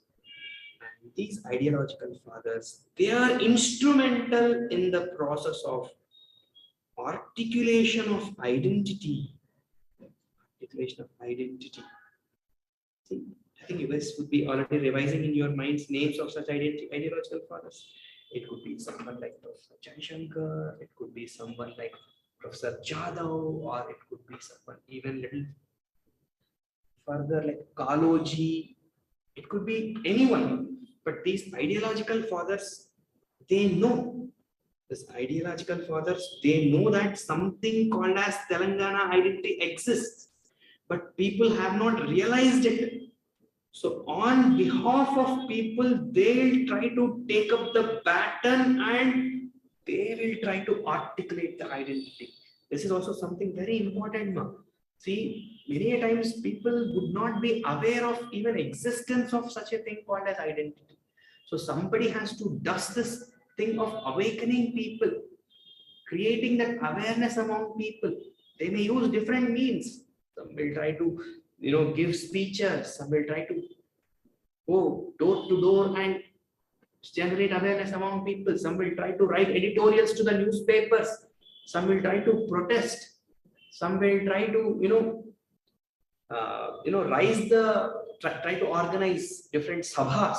Isn't it? All these are in our syllabus, right? Try to organize sabhas and try to generate this awareness among people. Different ways will be there. But yes, articulation of identity, there will be some ideological fathers. These are the people who will feed that in the minds of the people, which will gradually grow into a big tree, and people will start taking the agitation more seriously. People will start taking agitation more seriously, isn't it? So, and you can see this in Asian organizations which raise the issue of separate Telangana Information Trust, isn't it? Telangana Information Trust, such an important organization. Telangana Information Trust, it is one such organization which tried to gather all the information which is present till now about people's need or demand for Telangana. You got my point? This Telangana Information Trust, what it has tried to do, it tried to get all the information at one place. So then people should have information to get awakened, right? People should have information to act upon, right? But till that point of time when Telangana Information Trust was formed, nowhere such information is available. It did this thing of, bringing all the information. And there are some leaders whose names we will be discussing who played an instrumental role in bringing all this information to that one place. And gradually, there are people, some more organizations like Telangana Aikya Vedika, which try to bring from all walks of life together and try to motivate people for the cause of Telangana. On that note, several big processions, and in some cases, some sabhas or meetings are organized. We generally take lightly. Organizing a meeting is not a small thing. You and I, if we try to organize a meeting, it's very much possible that hardly 100 people might turn up. But these meetings which they have organized, they might, for us, for our generation, we have not seen what has actually happened. But some of you would have also seen Telangana movement, because you must be in your early 20s or late teens, that possibility is there. It's very difficult to call people and motivate people and encourage people to come at one place to talk on one particular issue. It's not a small thing. Unless people have some commercial intentions, for something like Telangana, why should I come? Why should I leave my work and go and talk to people or listen to people who are talking about that? It's not a small feat. So in the very early days, when the idea of Telangana itself is very faint or not strong in the minds of the people, calling people and organizing people to come for a meeting is not a small feat. That is the reason all these things were included in the syllabus. And again, what they'll be doing in the meeting, very simple. In the meeting, they'll be voicing out their demands, or voicing, if not demands, in the meeting, they'll be telling that the first stages of meetings, all these meetings, if we carefully observe and analyze their intent, this first generation meetings, they'll be talking about injustices. They'll not go to that extent of calling for immediate demand. They'll try to awaken people. Injustices. These are the injustices being faced like that. The same trend you will observe in all these things. Same trend. And some sporadic movements of violence will be happening here and there. Let's say some Telangana leader students organization attacking Andhra professors, or Telangana Vidyarthula Vedika trying to organize one event in Usmania University, Warangal University, that movement going violent. These kind of sporadic incidents will be happening here, there, and gradually that consciousness will be being built in the minds of the people, right? Then, of course, then you also have to understand politicians are always interested to understand the pulse or mood of the people and try to use it for themselves, if not achieve the demand. So definitely contemporary to all these developments happening in the society, some political parties which are present at that point of time, they would have taken up this issue. They would have taken up this issue because they have their own interests. So at that point of time, some political parties, they also would have taken this responsibility to highlight the issue, but not in a significant way. Not in a significant way. That is the reason they could not achieve the result which they want to achieve. But try to understand this. Establishment of TRS in 2001. So if we read it plainly, it might appear for us, what's so big thing, establishment of TRS? See, establishment of TRS means this is a political party, and the genesis of this political party, it's like a dedicated effort to realize the vision of Telangana. It's a separatist political party. Are you getting my point? The very purpose of formation of this political party called as, the name itself is suggestive, Telangana Rashtra Samiti, as simple as it. Aam Aadmi Party also is a new party which most of you would have seen, taking birth right in front of your eyes. You can understand. Aam Aadmi Party, was it born to realize any statehood? No. Jharkhand Mukti Morcha, it was formed right in front of our eyes to realize the vision of formation of new state called as Jharkhand. Like, let's say, All India, like Dravida Munnetra Kazhagam, DMK, it was formed to realize the vision of, at that point of time, you would have been read in your NCRTs, Dravida nationalism means they have a demand of Dravida Nadu, and it's Dravida nationalism altogether. Isn't it? So every political party, there would be some reason why they would have formed. Isn't it? Let's say YSR party. YSR party is a regular political party. It's like, Yuvajana Shramika Raitu Congress party. It's like a splinter party from Congress party. It's a political party with the ambition of, but this particular political party, it was formed, the very intent, the very purpose of the genesis of the party is related to realizing the vision of separate statehood. That is the reason why we will read about it a little bit more depth and detail, because see, nobody would make an effort or venture to form a dedicated political party unless there is a significant demand in the minds of the people, or unless there is a genuine unrest, social unrest in the society. So a political party realizing that this idea of social unrest in the minds of the people and thinking that there is a possibility to secure representation in the legislation by forming a political party is not a small thing. So that is the reason we will deal this topic in more detail. Then again, political realignment and electoral alliances in 2004 and later phase of Telangana movement, TRS in UPA. So it's like this. Any political party which was formed with the purpose, what we try to do, generally it's possible that it might receive people's support and it might get into power. But it may have got into power, but it may not have the power to get what it wants. It would have just a secure representation. Securing representation is one thing. Getting into power is one thing. So it would have just got into the power, but it would not have got what it wants. So what it will try to do, it will try to alliance or it will try to identify like-minded people, thinking that the like-minded people would help it in achieving what it wanted. That could be the reason why TRS would have come into alliance with an UPA, thinking that UPA might accede to its demand. Okay, what happened? We will not get into it. And similarly, a committee was formed, Gargiani committee and T-JAG, then Pranab Mukherjee committee. These are all several things, in the course of action. It's all about, political aspects.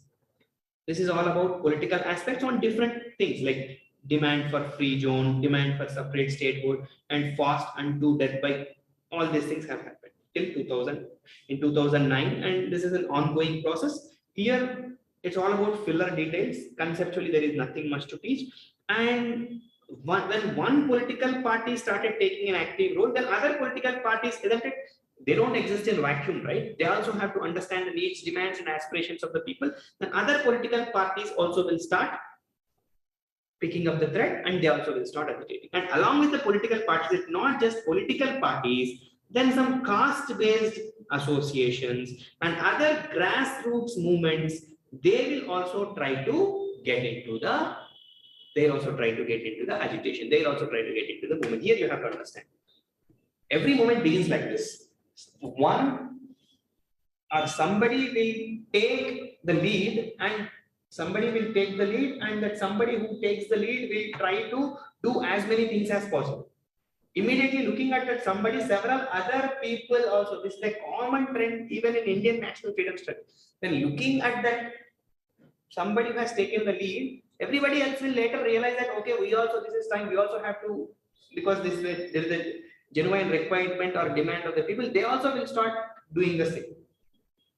Then what will happen at one stage, they would realize that all of us are fighting for a common goal or a common demand. Let's not work in different ways. All of us have a common goal. Let's come together and work for a common goal. That is where this joint action committees will come into picture. Joint action committees, you are working for Telangana attainment, I am working for Telangana. Your style may be different, your approach may be different, but all of us have the same destination to reach, that is attaining Telangana.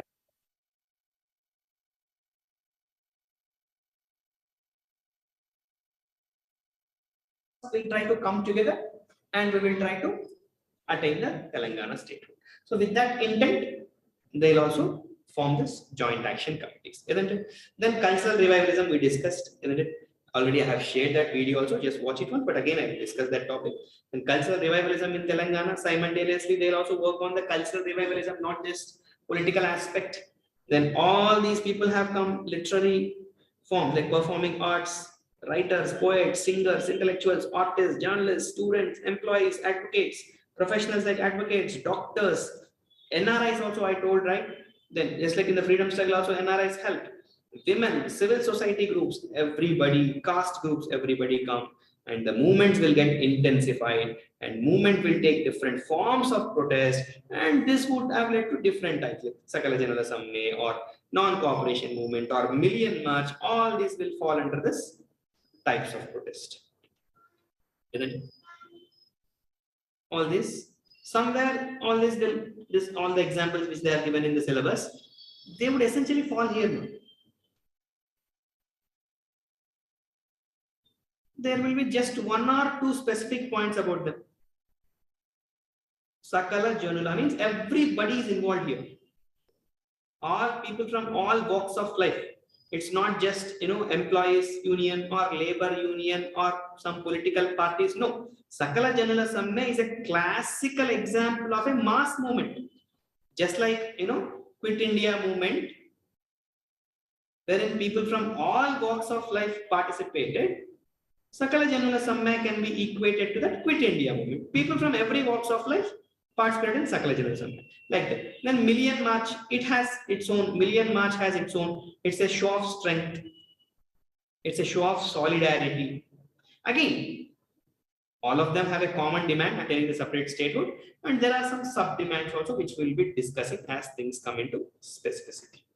Then comes political parliamentary process, which is accepting the demand, and different political parties and their stand on Telangana, all party meetings, again committee in the final stage, then statements of Telangana, then finally the report on how to divide its recommendations, then finally proceedings in assemblies and declaration, then finally the state act in which they talk about the modalities of reorganization.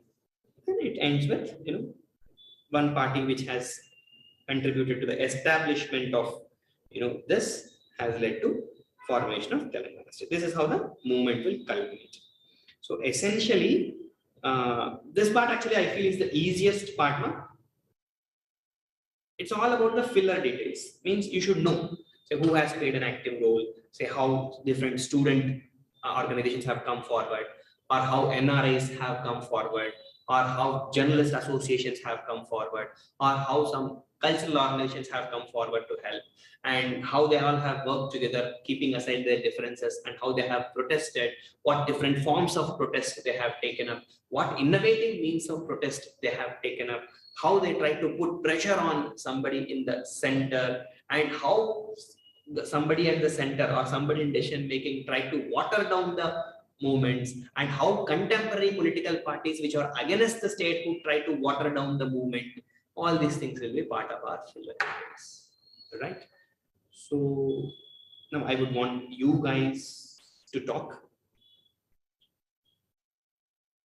First, did you guys understand this broad framework or approach to this topic?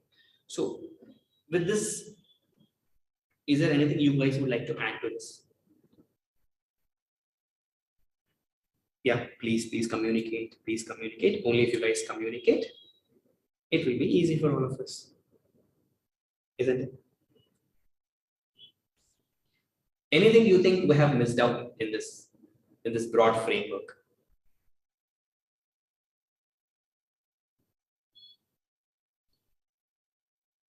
So what about the role of activists? Possible for you in to general? identify certain things we might have missed out. So what about the role of activists? In the scheme They of come things. under. Huh. Hello.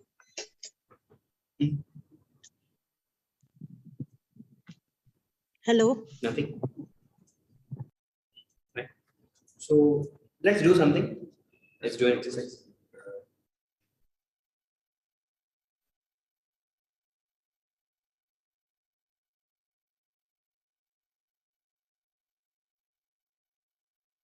In the chat box, we are not usually, we do not allow students to unmute because we are also giving the recordings to you, right?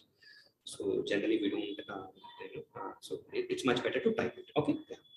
Yeah. What is the role of activists? So it's a good question, but who are activists? Is the question we also should ask. These are all political activists, right? Most of them are political activists. So political activists means it's not that every time the political activists have to be part of the mainstream political party like TRS. Political activists could be from different walks of life. Political activists, and political activist is a term we should not use it only to the people who are confined to one political party. Anyone, any activist who have a political demand is a political activist. Let's say people like Gadar. Gadar is a literary stalwart, but still we call him a political activist because he did not just fight for the revival of Telangana culture. Through revival of Telangana culture, he also fought for Telangana. It is like this. Let's say a group of journalists. They did not make any demand for reforms in journalism or higher pay for journalists or more representation for Telangana Jalit is not just the demand. Demand is not just that. Demand is much more than that. They also said we want Telangana. Everybody has a common streak. So these are all fall under the thing of political activists because all of them have common thing, that is getting Telangana statehood, right? Not all of them are intellectuals again, isn't it? Who are considered intellectuals? Like professors or somebody like literary stalwarts. These people we consider them as intellectuals, and the ideological fathers also are considered as intellectuals. See, not everyone will articulate the identity. Some people in the beginning stages they have identified, they will be articulating the identity. Later, everybody and they try to generate awareness and they'll try to create awakening among the people. Those threads will be picked up by people and everybody will follow the suit. Everybody will follow the suit. So that is how the movements generally will progress, right? So let's try to generate few generic questions, not specific questions, some generic questions. Let's see that. Specific questions we will talk under each topic, but here let's generate some questions. Observe carefully.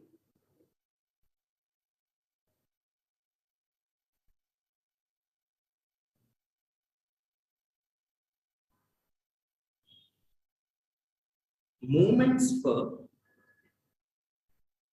separate statehood. Movements for separate statehood have done more harm than good to Indian social fabric. Have done more harm than good to Indian social fabric. Critically analyze the statement. Critically analyze the statement. Critically analyze the statement. Okay, that one kind of question we can see. Then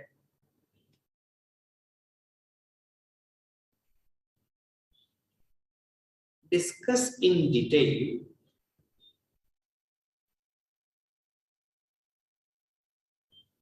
the role played by intellectuals.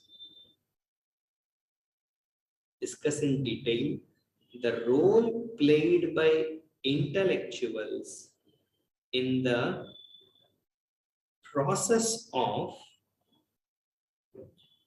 articulation of identity, in the process of articulation of identity for a movement or identity of a movement, in the process of articulation of identity of a movement played by intellectuals in the process of articulation of identity of a movement. That could be one question. Mention various means,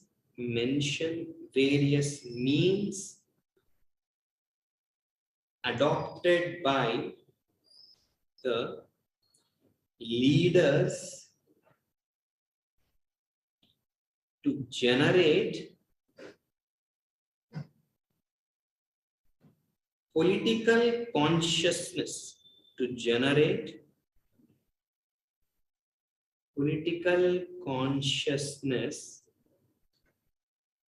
among the masses.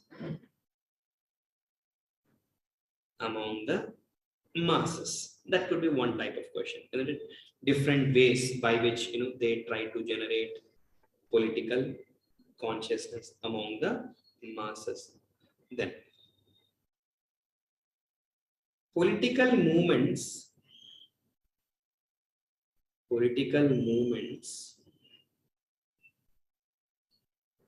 often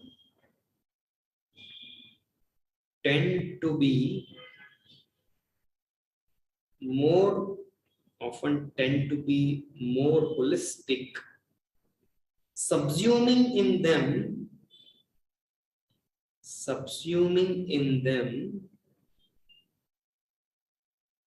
other movements of social significance, other movements of social significance. Analyze other movements of social significance. Analyze the statement. Analyze the statement.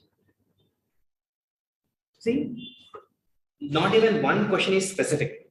It is just very broad questions, right? Movements for separate states would have done more harm than good to Indian social fabric critically. And then here you will write what are the movements, benefits of movements, or issues with movements. Benefits of movements, issues that would arise because of the movements, you will write, and you will conclude with it. You will conclude with saying that not always the movements cause harm to the social fabric. Sometimes movements, the outcomes of the movements would be formation of a separate statehood, which would lead to better wealth, better prosperity, and better life to the people who are part of the separate movements. That's how you can conclude. Then what kind of role intellectuals will play? See, intellectuals, what they'll try to do? First, they'll try to study in depth and detail about various kinds of injustices that can be political injustices, economic injustices, social injustices. Then they'll try to publish brochures. They'll try to publish, pamphlets. They'll try to write articles. They'll try to voice their opinions in the TV channels. They'll try to, tour the villages. They'll try to tie up with other people who are, who have outreach, and this is how they'll try to play a role in the process of articulation of identity of a movement. At a point of time, even the politicians will start recognizing and realizing their worth and value. And politicians, the moment politicians start getting associated with them, then politicians will gradually try to take over the mandate or take over the baton of fighting for the identity movement. Various means adopted by leaders to generate political consciousness. What different means people will adopt? Different means. Like we have written, right? It can be protest, buns, get-outs, and tours, or calling art tests, calling culturally. Likewise, they'll try to it could be by different methods, or it could be by including different sections of the society. It could be including different social groups. It could be like Dalits or Muslims or tribals or different caste associations. So this is how political leaders will try to generate political consciousness among the masses. And they may even go to the extent of establishing a newspapers, establishing news channels. In case of Telangana, dedicated newspapers have come, and dedicated news channels have come. All of them try to promote the cause of Telangana, right? Then political movements often tend to be more holistic, subsuming in them other movements of social significance. This also I have told, isn't it? Telangana political movement, along with it, it has subsumed Telangana cultural revival movements, or Telangana job demands for more jobs for Telangana, demands for more representation of Telanganites in like this. So different other movements also, labor union movements, all the movements have got subsumed into the demand for Telangana, and they fought for a single statehood of Telangana, that in turn was realized. Then other things would have, isn't it? Even doctors, all that, every time doctor strike used to happen, TRS people used to go and support these doctors, isn't it? Then they promised that if new state comes, then we will solve all the problems of doctors. It is like Telangana movement trying to subsume. Then in Telangana state, doctors will not face any problems. Let's say teachers are agitating for something. Immediately, Telangana movement will go and they'll tell that you are protesting for this. Don't worry, if our Telangana state comes, Telangana teachers will not be subjected to any kind of discrimination, and Telangana teachers will get best compensation. Say movement for unemployment, then immediately they'll tell that don't worry, unemployment itself is because of we do not have a separate state. So support us, come with us, join hands with us, we'll work together. And once a new state is formed, every year we will issue notifications, group 1 notification, group 2 notification every year, and you will get more jobs like this. So whatever movement will be happening, the regional movements leaders, they'll try to extend solidarity, and they'll try to find common ground, and they claim that Join with us, and if this vision is achieved, everything else will be achieved. These things, these details we will get to know when we read about, um, when we, in the factors that led to formation of political jack or other joint action committees. This we will again try to bring back to picture. The idea behind forming of joint action committees is this. Let's not discuss everything in the very first session. It might create confusion or clutter. But generally, this is how political leaders try to subsume other movements into broader mandate of attaining the statehood. Okay, so I think that is what I want to discuss for today's class. From tomorrow, I think Nishant will again start taking his class. My classes will start after 10 sessions of Nishant. I'll start taking my classes, or it will be like weekends I'll be taking. So because unless you guys understand the first and second part properly, then only then I can teach third part with much more condensed for you. Because say if I suddenly use the term mulki, or suddenly if I say something which happened during Salar Jung period, something you will, that clarity will be missing. Or if I say about Operation Polo, if I use the word suddenly Operation Polo, or if I suddenly use 1956 agitation, or if I suddenly use gentleman's agreement, or if I suddenly use standstill agreement, then you might think, it would have been better if had these topics been discussed after the part 1 and part 2. So I'll go little slow. Let Nishant complete as many things as possible. So you will get a better sense and better understanding. But for this, I try to give clarity. My part approach is very simple. If you guys just understand that this is the approach to this topic, then reading this part is all about filling the details. And don't worry about answer writing component, that I'll more than take care for you. See, today itself I have given you 4 questions. If you guys really want to practice, you can happily practice, and you can post your answers in the group. Also, you can peer evaluate. I also try to give my suggestions. Mains answer writing part, I'll be more than taking care for you. Don't worry much about it, because the very orientation and style of my lectures is like in the mains orientation. So, and of course, when I'm taking the regular class, I'll also, because the demand of the exam, hopefully I don't think such questions will be asked, those dates and all, also I'll try to include, and names of personalities, whether it is like people like Bhagya Reddy Verma, or people like Kaloji or Alvar Swami. These names we will be using generously. Pasham Yadagiri sir, and glad that I also know some people who are closely associated with Telangana movement, because of thanks to teaching, as I'm involved in teaching, and so as I keep attending mock interviews, I have very close contacts with some who actually participated in Telangana movement, that too from the beginning stages, not those who have come in the last stage, but those who are from the beginning of. I also try to call Yadagiri sir once. I also want to call Sridhar sir, Madabushi Sridhar sir. I know him well, but sir recently got cardiac stroke. Sir is now in hospital. But once sir recover, I'll also couple of times I'll ask sir to talk, because he's an authority. I think he can give us much more valuable information, right? So these things we'll try to work out, right? So I'll stop my class for today. Thank you.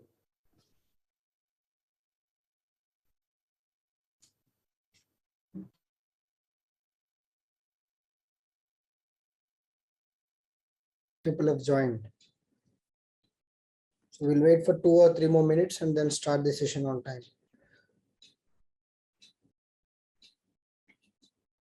So I hope the last session by me, you had a class with Dr. Vivek sir yesterday, right?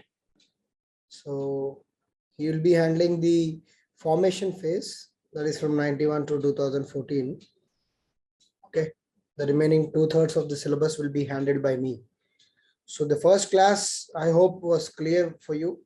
It's basic introduction about the Telangana, the rivers, the culture, the society.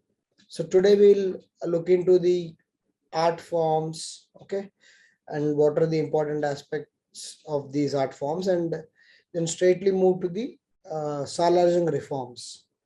Okay, Salar Jung reforms, and then subsequently Mulki rules. What are the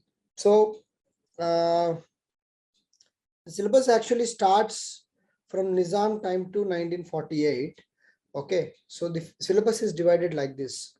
If you see, it says the idea of Telangana. Okay, The idea of Telangana is up to 1948. Okay, from 1948. Yeah. So the idea of Telangana is basically from 1948 to 1970, the mobilization phase and finally the formation phase. Okay, so up to 1970, it comes under one phase, and from 1970 to 1990, how the intensity picked up comes into the second phase.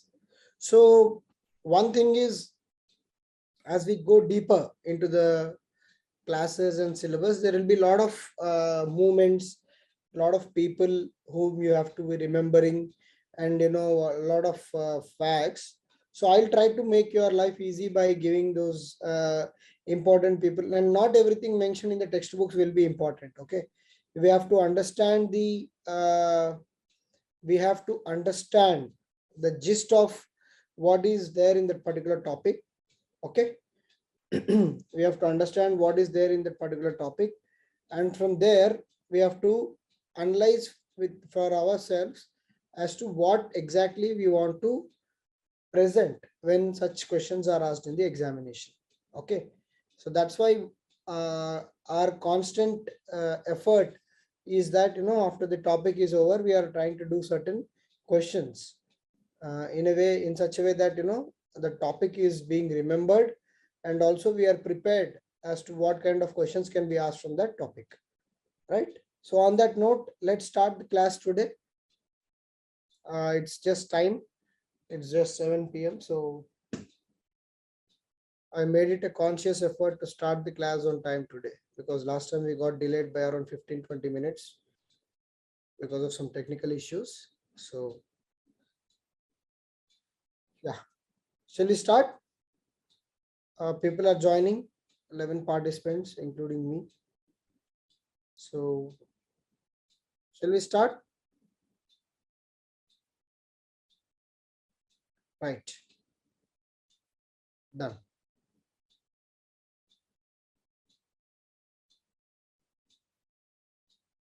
I hope you're able to see my screen.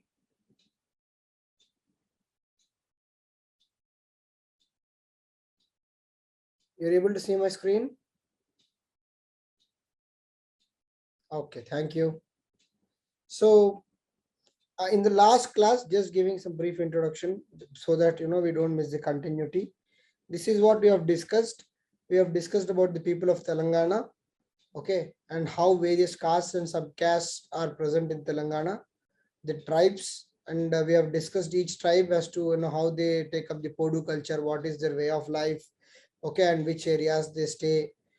Okay, all this will give you a brief idea about the socio-cultural fabric of Telangana. Okay, we also discussed that the average tribal population in Telangana is more than the nation's average. Okay, and then we discussed about various occupations. Okay, various occupations. Okay, just give me a minute. Just trying to know that.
Okay, so I was just checking out the fifth schedule areas in Telangana. So we have special mechanisms for fifth schedule. That's what I told you the last class also.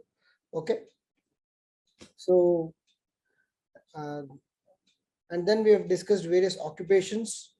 Okay, and then we have discussed how each and every occupations has its own respect and also the cultural space in the society of Telangana.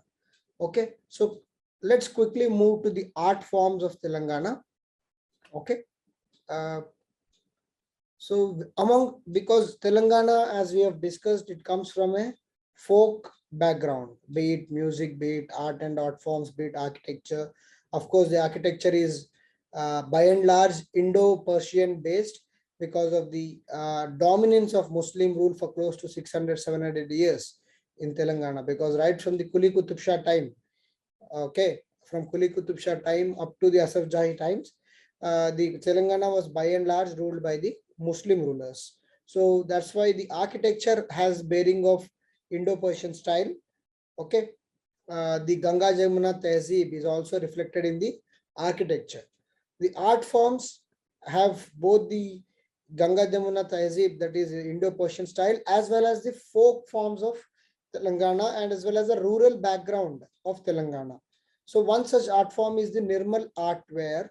Okay, Nirmal artware is a very broad term about the art forms of an area called Nirmal. Okay, Nirmal is a place in the erstwhile Adilabad. Okay, so these are artistic toys, Nakash, Nirmal furniture, paintings, and handicrafts. So basically, this Nirmal artware is a combination of furniture, paintings, and handicrafts. Basically, it's a kind of, I'll just show you that slide. So these are Nirmal paintings. You see, there is a kind of nativity to these paintings. Okay, these are Nirmal paintings. So there is a kind of nativity, and the art forms comes from the rural lifestyle of the people. Okay, and then Bhuvan Giri is nothing but the Bongir. Okay, in the Yadadri Bongir district. So in that, the wooden carvings or the wooden panels, statues, gods and goddesses. So you must have seen this kind of wooden carvings. Okay, wooden carvings, or something made up of wood. Okay, some people even make these kind of wooden carvings on the main doors. Okay, for such wooden carvings, Bongiri is very famous. Okay, Bhuvan is very famous, and it is basically, the artists are very much prevalent in that area. And then coming to Cherial scroll paintings. So Cherial scroll paintings are very famous. These are cloth paintings narrating the folklores. So basically on the cloth itself, they kind of narrate stories. Okay, if you see that cloth, you can see the complete story in that Cherial scroll painting. For example, this is a typical Cherial scroll painting. You can see, a kind of, let us zoom it. I have also not seen what is the theme of this. It's some marriage. If I'm not wrong, this is the wedding of Lord Sri Ram. Okay, yeah. So the entire theme and the marriage of a particular series, the entire story is being projected in single painting. So these are Cherial paintings. Okay, these are Cherial paintings. These are Cherial scroll paintings. Silver filigree handicrafts famous in Karimnagar. Okay, you see, this is silver filigree. You must have seen this in many shops, right? Like Lord Balaji, Ganesha, all of them are made. This is silver filigree. Okay, very intricate and minute details are taken care, and it takes a lot of artisanship to carve such kind of these things. Okay, handicrafts. So basically, it's a silver filigree.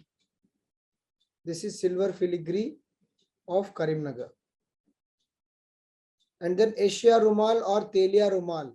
So basically it is made in Pochampalli and surrounding areas of Nalgonda district.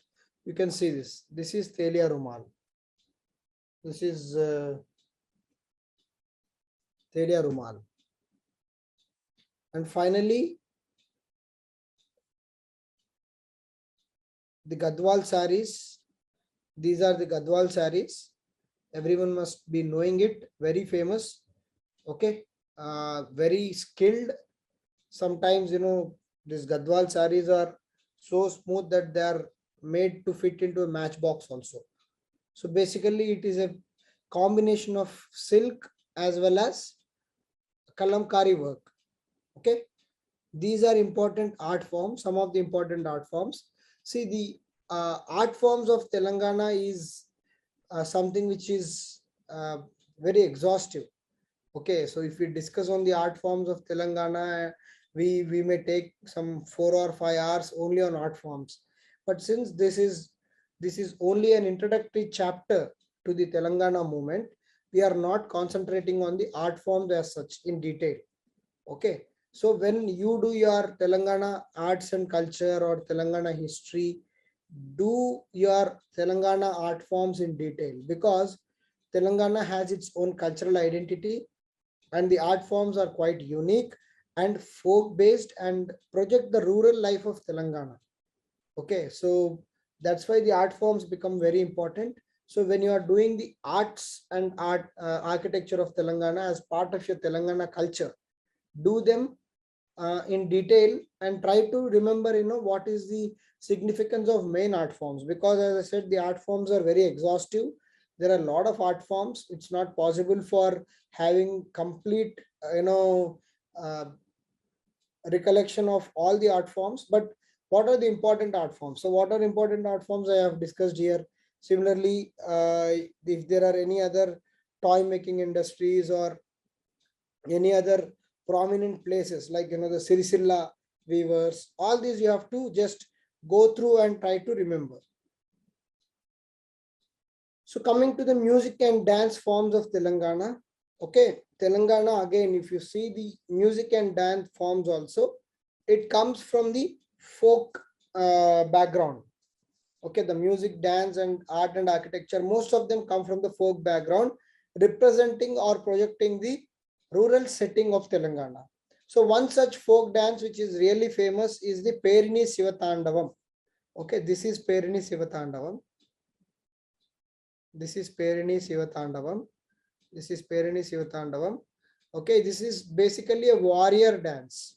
You can see the expressions, right? They are very, very ferocious expressions.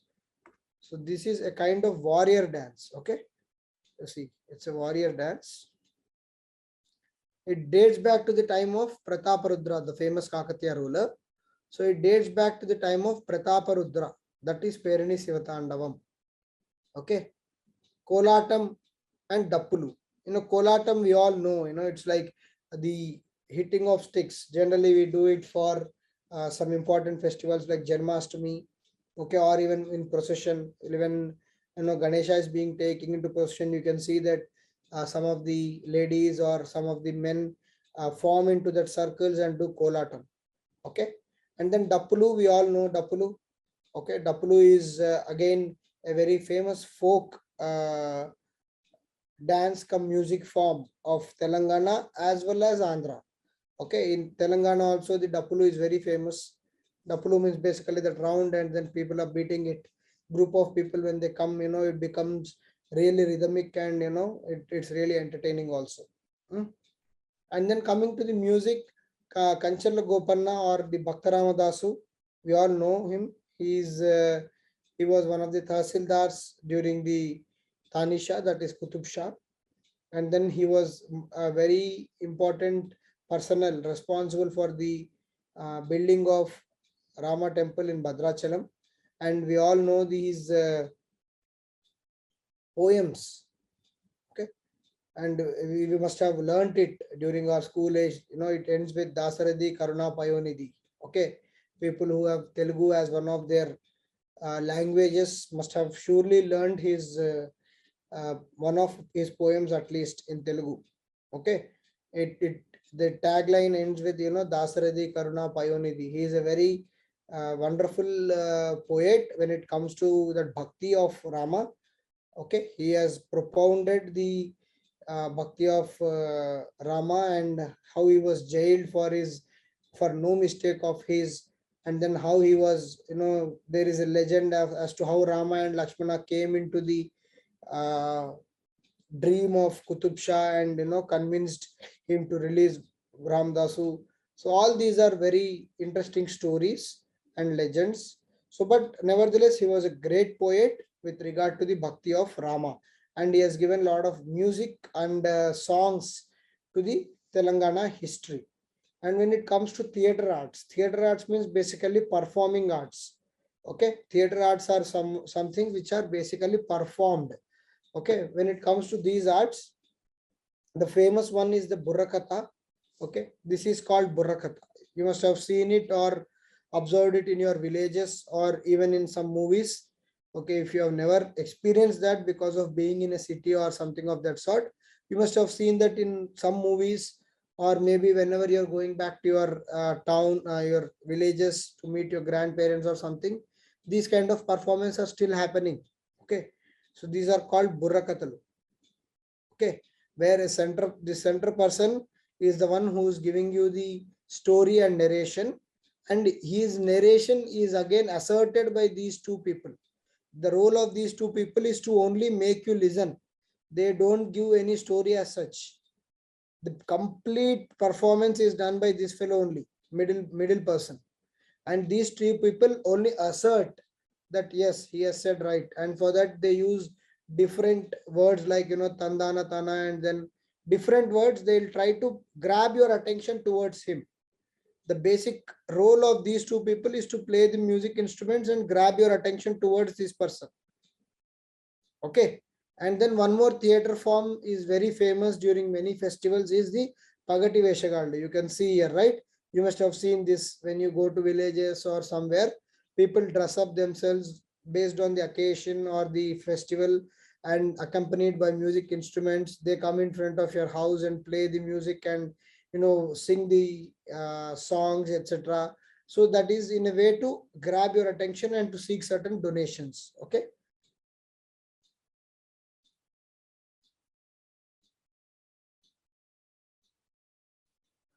And then coming to the festivals of Telangana. Okay, Telangana again, the festivals are quite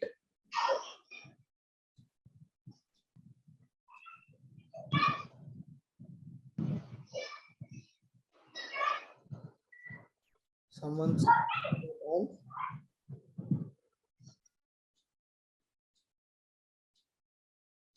Please mute yourself. Yeah.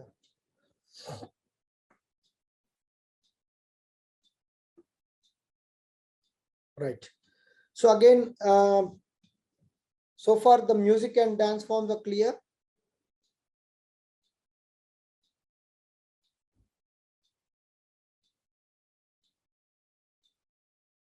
Yeah. So I'm not covering these aspects very much in detail.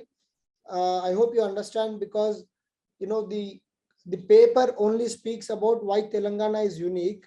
As a part of that, it is trying to offer you certain unique dimensions of Telangana in chapter 1. Okay, so we need to know them, of course, because being it group 1 exam and being the Telangana group 1 aspirants, we all should know the art forms of Telangana along with music and dance. But that is only a micro topic in this particular paper, and it is part of your Telangana art, architecture, culture, and society. There is a special topic for your prelims as well as mains in this for this particular topic. So do concentrate on this particular issue, because we may think that we know most of the festivals in Telangana. Have been brought up. I know what is Bonalu and everything, but you need to know much more. Okay, knowing Bonalu, celebrating Bonalu is something we all do, but how it came up, what are the different characters in Bonalu, what is the exact reason for Bonalu. Okay, so which caste is more active in Bonalu? So these kind of things you need to know. And since the advantage is that we have been listening to it for many years now, so by just having certain glance at what exactly it is, we can know it in detail. Okay.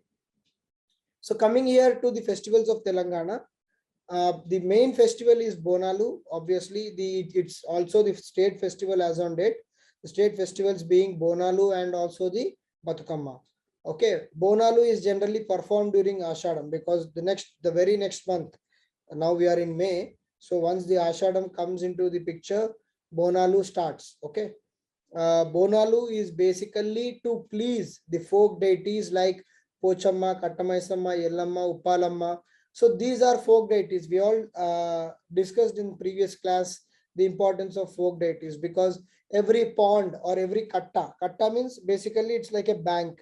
So every bank, be it of a pond or tank, has Kattamaisamma because they feel Kattamaisamma will protect the bank and the water and also people from having any waterborne diseases or people from having any accidents in that on that katta. So that's why they basically have the Kattamaisamma temple on the banks of these rivers, ponds or tanks. So during Bonalu, they go and please this folk deity Kattamaisamma, and similarly Pochamma, Yellamma, Uppalamma, each and every goddess has their own identity. They are having a certain role.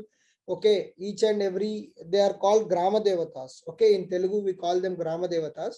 They have certain role and responsibility in ensuring the safety of the people in that particular village.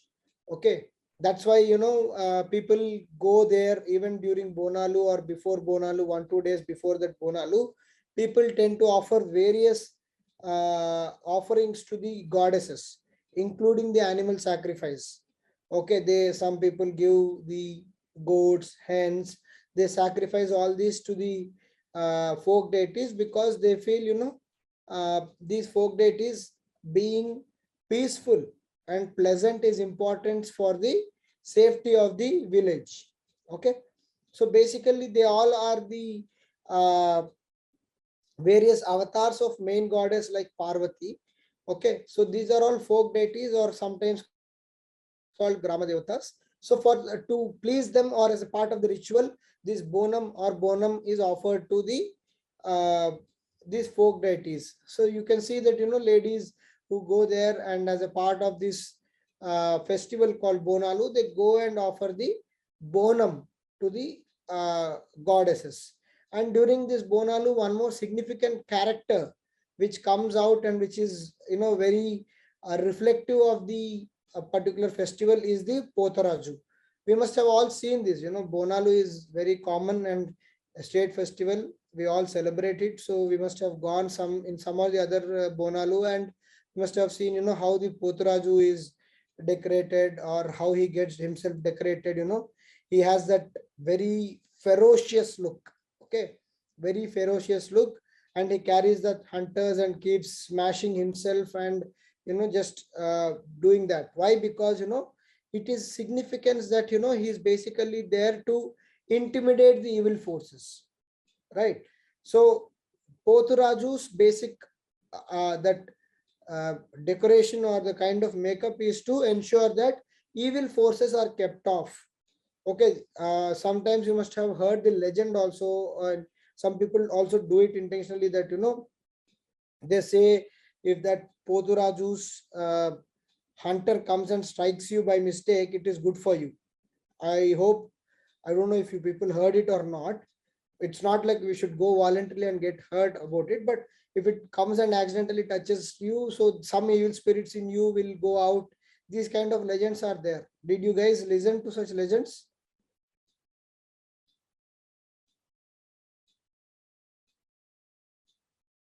Yeah. So, yeah, such theories are there, and many people do it. I mean, accidentally or wantedly. That if that Pothuraju's hunter comes and hits you, it will drive away evil forces in you. So such kind of things are there. So we all know, Bonalu is a very popular festival in our state, and we know a lot of information about Bonalu. Okay, and then, but having known that also, please be very clear with festivals like Bonalu, Batukamma. Okay, because these are pride of Telangana, right? And these festivals are very natural oriented festivals. Okay, if you see the festivals of Telangana also, they come from nature. They are not, artificially, or sometimes, they are not included into the culture because they have to be included. They flow naturally. Okay.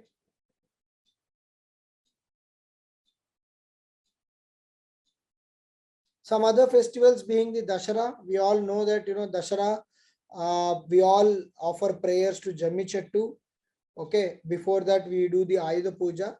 So again, we all know the legend of how the Mahabharata and Pandavas perform puja and all. And after Dasara, there is a very peculiar culture in Telangana about Alai Balai. Okay.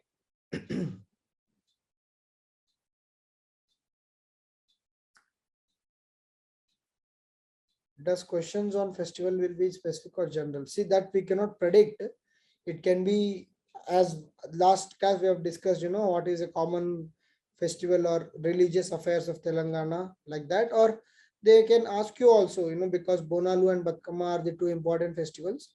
So they can ask you, how is Bonalu important, or how is Batkama festival important for Telangana, and what does it signify? Okay, it signifies how the Telangana as a state or as a culture respects the nature. We mix the Batukama. If you see the ingredients of Batukama, haldi, kumkum, flowers, all these are actually purifying the ponds or tanks. And because we have tank irrigation or tank kind of culture in Telangana, so we by using Batukama, maybe our ancestors were there is a scientific reason for Batukama, is that maybe our ancestors were trying to purify these ponds. Okay, so specific festival oriented question I'm not expecting, but if they are asking you about various festivals, mention the festival, write 2 or 3 lines about festival, and write something positive, like unique, like what I said for Batukama. Batukama, everyone knows that we are having the beautiful decorated Batukama. You're garnishing with Tangidi Pulu. Then women are decorating themselves and taking it to offering prayers to Batukama, and then taking it to the nearest pond and then doing Visarjan. But try to identify some scientific angle to it. Okay, like what we just told, that Batukama being a state festival also has a scientific angle, like purifying the tanks and ponds, because we are using kumkum, haldi, everything is there in Batukama. And these flowers are also basically, if you see the type of flowers being used, they themselves purify the water. So if you add that, it will look unique. Okay, you are actually saying that how forward or beautiful the Telangana culture is. And similarly, coming to the Deepavali, we all know the Deepavali is a very famous festival where the Lakshmi Puja is done, and because of the influx of various people from various parts of the countries, like the Marwadis, Agarwals, the Lakshmi Puja has become more important in Telangana. Okay. And then after Lakshmi Puja, we know the Sadar festival is generally performed. Even in Hyderabad, it is generally performed where the buffaloes are, huge breeds of buffaloes are brought and they are made to run. So this Sadar festival is also very important. And then Batukama Panduga, we have just discussed. Holi is quite important in Telangana. We celebrate it with lot of vigor. Okay. Of course, I did not mention Ganesh Chaturthi. Maybe we can add that. Okay, Ganesh Chaturthi is something which is celebrated very popularly here. After Maharashtra, Hyderabad has the lot of interest for Ganesh Chaturthi. Kartika Purnami is celebrated very well here in Telangana. Pirla Panduga, you must have heard about it. These are peers. Okay, these are peers, a kind of Muslim festival. These are peers, and they are installed there. And Pirla Panduga also is a very famous festival in Telangana. Ramzan, we all know, just yesterday Ramzan festival got over. Bakrid happens generally in the month of August or somewhere like that. Miladul Nabi is the starting of Islamic calendar. Okay. So generally Miladul Nabi is starting of Islamic calendar. Okay, and then the Christmas. Christmas also, because of the huge Christian population in Telangana, Christmas is celebrated in a very grand way. There are very good churches like the Medak Church and Secunderabad Church, St. John's Church. So all these churches are very lavishly decorated, and the Christians go there and offer prayers in huge numbers. And then some of the folk festivals of Telangana are the Komravelli Mallanna Jatara. So he is Komravelli Mallanna, a very powerful and very famous god in Telangana. Okay, it falls in the border of the Siddipet and Warangal district. Okay, Komravelli. So I hope some of you have been there. I have been there. So Komravelli Mallanna is very famous and very powerful god, and annually his Jatara is celebrated for almost 2 months. Okay, a very interesting thing that generally whenever there's a Jatara and all, it happens like Brahmotsavams of Tirumala and etc. It happens for 1 week, 10 days, but Komravelli Mallanna Jatara goes on for almost 2 months after Sankranti. Okay, from Sankranti to March up to Ugadi, Komravelli Mallanna Jatara keeps on going, and the entire place is very vibrant during that time. Okay, now because of the formation of new districts, this Komravelli Mallanna has got much more attention, and the government has developed the infrastructure there, and lot of people, lakhs and lakhs of people come and offer their prayings and their devotion to Komravelli Mallanna. Very, very beautiful festival. And then the Gonds of Adilabad. In last class, we have discussed how the Gonds of Adilabad are present in the Adilabad. So they are basically the worshippers of snake and its clan. So they generally believe in the snake charms and snake clans. So they perform this Nagoba Jatara. Okay. This is the Nagoba Jatara of Gonds of Adilabad. So you can see that, they are trying to worship the Nagadevata, etc. here. So that is one of the famous festivals, tribal festivals of Telangana. The biggest and famous tribal festival of Telangana is obviously the biennial festival of Sammakka Saralamma Jatara. Okay, very recently this year also it happened. I hope you all know it, that this year Sammakka Saralamma Jatara happened, and as usual it was a huge gathering, and it is in the remote forest of Warangal at a place called Eturi Nagaram. So it's a very famous festival. It's performed by the Koyas. Okay, the priests of Koya clan, the Koya tribes. As we have discussed in the last class, a person called Jampanna belonging to Koya tribe opposed the Prataparudra along with his family, the Sammakka and Saralamma, and how they opposed Prataparudra and how they were killed. Okay, and then subsequently how they martyred and became the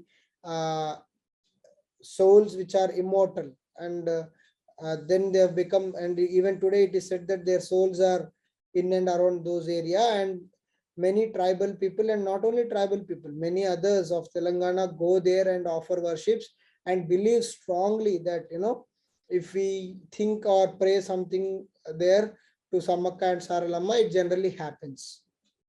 Okay, and they offer jaggery. Okay, the very peculiar thing about Sammakka Saralamma Jatara is the offering of jaggery, and they call it Bangaram. Okay, people generally, it is said that whatever weight we have, it's like some people go and do the tula dan there, that whatever weight you have, that much weight of jaggery they offer to the god. So these are all important festivals. Okay, like Sammakka Saralamma Jatara, Batukamma, then Bonalu, because these are covered at pan-India level. These have approach and news of pan-India level. And whatever I'm telling you is not something new. It's something which I have known, and I'm sure 90% of you know what I'm speaking about. These festivals are covered in very length and breadth across the news channels. Okay, right from ministers, the chief minister, everyone goes to these festivals. Okay, even the Bonalu, which is going to start it now, during when it reaches the Secunderabad, the Mahankali, Amavaru and all, everyone, ministers go start offering. Okay, and then the Peddamma temple is there in Jubilee Hills. People go there and offer their prayers. So these are all very important aspects of Telangana festivals.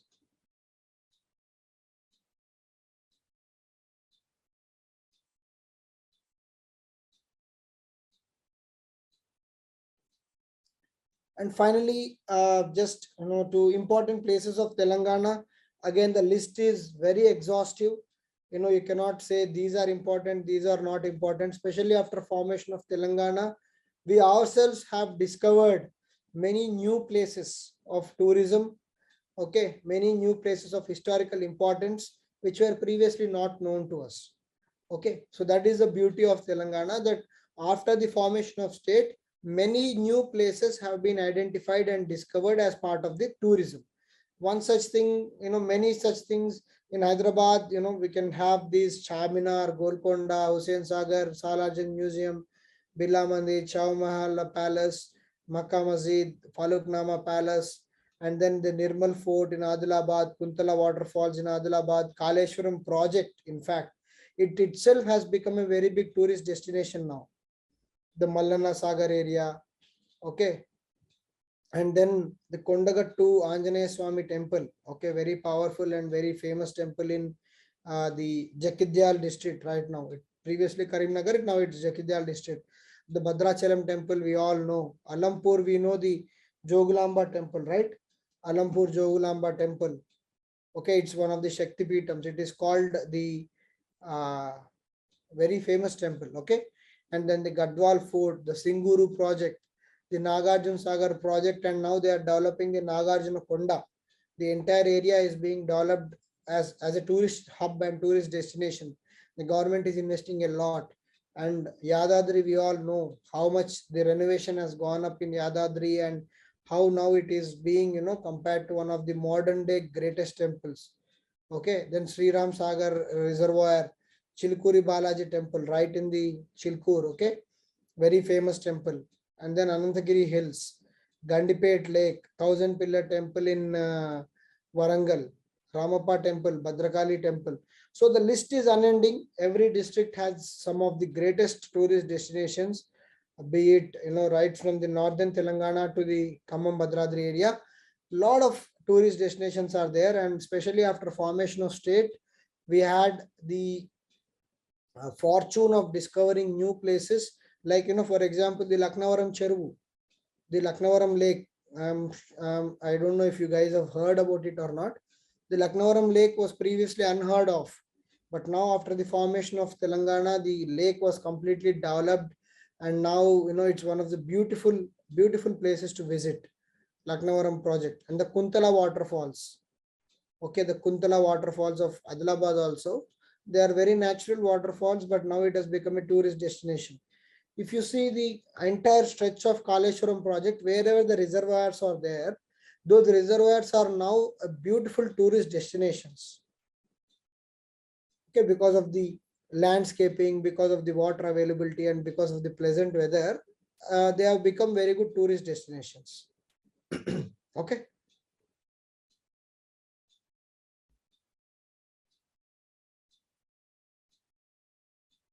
So, just trying to understand the questions. You see the fifth question. Last class we have done the remaining 6 questions, but fifth question you see. Telangana has its own identity with regard to the art forms and handicrafts. Support the statement by mentioning various art forms and handicrafts of Telangana. So, just try this question. So, Pradeep, to your question, so similar question can be asked with regard to the festivals. Telangana has its own identity with regard to the festivals. Support the statement by mentioning various festivals and give detail about one particular festival.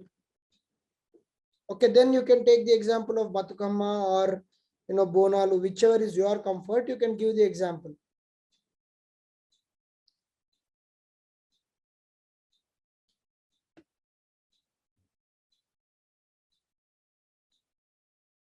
For this, you try the answer. Just give me some points, feeder points. Telangana has its own identity with regard to the art forms and handicrafts. Support the statement by mentioning various art forms and handicrafts of Telangana.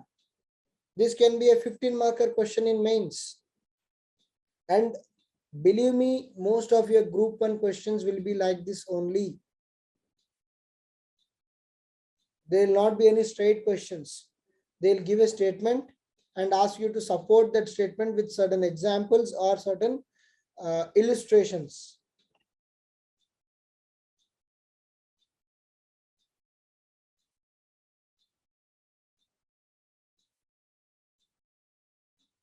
Good. It can be a good introduction.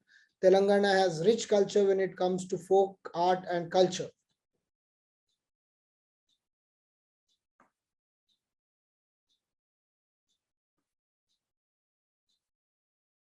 Okay. Dominance, you don't write a dominance of Indo like that. You can say that Indo-Persian or Indo-Arabic architecture is very much part of Telangana's culture.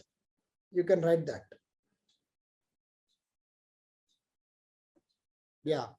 They are derived from folk culture and mostly associated to nature. Very good. Yes, you can give Gadwal saris, Pochampalli saris as an example. Yeah. Telia Rumal also has a GI tag. So you can just, coming to this question, Telangana has its own identity with regard to art forms and handicrafts. You can support the statement by mentioning various art forms. So you can give an introduction as Pradeep has given. Telangana has a rich culture associated with art forms and handicrafts, because then Telangana derives its art forms and handicrafts mostly from the folk background and is associated with nature. Okay. Some of the famous art forms of Telangana are A, B, C, D. For A, you write 2 lines. For example, if you are writing Nirmal architecture, you write 2 lines about Nirmal architecture. We just spoke about it. Even if you don't read art and architecture book, by just mentioning the art forms we have discussed, around 5 to 6 art forms, you can still make a very good answer for this question. Yes or no? Even if you don't know anything about art forms and handicrafts of Telangana, you can still make a very good answer from just writing what we have discussed in the classroom now. You can mention 3 or 4 art forms, give certain brief history and example of that, from which region and what is the basis of that, what is the kind of art form it is, and then just mention it. And then conclude saying that the above are only the few of the art forms of the exhaustive list of Telangana, which boasts itself for having the unique cultural identity in the Indian space, Indian domain, which has its. See, I am also making an impromptu answer. I don't have a written answer for this. I am also just thinking and giving you the answer. You can conclude by saying these are certain art forms of the exhaustive list of the rich heritage and culture of Telangana. Such art forms make Telangana's culture unique amongst the Indian culture. And hence, the need of the hour is to ensure that these art forms and handicrafts are known to each and every person in the Telangana. You can conclude by saying in a very positive note.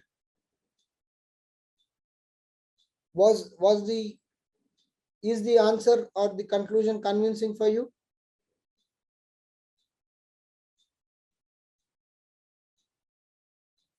So see, the exact English may not be what I am trying to say, but I hope you understand what I am trying to give you as a model answer.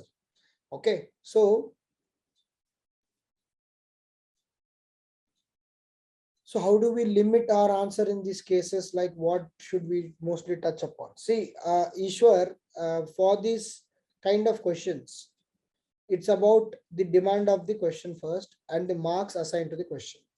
If it's a 10 marker, mention only 3 examples. If it's a 15 marker, mention 5 examples. But every question should have body, introduction, and conclusion. That is for sure. Okay. So your question and answer should be having a certain pattern.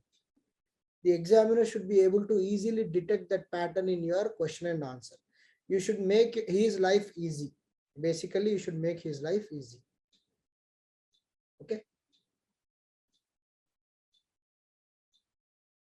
Right. So that is about the basic introduction of the Telangana movement and history. Though the aim and objective of the paper is to present the struggle of Telangana, what the authors or the TSPSC, as a matter of fact, the government feels is that before learning the movement of Telangana, you should know the background of Telangana, and hence the background is being projected. Okay. So far clear?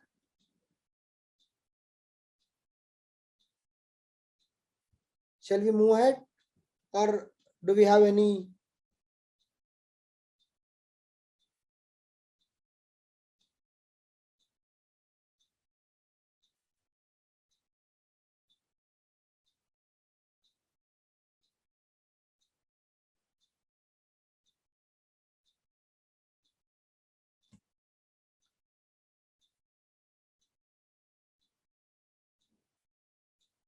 Just give me a minute.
Yeah.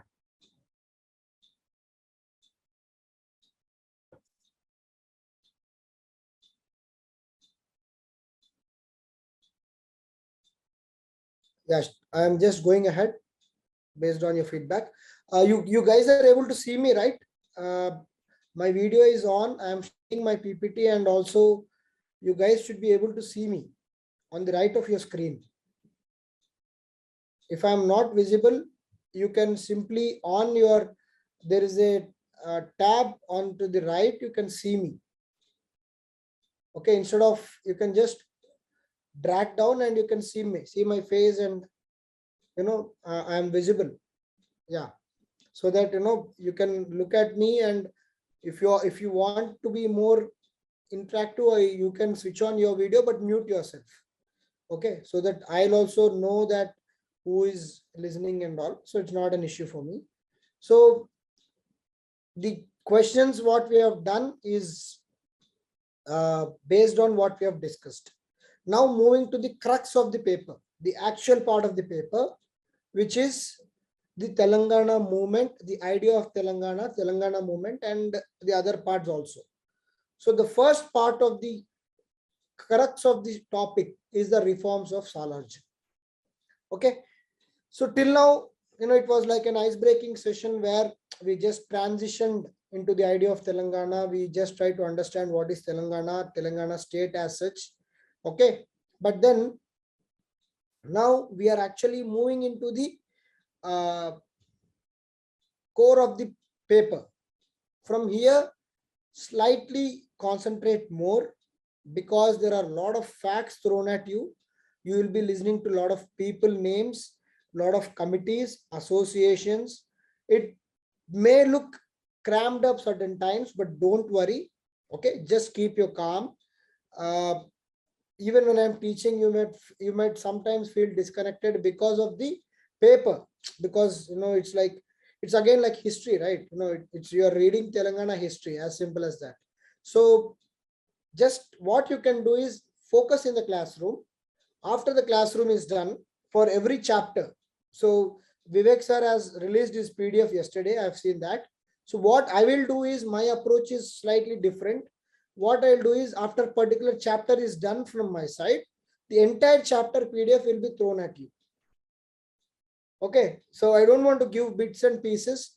For example, if the chapter 1, as per me, if it's taking 4 or 5 hours, after 5 hours of our class, you will get the complete PDF, including, for example, this complete PDF, as on when I feel it's over, will be immediately given to you. What it will help you is, when you say after 1 week, look at that PDF, you will try to recollect what was discussed in the class. So that will help you in revision also. Is it fine? Because even if I give you PDF daily, I'm 100% sure no one will look at it daily. Okay, I know how the preparations are done. So it's not, even if I give you bits and pieces, it's if I give you chapter wise, it will really help you. Right? If I give you chapter wise, you will have the entire content of the chapter in that particular PDF. And then when I start the new chapter, you will have new PDF. Okay, so that's what we'll try to do. Because someone was asking about the PDFs in the group, I wanted to clarify, right?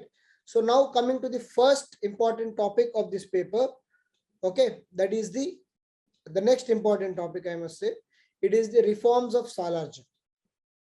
Okay, reforms of Salarjung. You can make running notes. The notes here are all important pointers. The important pointers, just by seeing those pointers, you will be able to recollect the important points we discussed in the class. Okay. The Asaf Jahis. Asaf Jahis are also popularly called as Nizams. They ruled the state of Hyderabad. Okay, the present day Telangana. They ruled the state of Hyderabad from 1724 to 1948. So close to 225 years, the Asaf Jahis ruled the state of Hyderabad. As we discussed, what is the history of Asaf Jahis? His history of Asaf Jahis is that their first ruler, popularly called as Nizamul Mulk, was a noble in the court of Mughals. Yes, do you remember that? Nizamul Mulk was a famous noble and a very powerful noble in the court of Mughals. He came to Hyderabad. And set up this empire in Hyderabad. Though it was independent in almost all the aspects, Hyderabad for very long never declared independence. It was always a Subha, or the subsidiary of the Mughal Empire. They used to print coins in the name of Mughal Empire. They used to issue farmans in the name of Mughal Empire. Okay, for all practical purposes, they used to take the name of Mughal Empire, but they were trying to be independent within the Mughal Empire. Okay, so that is what they had, certain autonomy, but they were always reporting to the Mughal Empire. So the first ruler who came to Hyderabad and set up the Asaf Jahi kingdom was Nizamul Mulk, and till the ninth and last Nizam of Hyderabad is Mr. Mir Usman Ali Khan.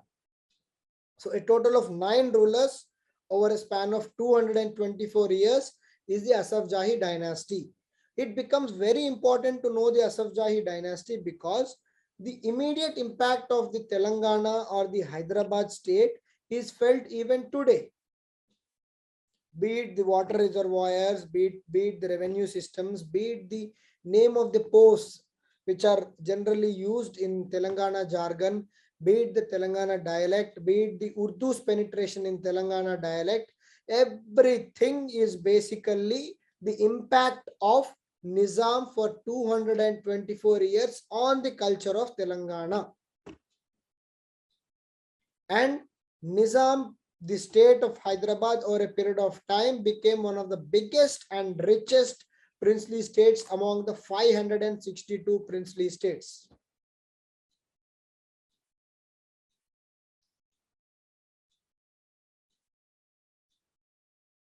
Right?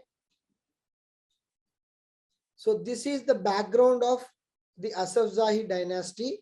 So in that dynasty, we have just in the last class we have discussed, because of various reasons, because of the misadventures of various Nizams, till 1853, the state of Nizam was very pathetic. It could not pay the dues to British. Important areas like Raichur and Usmanabad were being taken over by British. Berar was taken over by British for non-payment of dues by the Nizams. They did not have proper land revenue to run the government. They had to mortgage their jewelry. Okay, so the entire administration was chaotic. So in such an instance, during the fourth Nizam called Nazirud-Dawla, okay, Nazirud-Dawla, sorry, during the fifth Nizam, the Nazirud-Dawla, a person called Turab Ali Khan, was appointed as Diwan. Diwan was also called as Prime Minister. The Prime Minister of Nizam, called a Diwan, was Mr. Turab Ali Khan. You can see the photo of Turab Ali Khan, or popularly called as Salarjung I. And the title of Salarjung was given by Britishers. Such points are very important. They can be a prelims question. The title of Salarjung was given by Nawab, people, British, or Mughals. So it was given by British. It was given by British. Okay. So the title of Salarjung was given by Britishers to this person called Turab Ali Khan. So for all practical purposes, we'll refer to him as Salarjung only. Okay. But actual name of Salarjung I also is very important, Turab Ali Khan. Okay. If you want, you can add Nawab also. He was called Nawab Turab Ali Khan. Okay. So basically some history about Salarjung. Okay. Salarjung was born in 1829. Okay. He was from this clan called Sheikh Umran clan. Okay. He was from this clan called Sheikh Umran clan.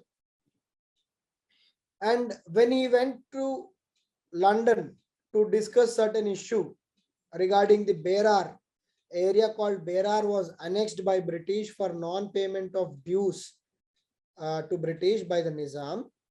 He went to discuss this issue with the Queen herself in the England. There he was conferred honorary doctorate from Oxford. So very highly learned man. Okay. He was an intellectual in himself, an administrator and a reformer. Why? We'll try to know. Okay. He was an intellectual, administrator and reformer.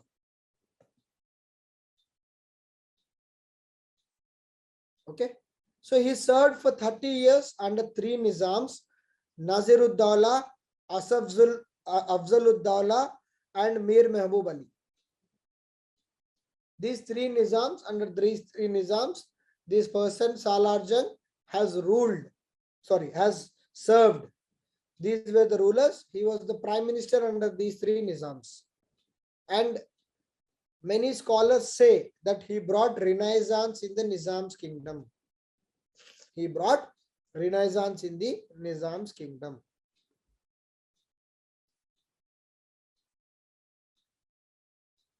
So, what was the condition of Nizam state in 1853? 1853 is when the Salarjung has taken over as the prime minister of the Nizam state, also called as the Hyderabad state. So you can see here, Raichur, Osamabad and Berar were ceded to British for non-payment of dues. British has ceded these places for non-payment of dues. The state was in virtual bankruptcy. The Nizam's jewelry was mortgaged to British. I've not mentioned that point, but you can write that. Nizam's jewelry was mortgaged to the British. Salaries were not paid to the staff. The staff was getting vexed up and frustrated. And then high debt to the British Empire. They were making a lot of loans to run their empire. Why all this? Because they were used for an opulent lifestyle. The Nizams were used for very opulent lifestyle, very lavish lifestyle. They used to spend more on their luxuries. So they did not have enough money to run the empire. So that was the state of Nizam's state in 1853. So did you understand the context in which the Salar Jung has taken over?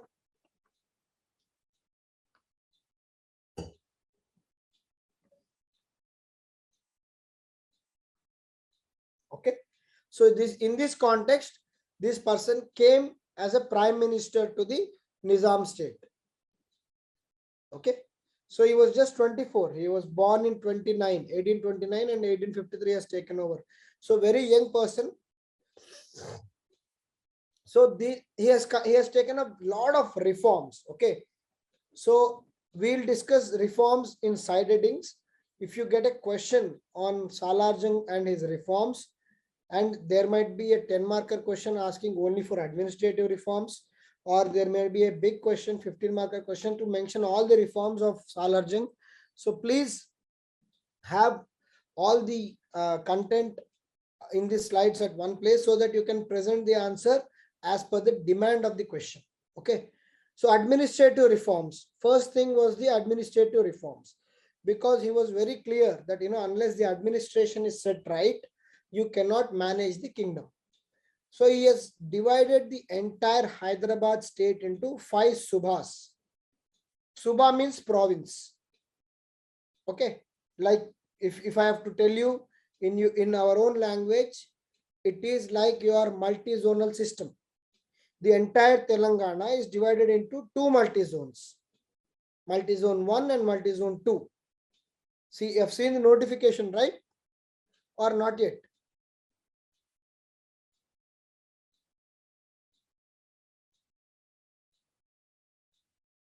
Right.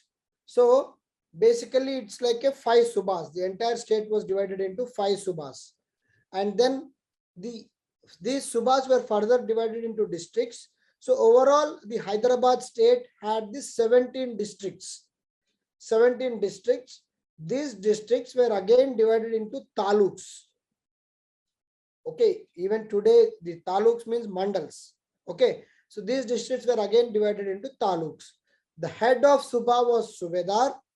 The head of district was Awal Talukdar, which is the collector, and the head of taluk was Tahsildar. You can see that even today the post of Tahsildar is very much prevalent in Telangana. Yes? Fine. Then he ensured that for this entire administrative setup, the head of the administrative setup was Diwan, which means the Prime Minister himself. He divided the administration for ease, and for the entire pyramid of the administration, the apex person is the Prime Minister himself, which is the Diwan. Okay. And then he has appointed ministers and assigned various portfolios to them. So something which was not heard of, because we have seen that before the advent of this particular person called Salar Jung I, the Nizam state was autocratic. Whatever Nizam said was final. He issued farmans based on the information from near and dear. He issued contracts to his kith and kin. But this person for the first time came, streamlined the administration, appointed ministers and assigned portfolios to them. Assigned portfolios to them. And what are the various portfolios he has assigned? Police, revenue, law, social welfare, and education. So there are various ministers who are taking care of specific branches, like police, maybe the present day home minister, revenue means finance minister, law minister, social welfare and education. So separate ministers were there. And these ministers were further having responsibility of different departments. And each department had its own head. Okay. So some of the departments are the revenue department, law department, police department, finance department, military department, health department, public works department, political department, postal department, telegraph department, land department, law department, municipal and education department. So you need not remember all the departments, okay, because it's not necessary also. So you can just say that he has divided the ministers and their work into streamlined way. He has given each and every department, and each department has a head, and this head will report to a minister, and finally the apex will be the prime minister. This is the administrative reform he has brought. Okay.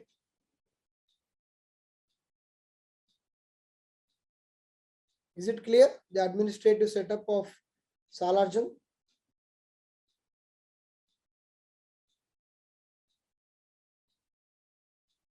Yeah.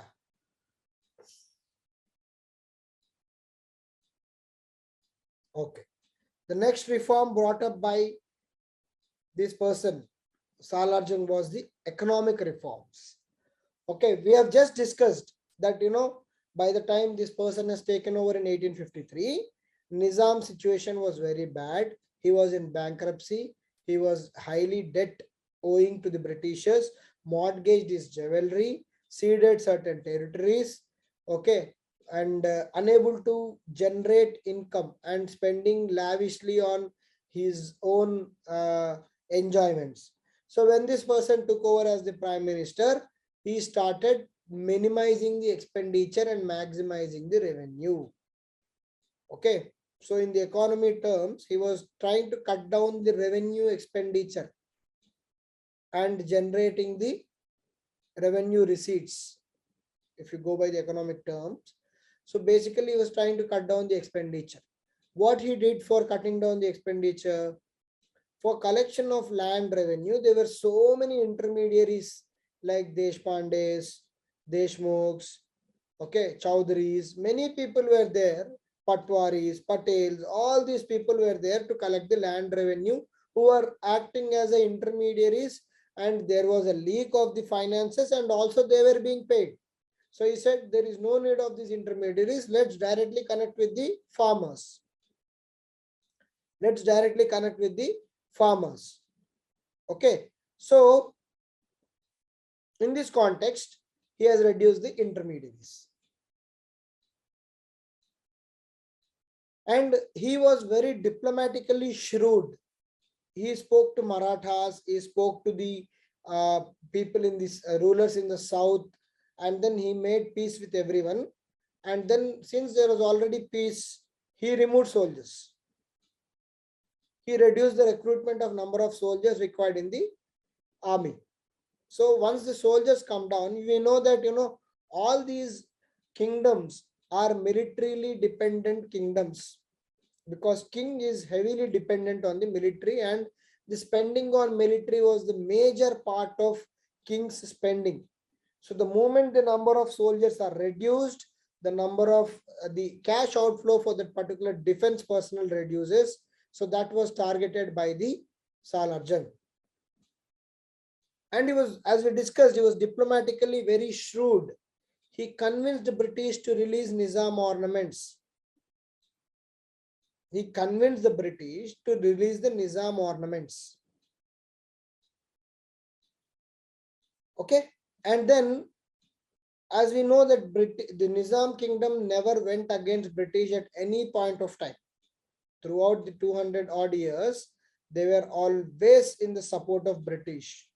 Once the British became the central force to reckon in at the pan-India level by displacing the Mughals, initially they were yielding to Mughals.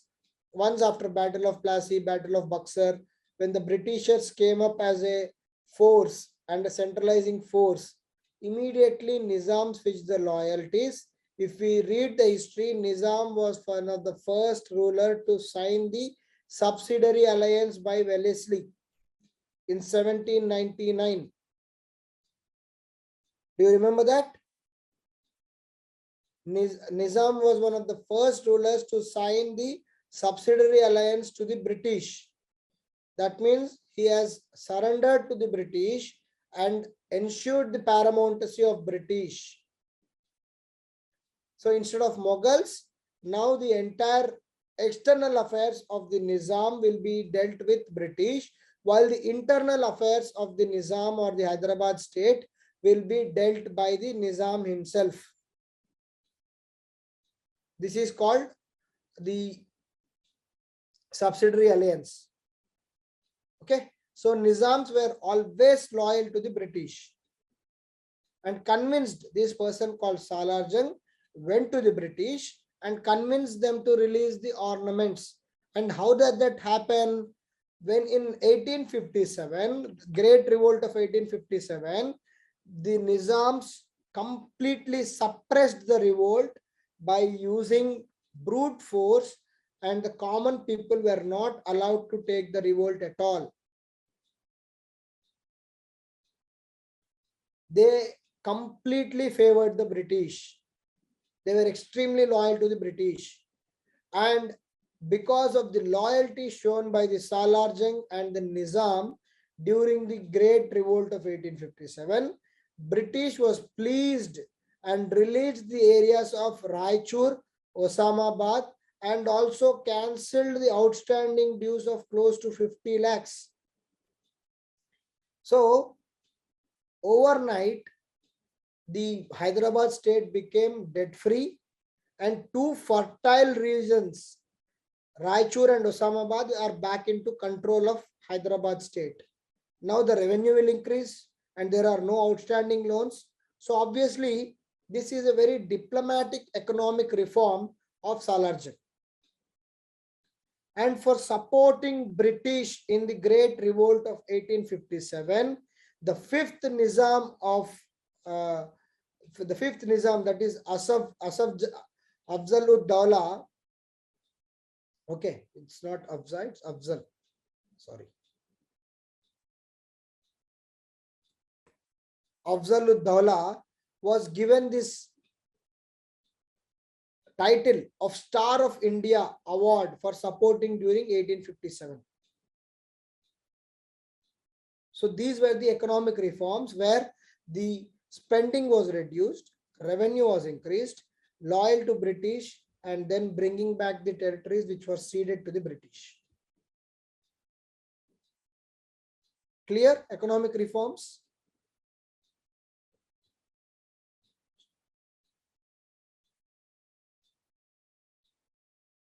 Yeah. So those are the economic reforms of Salar Jung. Coming to the revenue reforms.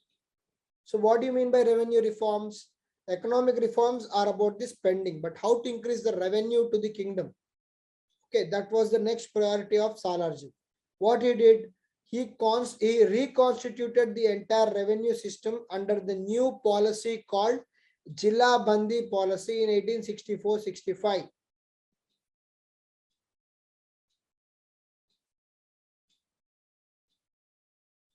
See, basically, Nizam ornaments were very costly. Okay, very costly. What happens? See, it's a very simple logic. When we don't pay our loans, they mortgage our ornaments, right? So Nizam ornaments were mortgaged. So that was the condition. See, for a ruler, mortgaging the ornaments is a very insulting thing.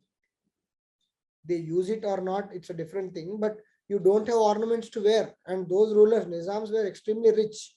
Even today, the Nizam jewelry is very, very precious. Diamonds, gold, and all. So they have brought back the ornaments. In that indirectly means that he is bringing back the prestige of ruler. Okay. Is it clear?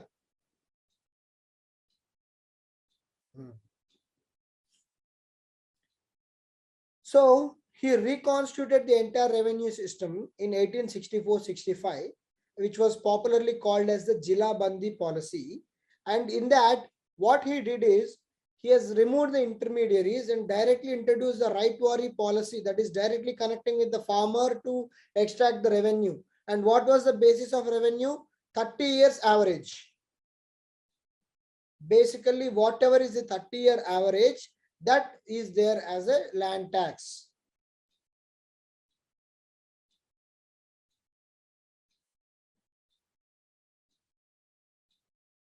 Okay. 30 years average was the land tax. And then further what he did, he cancelled inams to the government servants and paid cash. Even today in Telangana, inam is a very popular word. Dasra inam, Diwali inam, we all say that. Inam means a gift. So in those days, in those medieval and semi-medieval days, the main way of gifting any person was through the land. You agree? Lands were given as gifts to the people. Okay, you take 1 acre, you take 2 acre. Even today, that is a practice. For example, you take the case of PV Sindhu. She will be given 500 square yards of land in some Banjara Hills. So gifting a land is a kind of prestigious thing for the empire himself. So what Salar, and as a result, what happens? If you keep on distributing the land, where is the land for you to earn the revenue? Are you getting the point? If I go to Nizam and say, Nizam, you are great and please help me, he gives me 1 acre. He'll give 2 acres to you. He'll give 3 acres to them. So what happens over a period of time? Nizam is facing acute shortage of land to earn a revenue. So Salarjung detected this issue and he said, okay, you gift people, it's not an issue, but you gift them in cash. Cash is a one-time gift. Land is a lifetime gift. Yes or no? The moment land is given to you, you start cultivating it and you earn revenue from it. Or else if you are an intermediary, if you are given 10 acres, you will lease it out and you will earn the revenue by yourself. How much revenue is coming and how much you are giving back to the state, no one knows. So Salarjung said, if you want to give gifts, give it in cash, not in land. And he has, for this revenue also, he has created revenue zones. 5 zones we have just discussed, right? Each Suba was one revenue zone. And for that, one Subedar was in charge who used to collect the revenue and submit it to the office of Prime Minister or Diwan. Clear? Revenue reforms.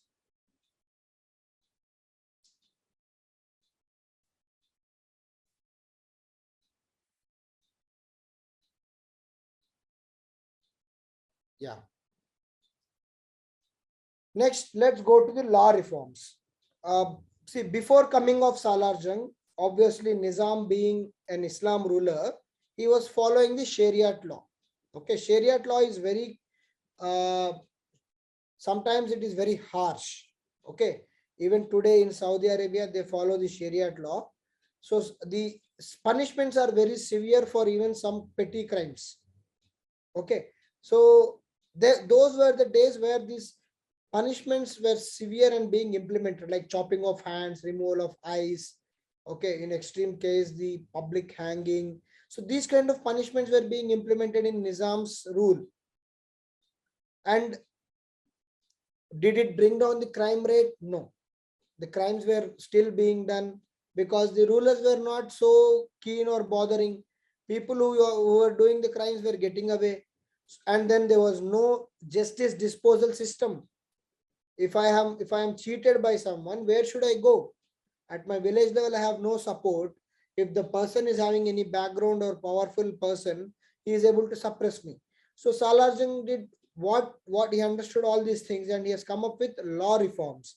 What he has done is he has appointed judges at mandal, that is taluk level, district level. So at each level, he has appointed a judge, and he has allowed the appeals of taluk level in district level, the appeals of district level in the high court. So for the first time, he has appointed a chief justice and set up a high court, and that high court was called Adalat-e-Padshahi. Adalat means court. The court of Padshahi. So that was the high court. So the appeals in the district court, if you are not happy with the district court's verdict, you come to the high court and appeal. So that was allowed during the Salarjung. So you see, he is reforming the law system. Previously, all these used to come to the Nizam, and whatever he used to say would be final. But now there is a proper justice system, and he abolished the serious punishments. The punishments were more humane, like life imprisonment, rigorous imprisonment, sending him for jail for 10 years, instead of chopping the hands, chopping the head, removing the eyes. Instead of these, 5 years or 10 years of jail is a more humane treatment. And then he established special courts in Hyderabad city to address the issues of the city itself.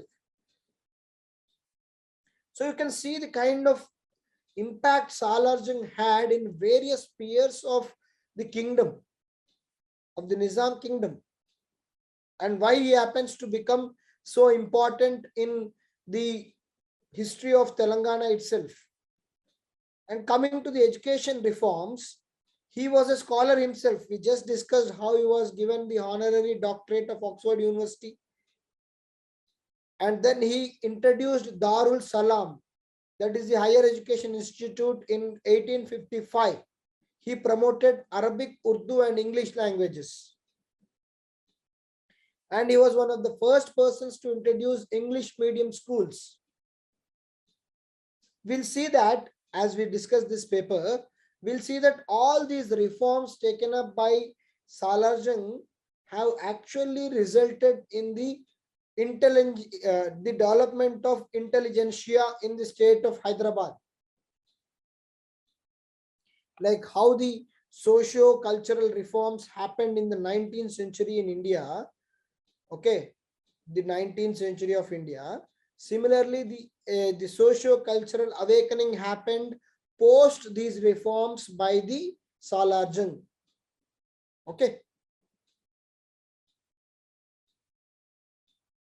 And then in 1870, he introduced an engineering college, and he was a staunch believer in encouraging the intelligence of people, and he supported Sir Syed Ahmad Khan in Aligarh.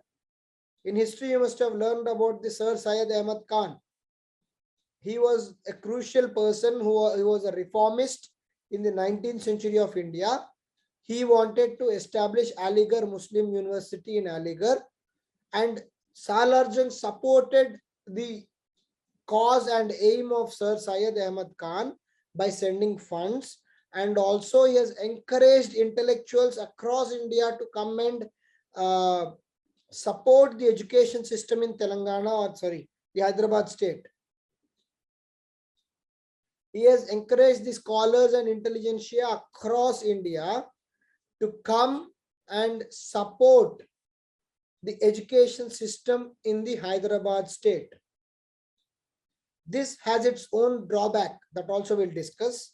Okay, just try to connect the dots. Okay, whenever we are discussing a topic, there will be some logical flow to the topic. Okay, the actions of Salarjung I were very futuristic, very positive and reformistic. They had their own side effects. What are those side effects? We'll understand during the Mulki movement. Okay, so you have to anything, if you want to enjoy any subject, try to remember it in a very logical and connect the dots. If you read every topic in isolation, you'll not enjoy this entire subject. You'll get disconnected. Okay, so just understand that Salarjung was always encouraging intelligent people and knowledgeable people across India and he was supporting them to come and stay in Hyderabad to develop the education system of Hyderabad. Is it clear?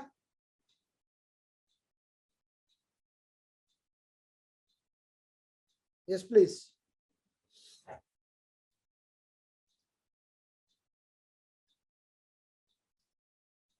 Now coming to the police reforms.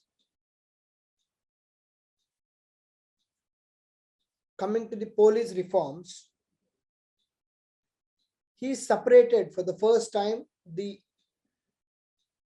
powers of revenue and police.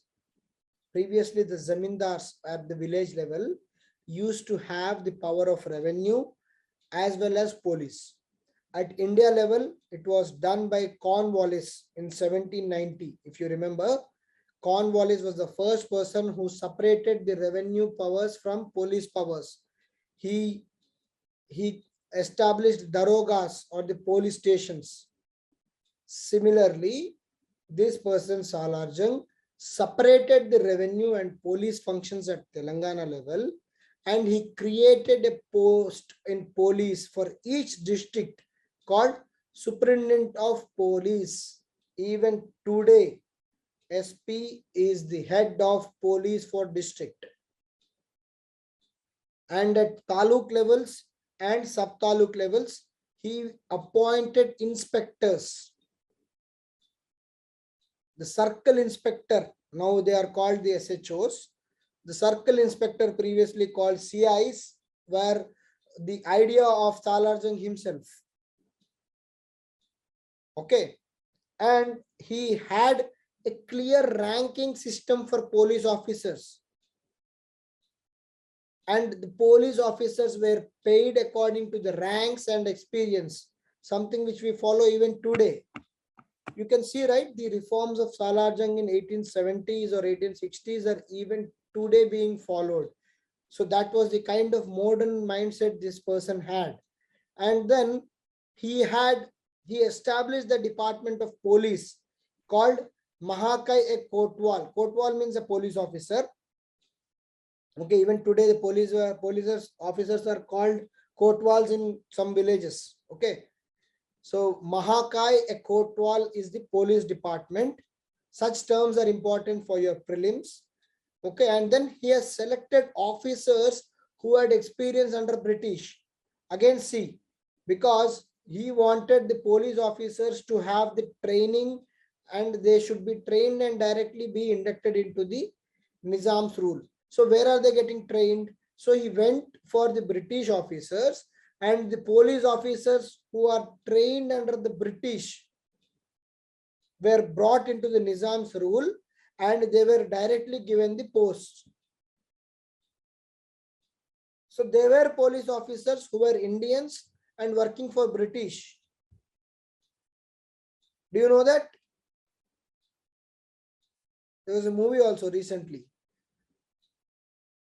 where the Ram Charan is a police officer working under British. Okay. So such police officers he brought and then inducted into the Nizam's police force. Understood?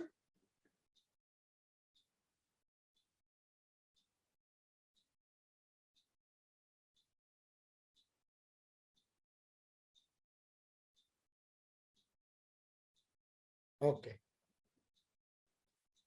So next,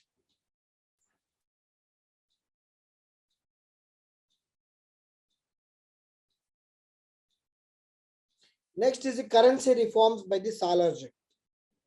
So apart from so many reforms, he has brought certain reforms to the currency itself.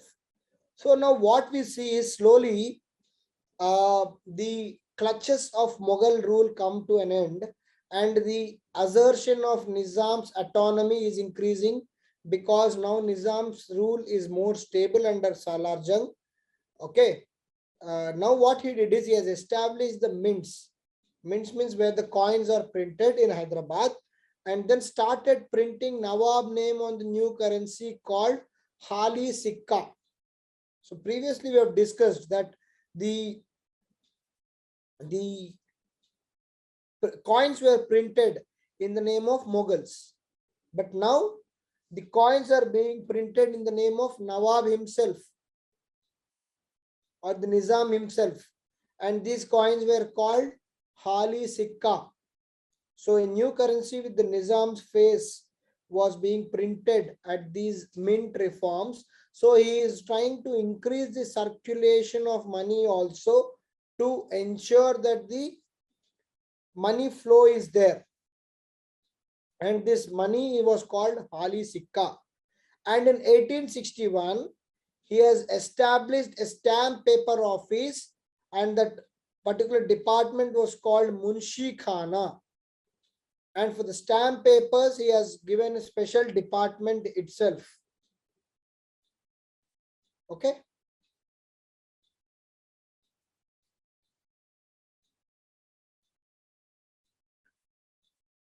And the transport reforms of Salar Jung, he was the person who made agreement for British for something called Chenda Railway Agreement.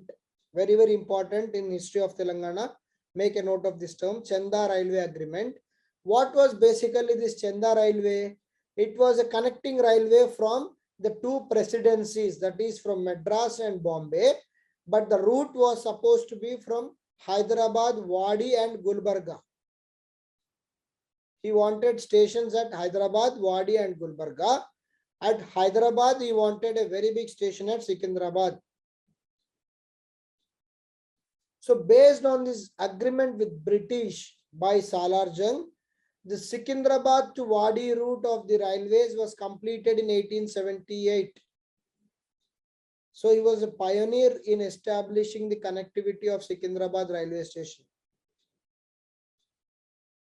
And for better connectivity within the Hyderabad state, he has put a lot of efforts in developing the roads, especially between the Hyderabad and Solapur. And he created Public Works Department to provide transport facilities across the Hyderabad state.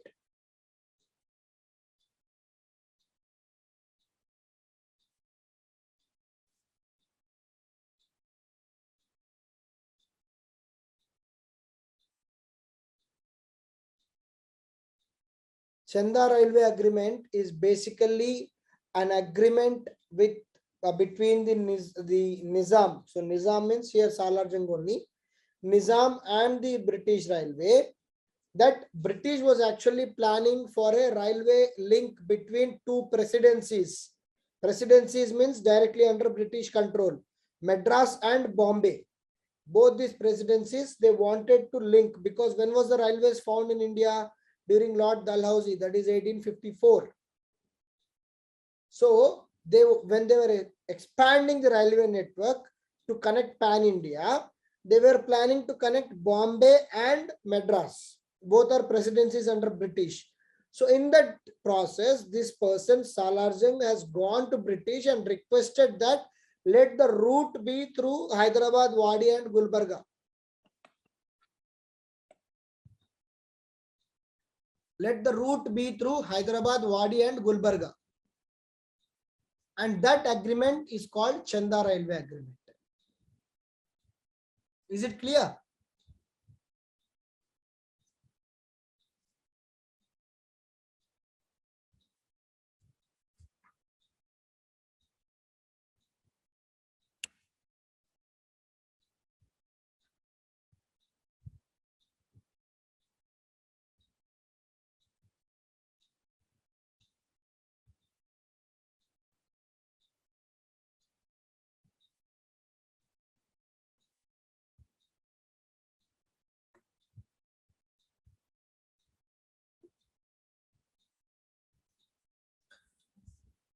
Okay. So what are the other reforms by this person called Salar Jung? Okay. We have seen he has taken up many reforms in various spheres: administration, currency, police, law, revenue, finance, okay, transport. Now, what are the other reforms? So he was instrumental in abolishing the Sati Sahagamanam practice. We all know what is Sati Sahagamanam. It is a Sati practice where a wife is burnt along with a living wife who is alive, is burnt along with the dead body of her husband. It was a very inhuman practice and followed for many decades or many centuries in medieval India. It was slowly eradicated in the 19th century with the help of pan-India leaders like Raja Ram Mohan Roy in 1828 under the William Bentinck. Okay, but that particular sati was still being followed in some parts of Telangana or the Hyderabad state. So Salarjung was very instrumental in abolishing that practice in the state of Hyderabad. Okay, and he promoted industrial exhibitions, and the first industrial exhibition happened in Chadarghat. Even today, the industrial exhibition happens in Hyderabad, and it's called Numaish, and it happens at exhibition grounds in Nampally. And he was very instrumental in establishing the telegraph line between Hyderabad to Bombay. He established the telegraph line between Hyderabad to Bombay.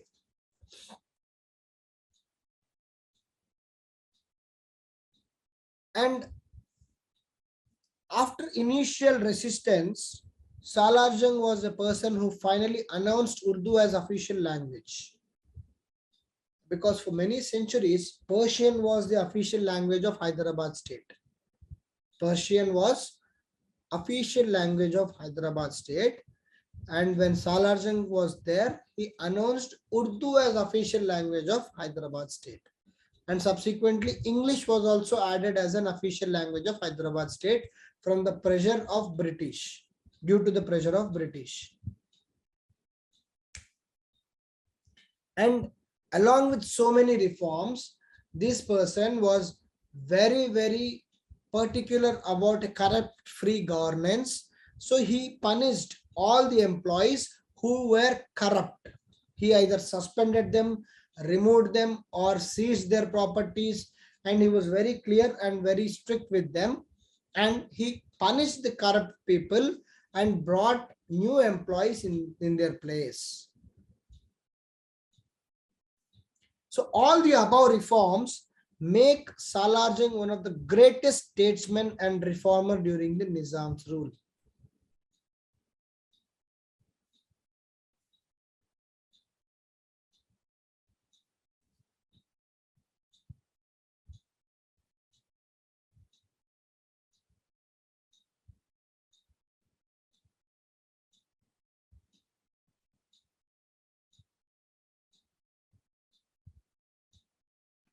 Is it clear? Are we clear about Salarjung and the reforms? A very, very, very important topic of your paper. And I am 100% sure, if okay, I cannot say 100% as I'm not the paper setter, but 99% sure that there will be a question on Salarjung for sure. Kaushik, we have no material as such to support the contribution of Salarjung towards irrigation. He must have done, something like, because when he is doing so much to the revenue system, under the Jilabandi system, he might have streamlined the irrigation, but dams as such, there are no proofs.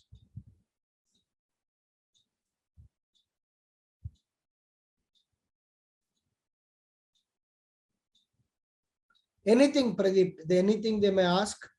See, you have to know the holistic view about Salarjung. They may ask some part of the reforms or the entire impact of Salarjung. So entire impact, you cannot write such a big answer, obviously. There will be space constraint. So you can pick up important points from each reform and see, if you read 5 points, at least you'll recollect 2 or 3 points in the examination.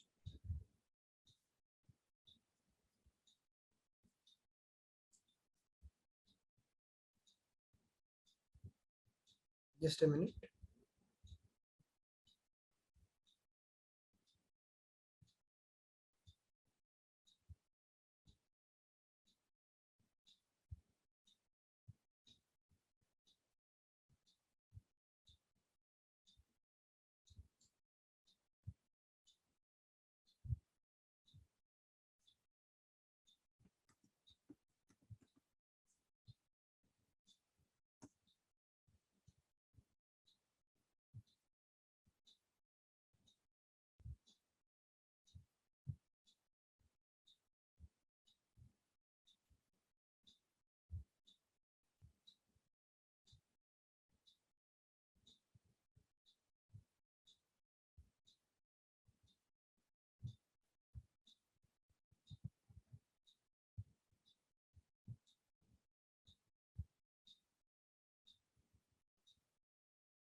Yeah, see these questions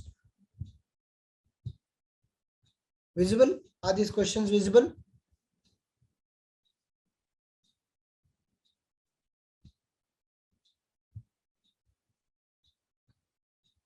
Are the questions visible? Yeah.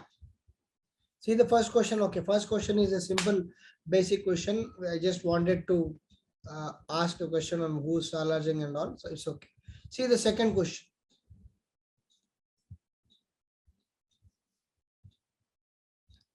See the second question. What are the various reforms of Salarjung 1? What is the relevance of them in the present day Telangana? Such question may come. What are the various reforms of Salarjung 1? What is the relevance of them in the present day Telangana? Yeah, now answer this. Take 1 minute time and then answer. Just don't give impromptu answers. Okay, there is no hurry to type something in the chat box. Just take 1 minute time. Okay, I'm not looking at the chat box for next 1 minute. You take 1 minute time, come up with a proper structure for your answer and then type. It's not a quiz question, right? You just type and then no, just wait, take 1 minute time and then I'll also just mute myself. Just think and then come back.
Yeah,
yeah.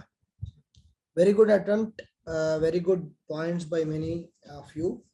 So see, the content is something which you will get anywhere. Okay, I may teach or XYZ may teach, but have this approach for writing the answers. Okay, if you see question number 2 and 3, okay, both the questions are about salaries. Okay, question number 2 and 3, both the questions are about salaries. Tell me, what do you write for question number 2? What do you write for question number 3?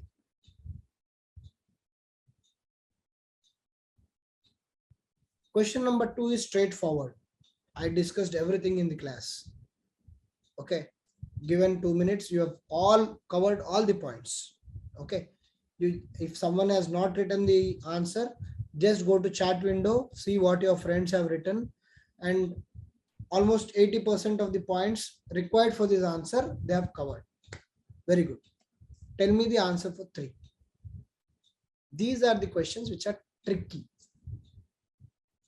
How do you write answer for this? While the content is same, I am again coming back to the point.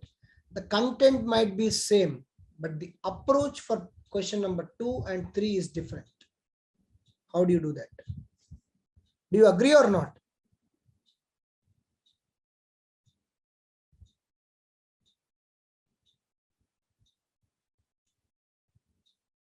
So take 3 more minutes for question number 3 and come out with what is your approach.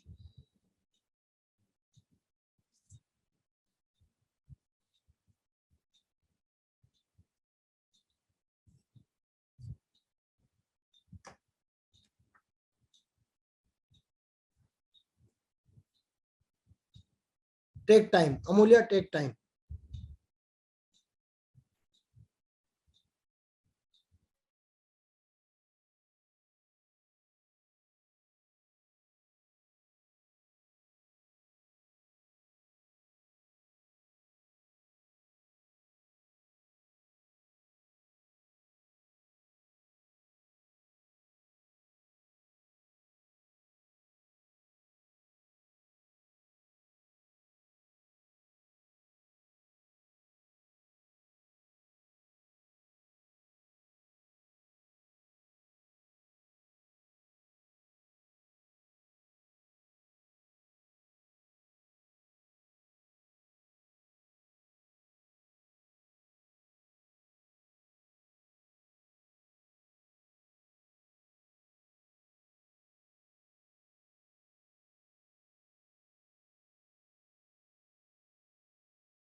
Right.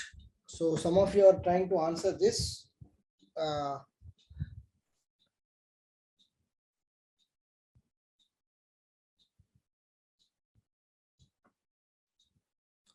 So the thumb rule about any answer writing by myself or Dr. Vivek, we all say that read the question 3 or 4 times. Okay.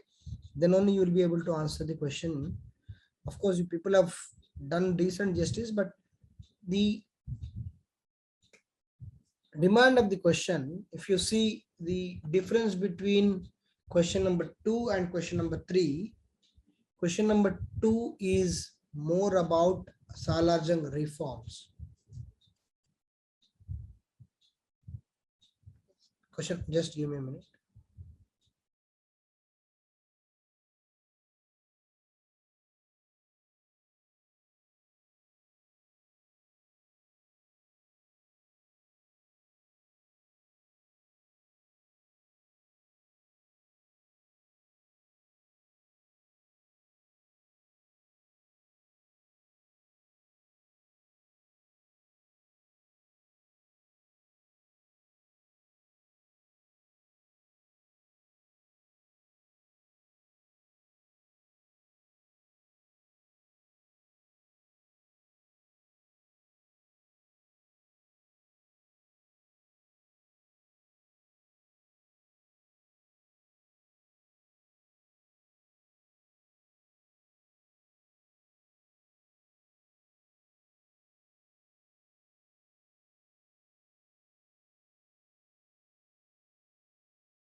Sorry. Yeah. So if you see, the approach for question 2 and 3 is slightly different because the question number 2, am I audible, right? I'm audible. Yeah. Question number 2 is more about Salarjung reforms and the relevance of those reforms in the present day Telangana. So you need not give the complete picture of who Salarjung is, how he was brought to power, and then how did he do all these things, not required. Straight come to the reforms and the relevance of reforms in the present day Telangana, as you have given few examples, like the post of SP, the Tahsildar post, the administrative reforms. Even today, the departments are by and large the same as divided by Salarjung, the revenue reforms.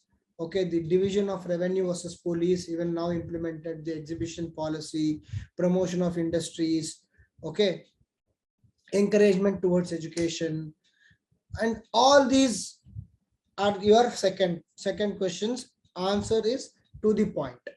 In third question, it's about the personality of Salarjung and his overall impression on the Nizam rule.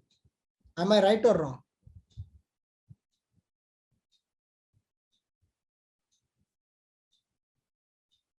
Right?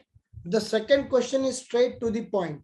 What are the reforms? What is the relevance of reforms? Third question says the impact of Salarjung's personality on, simply, if you read the question, in the period of Nizam rule, Salarjung stands tall as an able prime minister, statesman, visionary, and reformist. Elaborate. Simply, if you ask me, sir, what is the one line question for this so-called big question? The question is impact of Salarjung on Nizam. Yes or no? Or is someone having any different perception about the question? Impact of Salarjung during Nizam rule is the question. I am reading it like that. Is someone having any other interpretation of this question?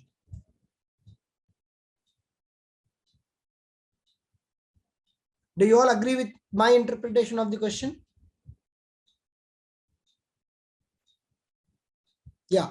So obviously you have the content here also, right? The content is still the same, but the presentation will differ. What differs is here you need to highlight the personality of Salarjung. And you see, of course, they are asking statesman, visionary, and reformist. The reformist is at the last.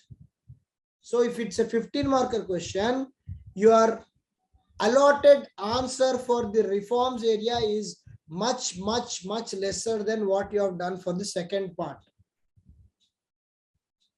Here you talk about how the Prime Minister Salarjung played a crucial role in bringing back the glory of Nizam state, bringing it out of bankruptcy, shrewd diplomacy with British, having visionary for certain reforms like education, bringing scholars across India to Hyderabad, and finally the reforms.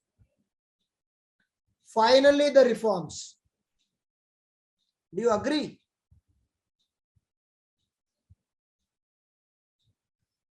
That will be the model answer for this question.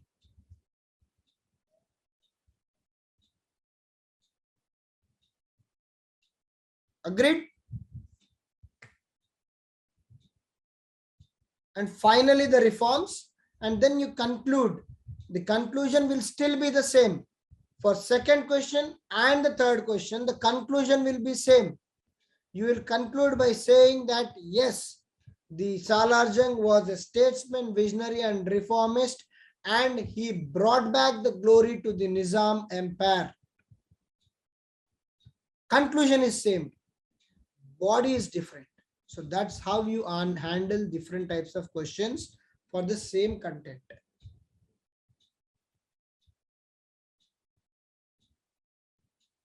Intro can be for second question what you want to write as an intro. So you can say at the advent of 1853, the Nizam state was in a chaotic situation. Okay, where it was lagging. It was not having a proper administrative setup, facing bankruptcy, having no clear revenue policy, administrative policy. In such a scenario, Turab Ali Khan, also called as Salarjung, has taken over as Prime Minister and has taken up many reforms which had futuristic impact. Some of them are 1, 2, 3, 4, done. Yes, Girisha?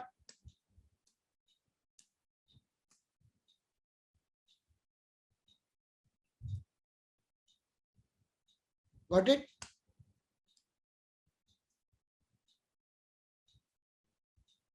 Good.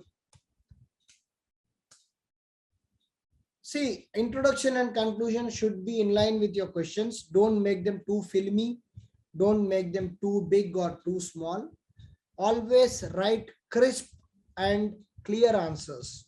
Those will be awarded, appreciated, and encouraged. Don't write stories, please.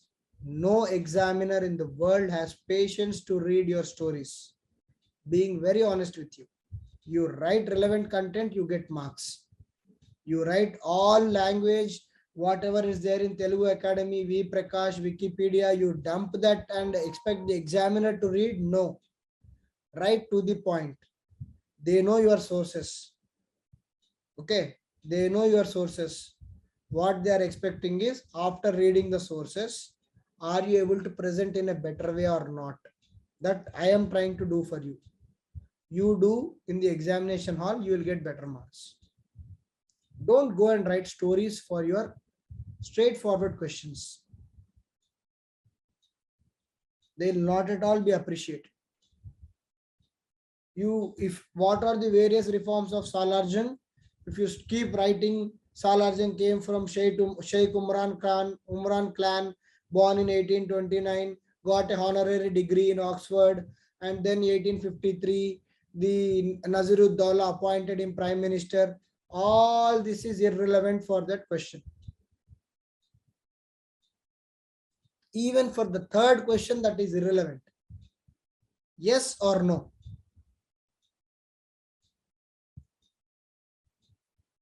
if at all, if some question comes, what is the biography of Salarjung? In the first question, who was Salarjung? There you write whatever you want about Salarjung. In second question, third question, no need of any background birth. Okay.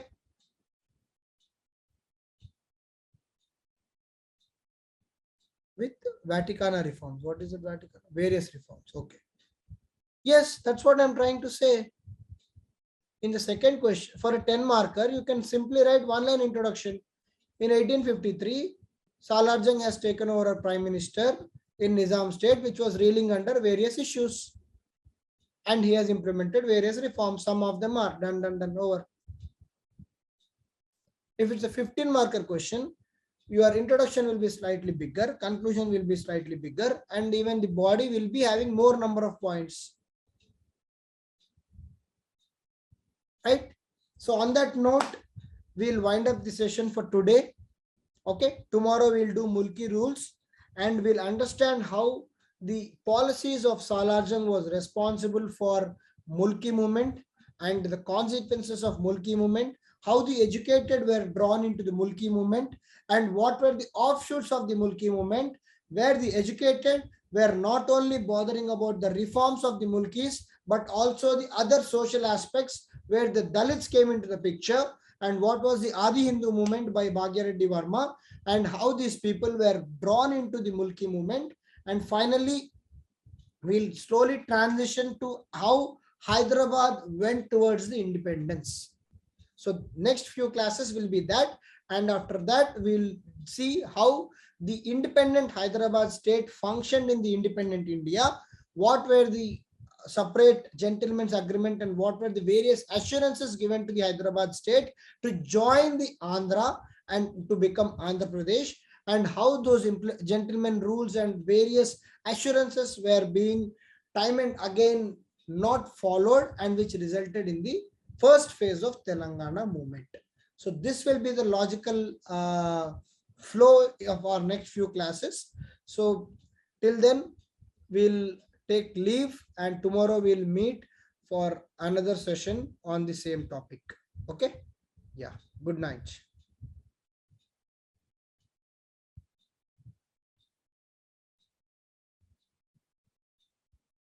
Everyone, welcome back to the session.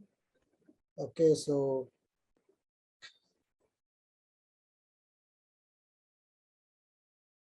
people seem to be joining. Okay, let them join. So yesterday we have done, some of the Telangana art forms, then music, dance, and then, we have covered Salarjung, that is Nawab Turab Ali Khan, in very detail.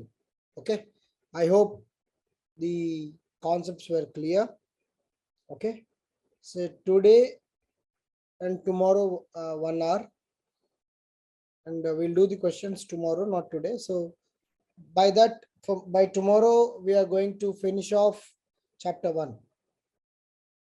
Okay, so chapter 1 as per your TSPSC syllabus. Okay, so up to the formation phase there will be still 9 chapters, and they will also be covered in around 17 to 18 classes. So we are very much on par with the schedule. Okay, and then Dr. Vivek will take around 10 to 12 classes to cover his part of the final formation phase. So we are very much on the schedule, and wherever we find time or whenever we need your cooperation, we will tell you, and in that particular week, we'll just stretch a bit and try to finish off so that you have at least 1.5 month to prepare for prelims. Okay, so that is the target. Okay, and most of the concepts, by the way, most of the concepts we are doing as part of the Telangana movement and state formation will also be useful for your prelims examination. Okay. This is all part of Telangana culture, right? Telangana culture. We have been doing the art forms. We've been doing the, we are talking about Salarjung, and today we'll talk about the Mulki rules and all. So very much we can expect questions in prelims also regarding these concepts. So yeah, that should be good for you.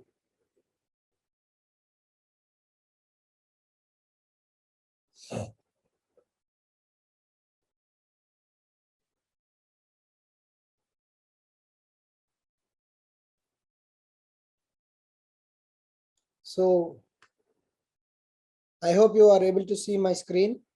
Yeah. And I hope you're able to see me as well. Okay, I'm on the right side of your screen. So fine. Okay, so yesterday we have done Salarjung 1 about his reforms and seen couple of questions. So today we'll go further more details. So yesterday I was telling you guys that everything is interlinked with regard to history. Okay, so one issue where Salarjung was very proactive is the educational reforms. And we have seen that in educational reforms, what exactly was being done by Salarjung? He was very much fond of the intellectuals. Okay, he was very much fond of the intellectuals. So what he did is he has invited people across India, across various universities, across various languages, who he felt are intellectual, to come and settle down in Hyderabad. Do you remember that?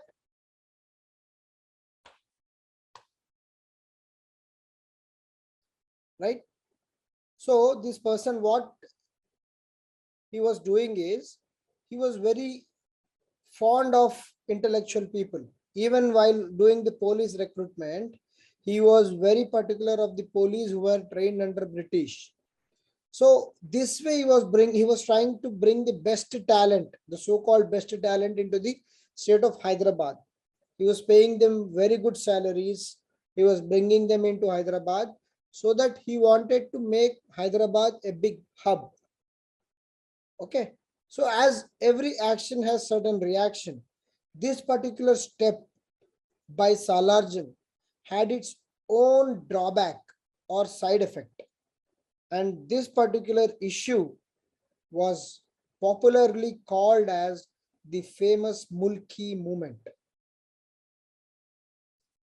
The Mulki movement. Mulki is an Urdu word which means local. So Mulki movement, which is relevant even today in Telangana. The group 1 notification was supposed to be delayed, supposedly delayed because of the same thing, that the government was very particular that local jobs should go to locals, and 95% of your group 1 posts are reserved for the locals and only 5% are open for all. And within locals also, the multi-zonal system reservation is applicable. That means if you belong to a particular zone, your chances of ending up, if you crack the group 1, your chances of ending up in that particular zone are only very high. So that means within your locality, you are able to find the job. So this particular thing was there not only when Telangana movement was there or Telangana formed in 2014, it was centuries old issue. Okay, one such movement which is very famous in the history of Telangana is the Mulki movement. So what we feel is Mulki movement means it is a simple 10 marker question or a 15 marker question, so it is confined to certain timeline. No, Mulki movement was always there in Telangana. Okay, and it was one of the points of contention during the formation of Telangana. Needlu, Nidulu, Niyamakalu, water, finance or funds, and employment. So even when KCR gave the slogan of Needlu, Niyamakalu and Nidulu, he was particular about Niyamakalu, which means employment or jobs to the locals. And that's why the government says that we have delayed, because we wanted the president to approve our GO giving 95% reservation to the locals. Fine. Now, coming to the crux of the issue, which is Mulki movement in itself. If you see, during the Bahmani kingdom itself, during the formation of Bahmani kingdom in the 16th century or the 13th, 14th century, there was Bahmani kingdom became a kind of hub for the Islamic rulers. Okay, so it was a kind of hub for Islamic rule, and many outsiders. See, when Muhammad bin Tughlaq came from Delhi to Deccan, he left certain impact in Deccan and went away. And in Deccan, the Bahmani kingdom came up. When Bahmani kingdom came up, already the locals, Deccans, who were Islamic people, were present. Now, because of the kings and the patronization by the kings, people from Iran, Iraq, all they have flown to the Bahmani kingdom and started staying there. And rulers also encouraged this kind of migration because they were all supposedly the scholars of Persian, Arabic, many good painters, okay, many good painters, artists, all such people have flown from the Middle East and settled in Deccan. So obviously, these people who were migrated or being called by the empires enjoyed more preference compared to the local people, be it with regard to the employment, be it with regard to the salary. Here, the first time the fight started during the Bahmani kingdom, which was called the locals, Deccanese versus Afakis. Deccanese were the local people, Afakis were the outsiders. More, this particular issue took a communal angle when it was seen that these outsiders who migrated from the Middle East, that is from Iraq and Iran, were all Shia population, and the local Deccani population was Sunni population. So this Sunni versus Shia episode also, which we are right now seeing, that is the Saudi Arabia versus Iran. So similar Cold War was there even in the Deccan kingdom. So the own locals were now being treated as secondary citizens by the empire. All these kind of things caused a resentment even in the Bahmani kingdom. If you see one of the most powerful rulers of Bahmani kingdom, that is Muhammad Gawan, was a Afaki. That means an outsider. This fellow had a lot of power. He yielded a lot of power on the king and ruled the kingdom for many decades. And there was a conspiracy hatched against Muhammad Gawan and he was killed. And when Muhammad Gawan left the Bahman Empire, the Bahmani kingdom split into 5 pieces. And one among the 5 pieces was the Qutub Shahi kingdom, which was formed by Kuli Qutub Shah. And this person who formed the Qutub Shahi kingdom he understood the delicateness of the matter at hand. So what this fellow tried to do, Kuli Qutub Shah, is he has maintained that local sentiment. He has encouraged the locals, given preference to locals alongside the outsiders. So he maintained the delicate balance without creating any kind of trust bridge between the two groups. So it was going on, it was good, it was okay. But the issue was again resurfaced during the 5th Nizam, that is Afzalud Dawla. So what was the reason? Because if you see the timeline of 5th Nizam, why suddenly, Kuli Qutub Shah, we are talking about 15th, 16th century. Why suddenly after 300 years, the issue again resurfaced? There must be some strong reasons, right? What are the reasons? One is that in 1857, the Great Revolt took place. And as a reason, many people lost jobs. The power of Delhi throne, the Mughal Empire, was just nominal. the Bahadur Shah Zafar II was sent out of Delhi. The Delhi was occupied by British.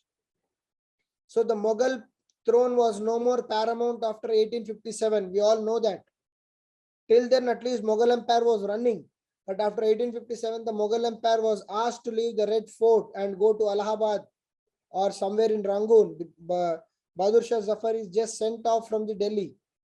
So all the people who were depending on Bahadur Shah Zafar, many artisans, many local court employees, everyone now found Deccan as a place of alternate source of livelihood. These all people migrated to Hyderabad. And what happened is, since they were, see, with all due respect, though Hyderabad was being ruled by the Nizam, the literacy levels or the awareness levels of the people in Hyderabad state were not up to the mark. So these outsiders, when they came and settled in Hyderabad, they could impress the Deccan rulers and raise in ranks very fast. They rose in the ranks very, very fast. And what happened? The local fellow who is aspiring to be something is still stagnant. The outsider has come, he has impressed the king and is progressing on the promotion line. This obviously has irked up the locals. The locals have obviously felt really embarrassing at this particular situation. They said, how come an outsider is able to grab our jobs while we are still languishing at the bottom of the employment table? So this particular issue again resurfaced during the Afzalud Dawla time, and the Mulki movement was again into the forefront. And as we discussed, Salar Jung was the person who invited many intellectuals to Hyderabad state. And he introduced many non-mulkis. That is, what do you mean by non-mulki, non-local? In administration, like Bilgrami dynasty from Uttar Pradesh. So they were very good administrators, no doubt. But Salar Jung was very much involved in bringing these non-locals into the Nizam Empire, Nizam state. And even his son, the Salar Jung too, started doing the same thing. He was importing officials from other parts of India into Hyderabad in the name of efficient administration. So all these issues were questioned by locals, and they have, in general, they have charged up the locals. So this is the background of Mulkis, the Mulki movement. Understood the background of Mulki movement?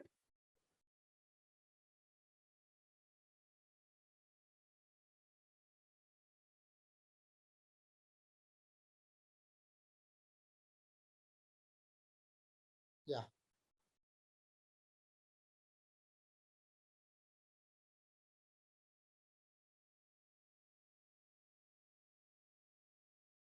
Okay. And again,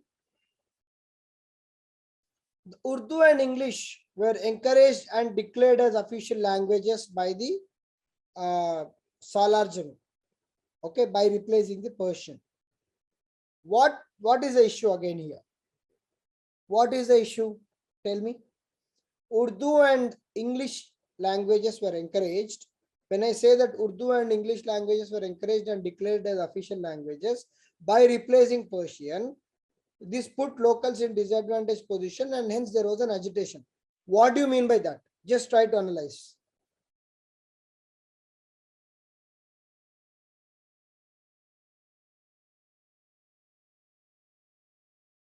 See, try to understand the context of the movement. Yeah, anyone? You can unmute and speak if you are not comfortable typing.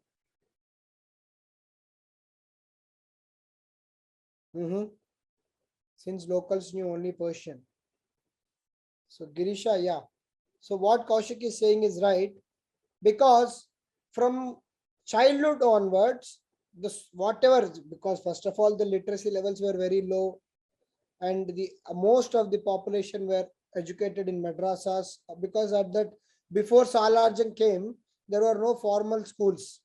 We all know that, right? So everything was being taught in some madrasas or somewhere and all. So basically everything was being taught in the Persian. Persian was the official language till then.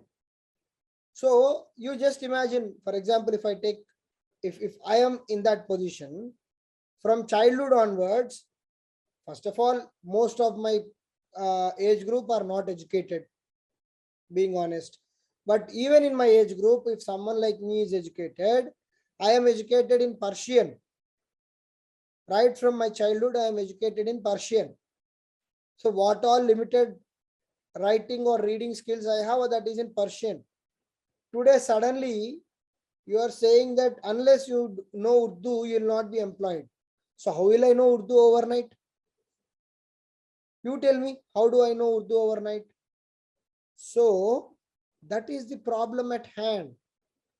So when Urdu and English were replaced as the official languages of the Nizam state, which was, which were replacing the Persian language, all the locals who were educated till then in the Persian language, they started to feel the heat. For example, if someone says you have to write Telangana Group 1 only in in Assamese, what will be the fate of us? If notification comes like, unless you know Assamese, we will not employ you. Is there a kind of agitation or not? Similar thing happened there. That language was alien to them, and this put them into disadvantage. And obviously what happened? The local people started agitating. Just a minute.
Right. So this was a point of contention for locals, and they started agitating, and they all agitated against the change of sudden conditions. So what happened is a Mulki Gazette. Okay, Mulki Gazette was released in 1888. Okay, they have released Mulki Gazette, and what does this Gazette say? In 1888, for the first time, there was a Mulki Gazette. They have submitted a memorandum to the then Nizam of Hyderabad. Okay, and the Gazette was saying that they were asking the Nizam, boss, please tell us how many locals and how many non-locals are there in the state of Nizam who are employed. Please give a division. How many are Mulkis, how many are non-Mulkis? So an official memorandum was submitted to the 6th Nizam, who was Mehboob Ali Khan. And this Gazette was against Salarjung too, because this fellow made Urdu and English as a state languages by bypassing the Persian. So Mulki said, you please publish the list. And as a result of this Mulki Gazette 1888, the result was that a civil list of employees as on 1886 was released. Okay, the civil list of employees as on 1886 was released. Okay, just the timeline is 1886. So they had the data of 1886. They released the data of 1886. So what was the data of 1886? Mulkis, that is the locals, were 52% of the total population, and non-mulkis were of the total 48% of the total employees. Okay, up to here it is fine. So mulkis are majority in the employment, non-mulkis are minority. That is only fraction, 50 to 48. Up to here it is fine. Then, but see this amount spent on the salaries. Mulkis being 52% in employment got 42% of share of the salary spent. Non-mulkis were only 48%, but 58% amount was spent on their salaries. What does it project? What does it project?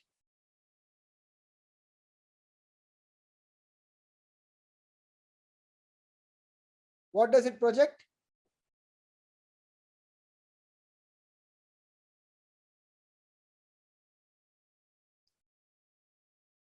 Exactly. Underpaid. That is one. One more thing.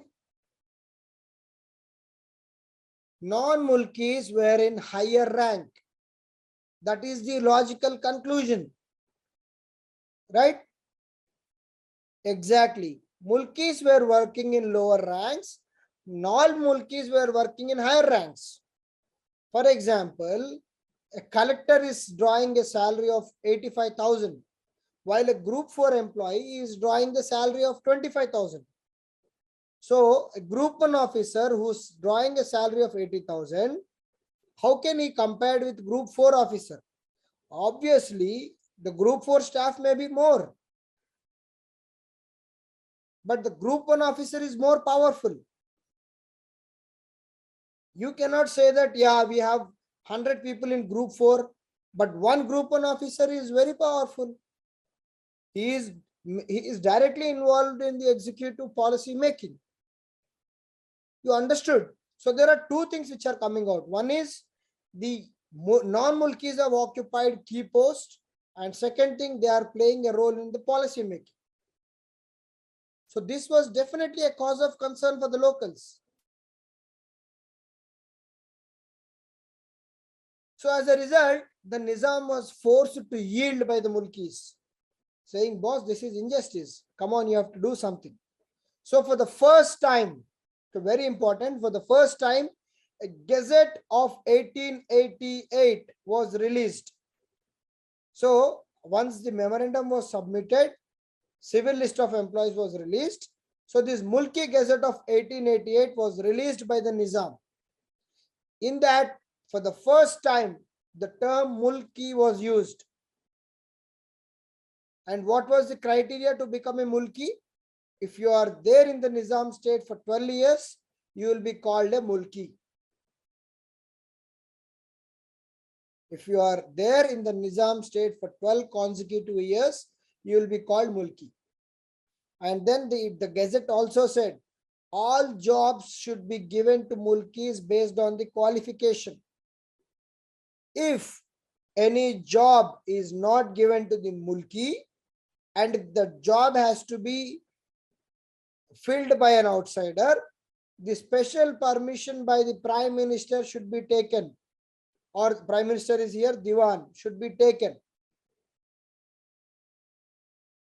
So the three important conditions which are coming out are 12 years to be called as Mulki, all local jobs for Mulkis based on the qualification, special permission by Prime Minister for filling the jobs with non-Mulkis instead of Mulkis. But we have seen the issue is with the Prime Minister only. The Salarjung 1 and 2 have been inviting the intellectuals. So obviously they will give clearance for appointment of non-Mulkis, and hence it was not implemented. So the Gazette is there on the paper, but there is no implementation. Again, the key post or the important posts are going to outsiders. And hence there was again any agitation saying that you have brought a Gazette. You said 12 years for Mulkis. You said Mulki jobs for Mulkis. Outsiders with PM permission, but PM is providing permission to every damn outsider. Not implemented. Agitation again.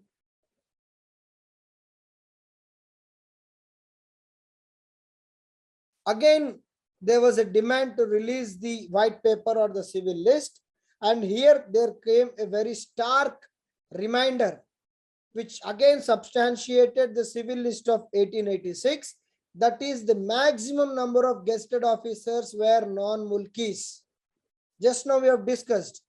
Group 1 is a gazetted officer. So if you have 10 group 1 and 50 group 4, still the spending on group 1 is more. Group 1 is more powerful. So what happened is, in civil list of 1894, the fact came out that the non-mulkis are the maximum number of gazetted officer.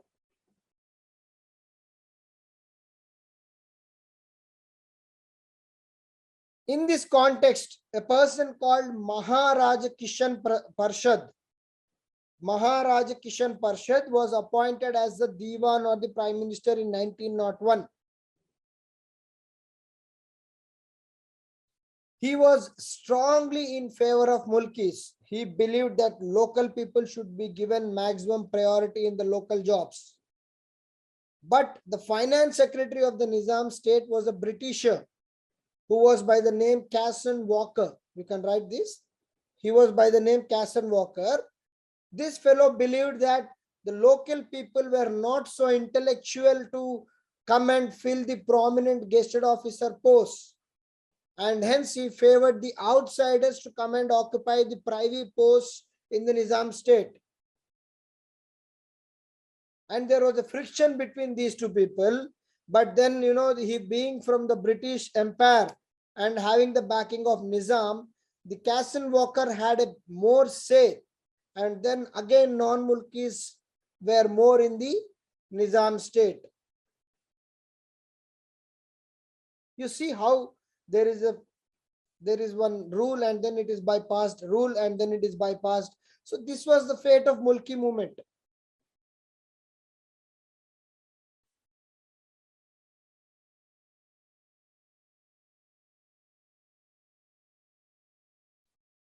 So again, because of the policies of this person called Casson Walker, who was the finance secretary who favored mulkis in the appointment, there was agitation.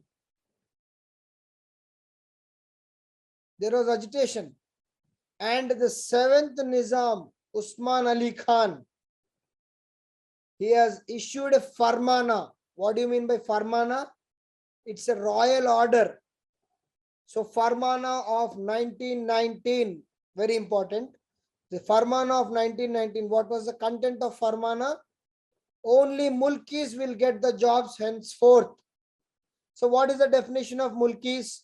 Born in Nizam state, 15 years living in Hyderabad. So if someone is born and living for 15 years in Hyderabad state, they are mulkis. And children of people living for more than 15 years in Hyderabad state are mulkis. Wife of people who are mulkis are treated as mulkis. And to substantiate this criteria of being called as mulki, you need to bring the certificate from the collector.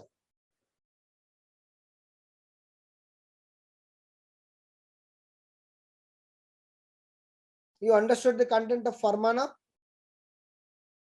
Farmana is the royal order.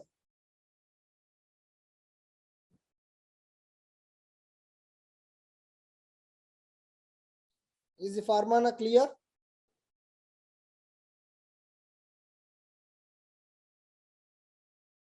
Yeah, should be born or who are living for 15 years.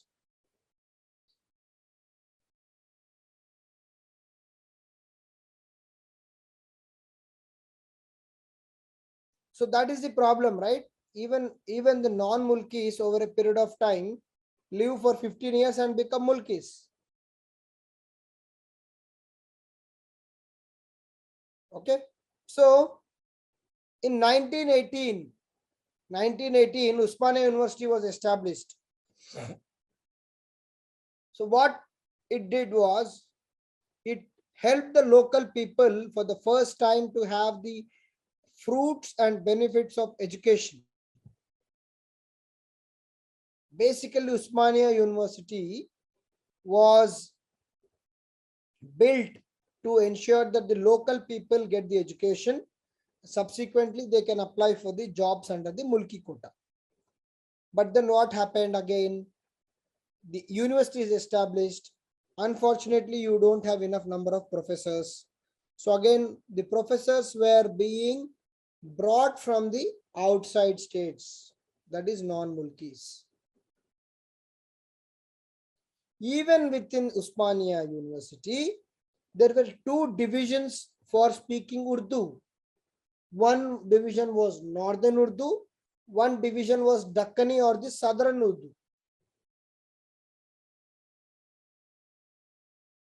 And again, the Mulki rules or the Farmana was not implemented.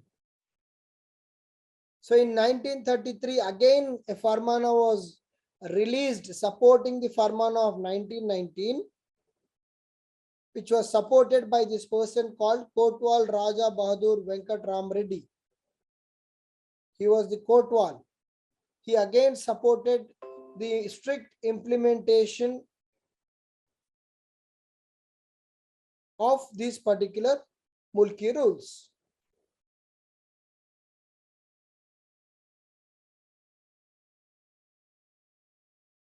So you're able to see how these Mulki rules are formed, framed, Farmana issued, bypassed. There is a grievance, legitimate grievance by the people, and then they complain against the mistreatment. Again, there is a royal order from the Nizam. It is again bypassed by the prime ministers or say a finance secretary like Kazan Walker. He bypasses the problem, and then all this happens, and at the end, Mulki rules are not honored.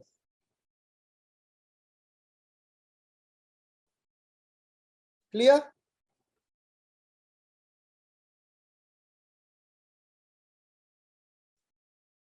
This is about the Mulki movement.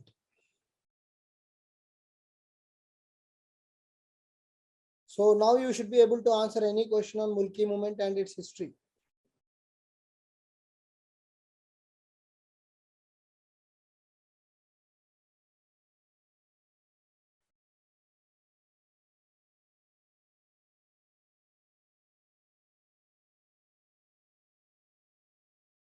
If you have any doubts, please just ask me regarding the Mulki rules and Mulki movement.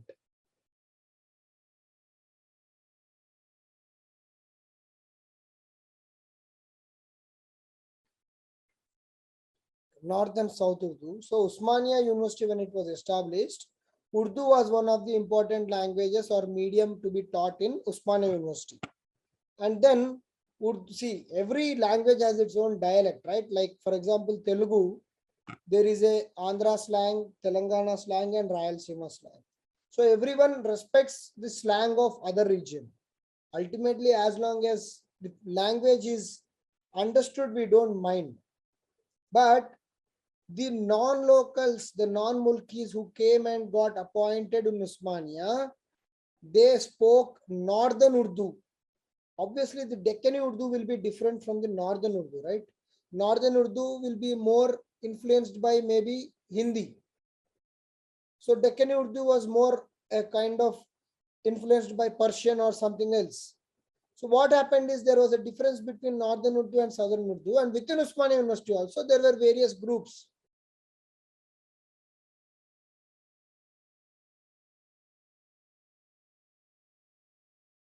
Yeah, Jaber, see, educational reforms were taken up by Salarjung. Of course, see, when was Salarjung coming into the picture? 1853. Okay. And then by the time he took up the educational reforms and all, it was in 1870s and 1880s. So by the time the first generation comes only, it is around 1910, 1920. You understand? So by the time Usmania University came into picture. So that was the issue, right? When the people who were benefiting from the education reforms of Salarjung came out, they found that they had their education in Persian, suddenly it became Urdu. And now they are reading Urdu in Usmania University, coming out and saying that Mulki rules are not implemented. And that's where this entire issue again flared up.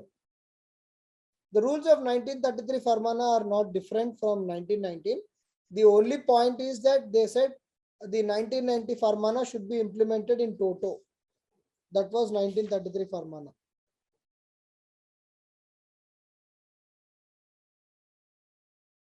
Yes, the Southern Urdu was looked down by the non-Mulkis. Mulkis spoke Southern Urdu, non-Mulkis spoke Northern Urdu, and it was being looked down and it was being treated as not a pure form of Urdu, and hence they were being discriminated.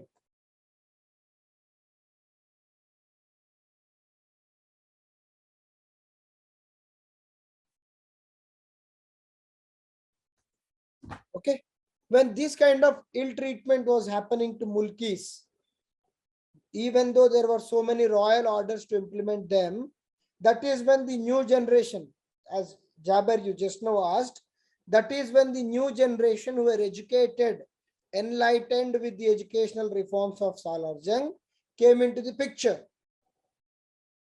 They understood that they are being ill treated.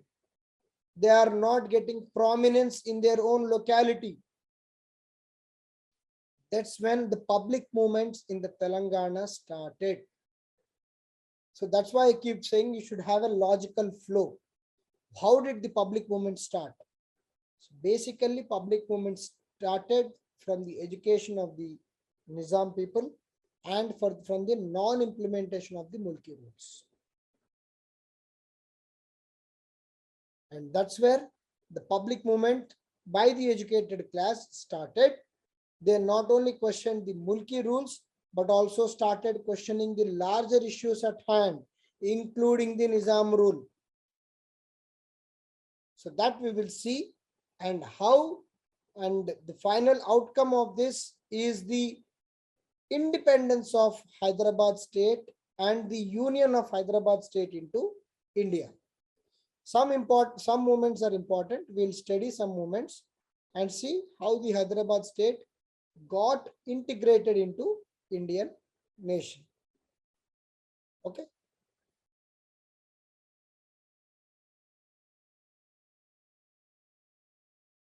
It's not like education was confined to only Muslims, but the literacy levels of Muslims was more compared to Hindus during the Nizam rule. Because basically the education was being given in the Persian, okay, and for which Hindus did not get connected to.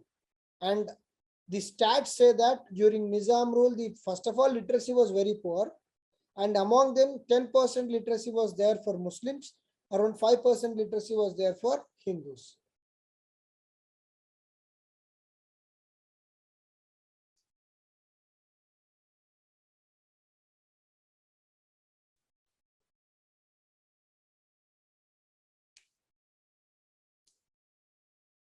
Telugu was not at all in picture.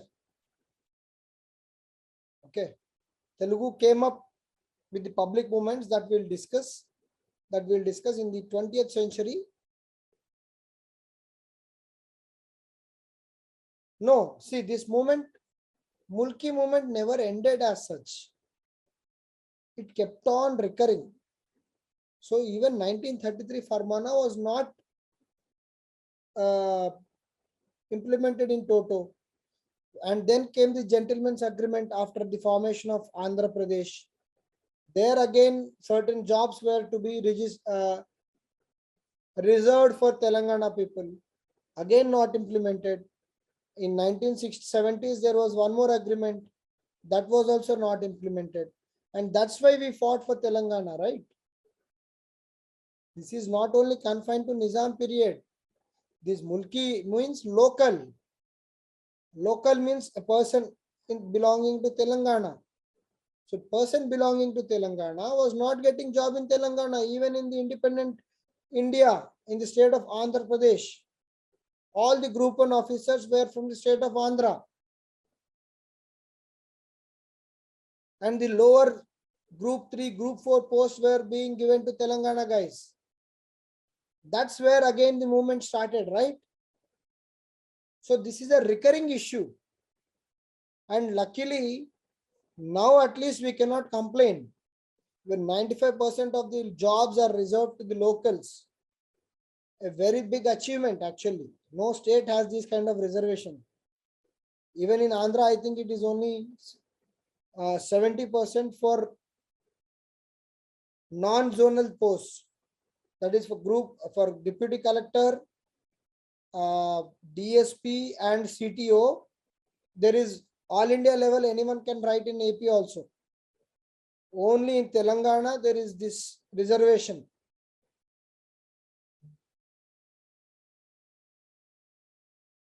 Okay.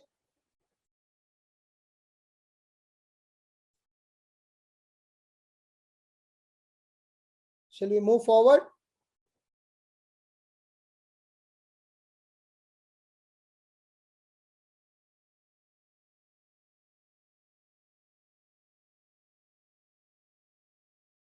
Right.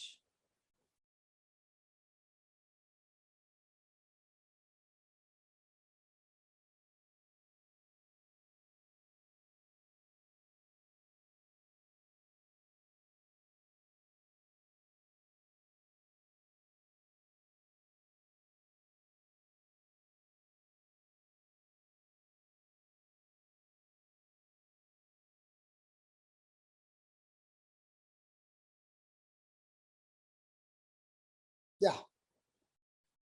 So as we just now discussed, the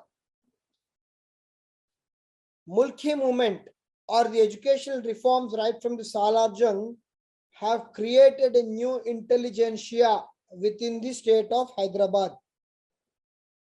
They have created new intelligentsia within the state of Hyderabad. And these people now started actually questioning certain things. For example, the non-implementation of Mulki rules. Non-implementation of Mulki rules. So what happened is, when this non-implementation of Mulki rules was going on, and then they were parallelly, they all had the education access, and now they could analyze as to what is good for the empire and what is bad for the empire of Hyderabad state. Even at pan-India level, the socio-religious reforms of 19th century,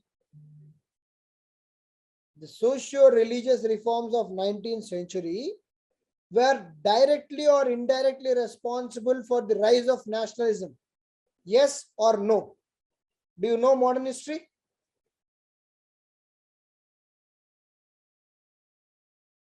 Did every one of you do modern history?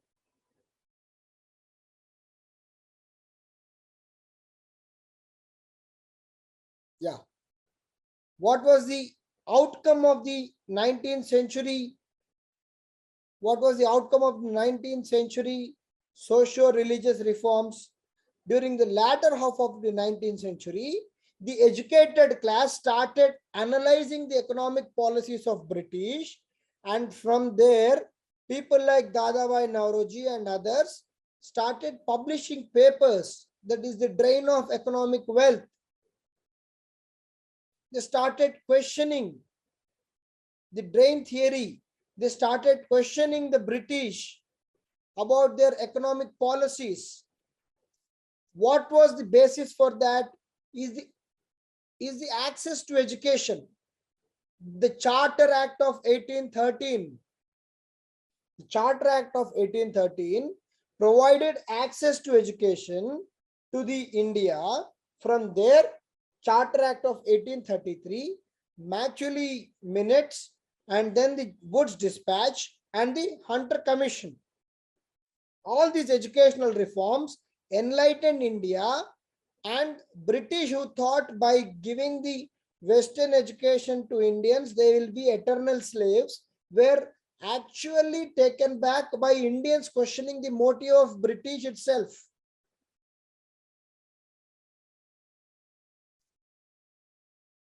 right?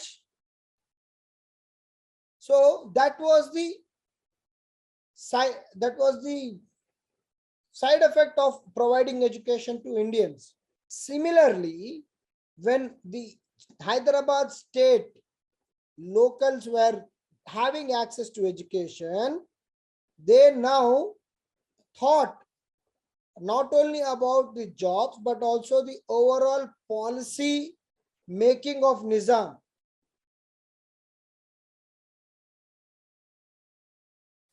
Okay, they were now having the thought about policy making of Nizam. In that context, they started mobilizing people to inform them about the Nizam's rule, and wherever Nizam's rule was not right, they were calling it not right.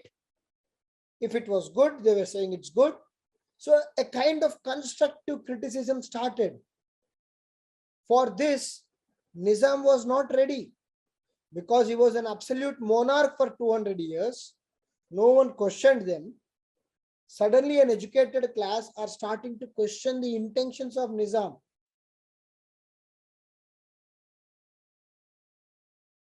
Okay.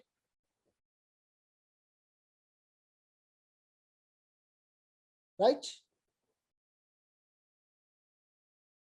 Someone's video got on actually.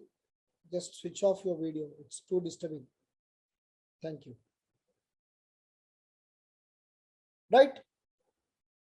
So, this fellow Nizam, who was absolute monarch or a kind of autocratic ruler for close to 200 years, now is being questioned. So this was not used of. So such public movements which actually led to the questioning of Nizam, and from this public movements, how these public movements became famous at pan-India level, and how these public movements projected the Nizam at pan-India level, and how this led to the image of Nizam at India level, and finally led to the integration of Hyderabad. There is a logical connection to it. There is a logical connection to it. Okay. One such public movement or a kind of movement we can say is regarding the Chenda Railway. Yesterday we have discussed the Chenda Railway, where Salarjung has gone to Britishers and negotiated for railway line between Secunderabad and Wadi. The main aim of this Chenda Rail was what? What was the main aim of Chenda Rail project?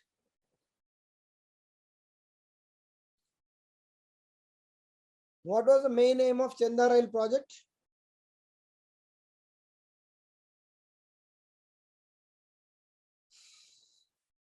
Connecting Madras and Bombay presidency, right?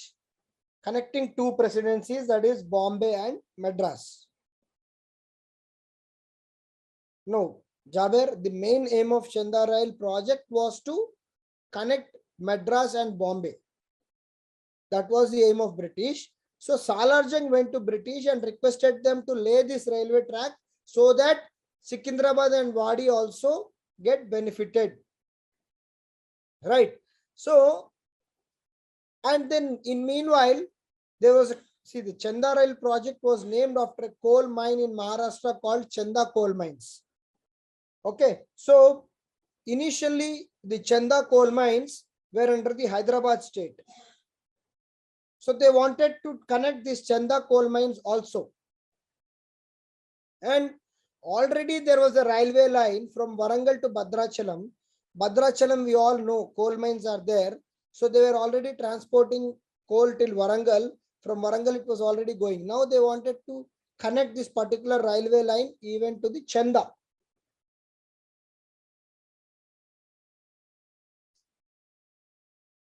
A Chenda coal mine.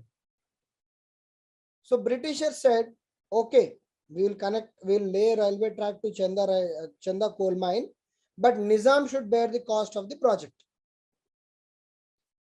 They said, we will lay the railway line. It is part of, it is in the route of the Bombay to Madras only. So we will lay the railway line, no doubt. You please sponsor the project.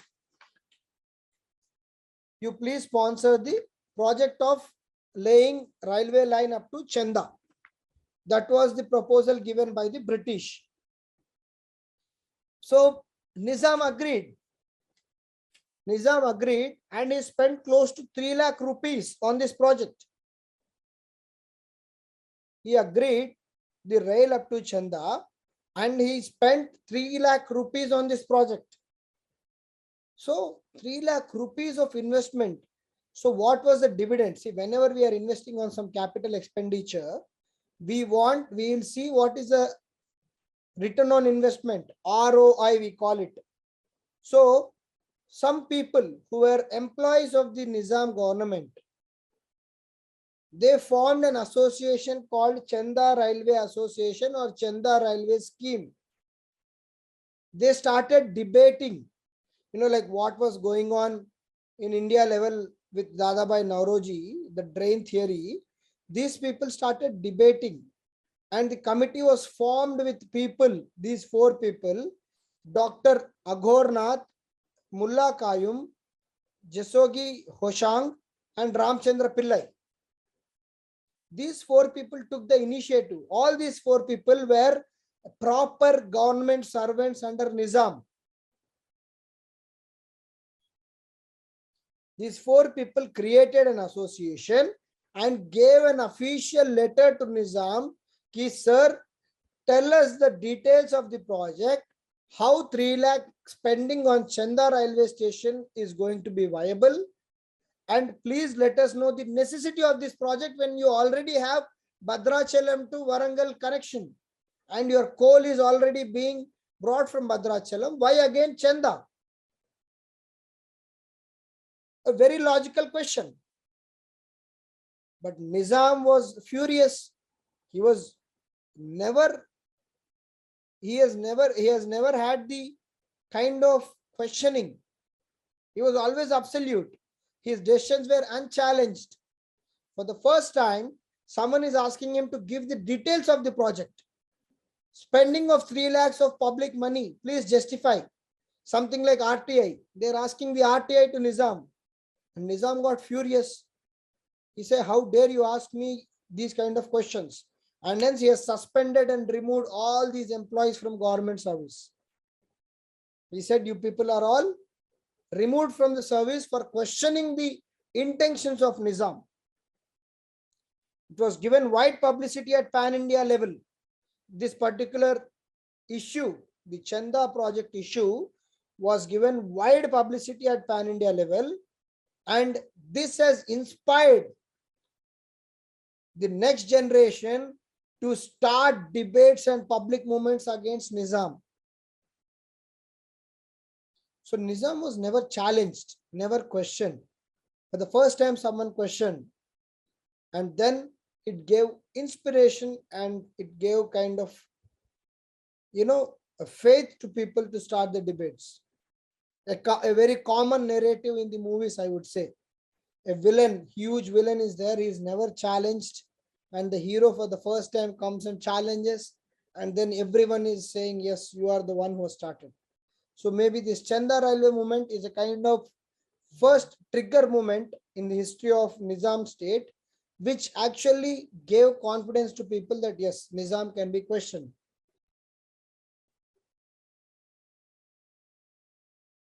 Clear?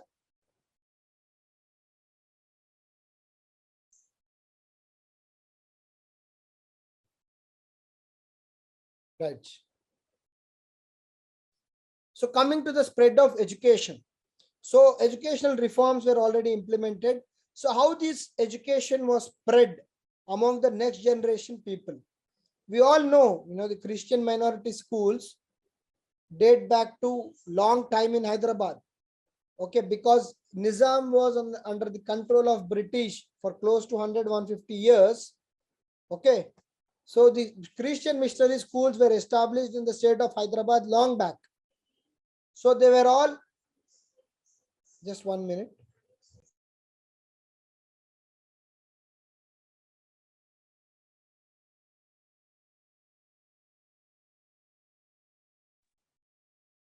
So the Christian missionary schools were playing an important, prominent role in spread of education.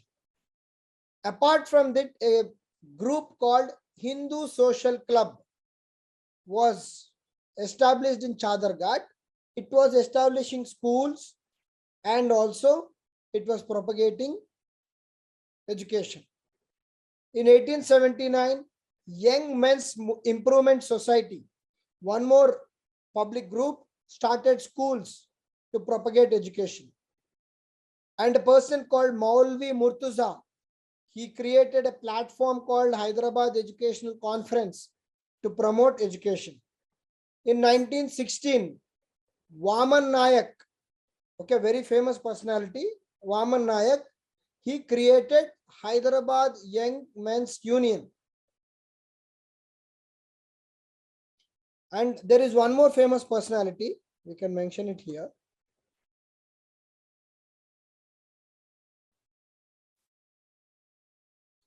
Bhagireddy Vama, he ensured Telugu medium schools. He ensured Telugu medium schools in the Nizam state. He established lot of Telugu medium schools, subsequently requested Nizam to take over the Telugu medium schools and Nizam also obliged. So as someone were asking, the Telugu medium schools started to come into limelight from the time of Bhagireddy Verma.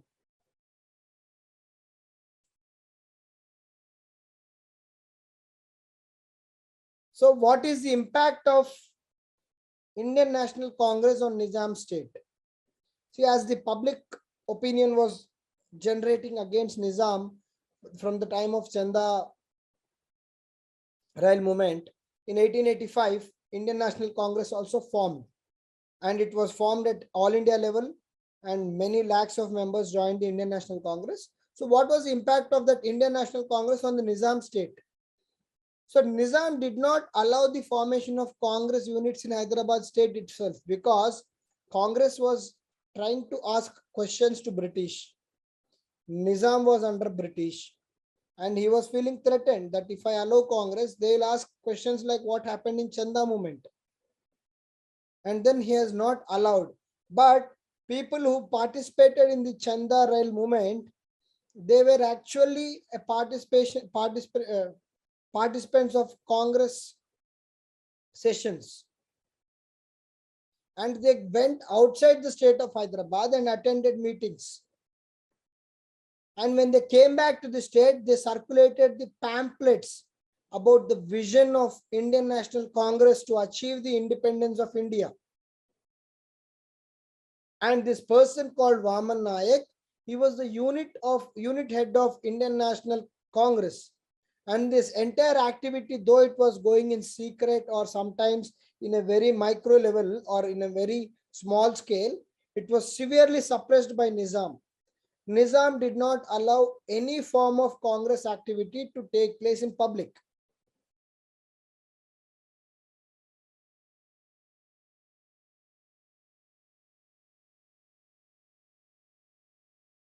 Clear?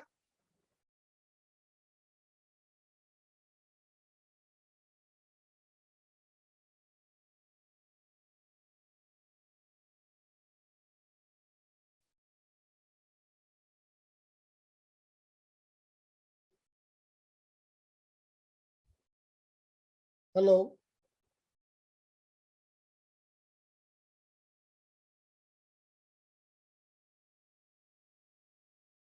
Impact second point. What do you mean by second point, Kaushik?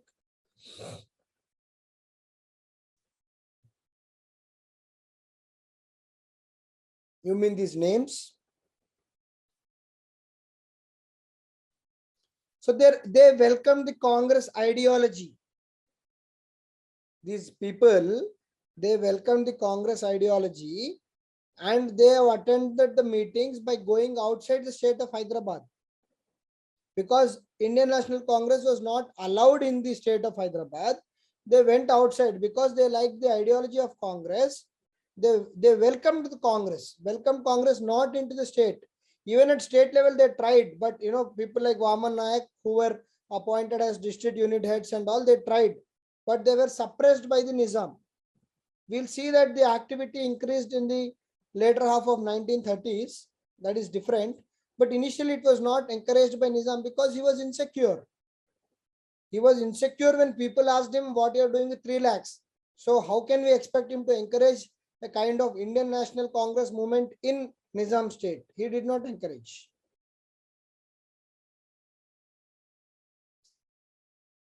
Okay. Any other issue here, please?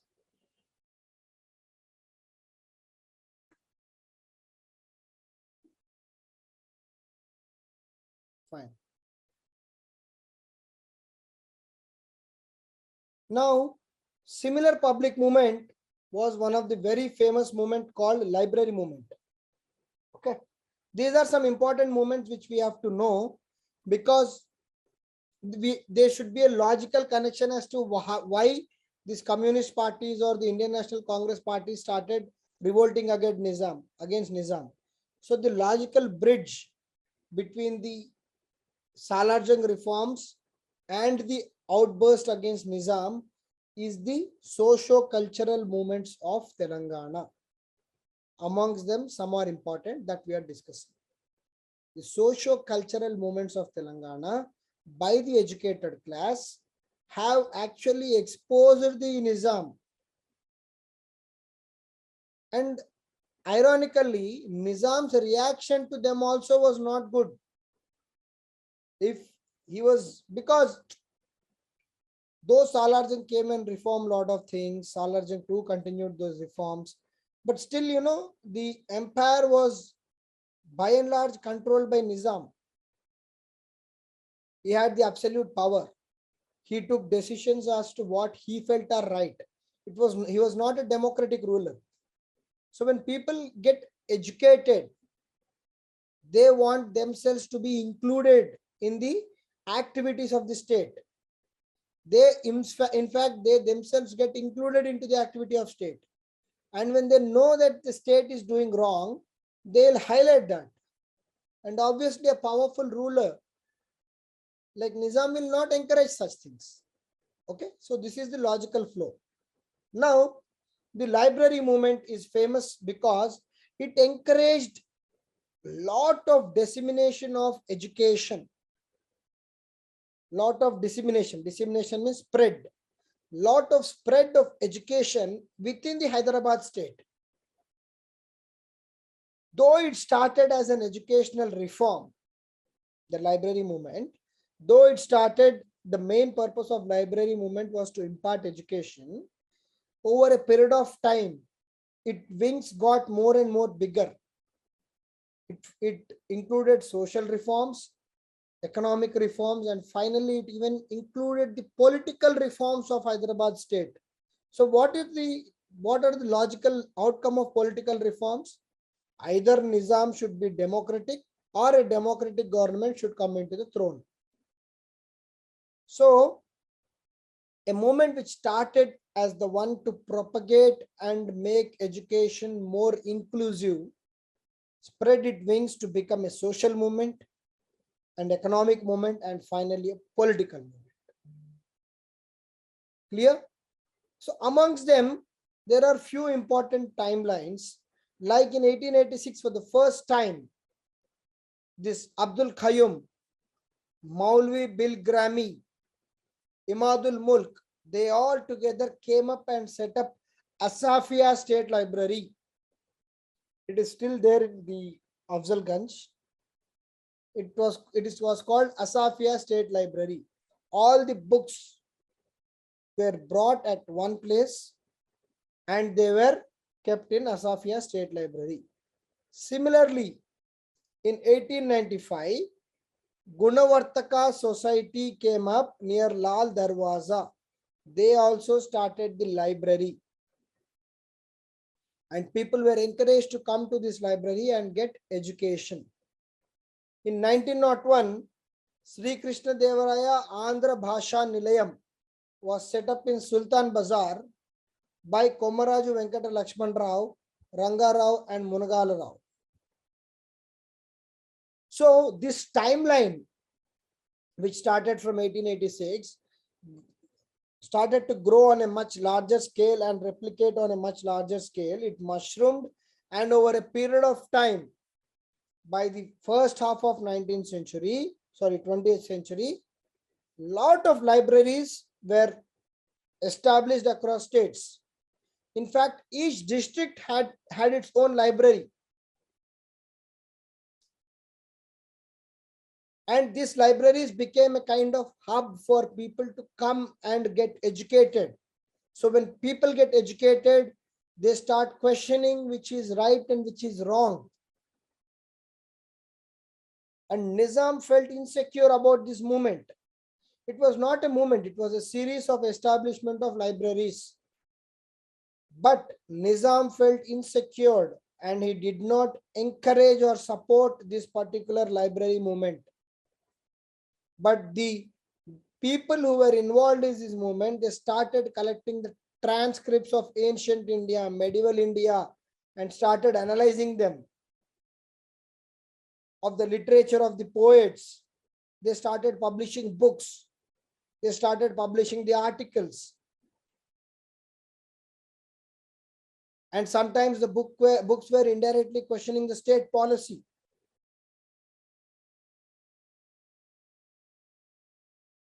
Okay, so over a period of time, these people all came together.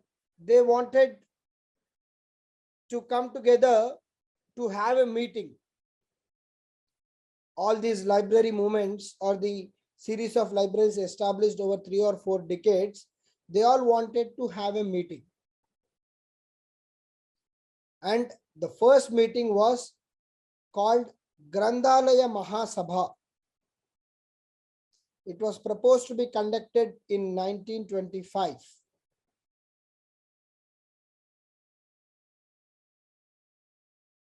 Okay, it was supposed to be conducted in 1925, and it was conducted under the presidency of a person called Pingali Venkatram Reddy.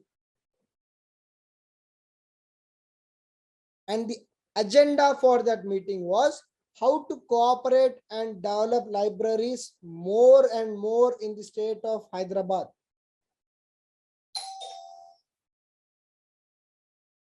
How to cooperate and develop libraries more and more in the state of Hyderabad.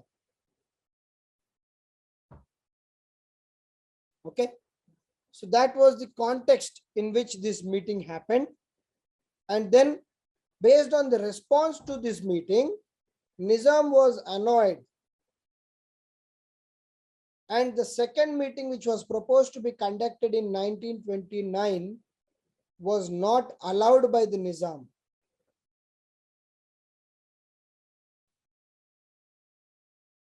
But these people went to the court of law. They said it's a non-political meeting on libraries. Why is Nizam stopping a non-political meeting on libraries? Nizam is giving sanctions and sending his intelligence unit. Why is he doing this for library movement? The court said, okay, you proceed with the meeting. And Vaman Nayak conducted the meeting at Suryapet in 1929. So Nizam was very much aware that though it is a library movement, inevitably it will be turned into a political or social movement against the state. That's what exactly this movement did. Over a period of time, this movement played a crucial role in mobilizing people and also for future movements by exposing certain lacunae in the Nizam's rule.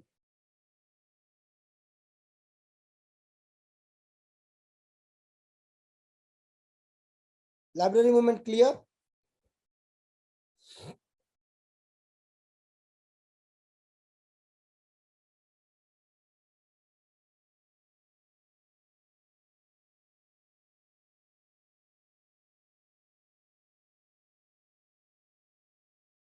Just go through the slide once.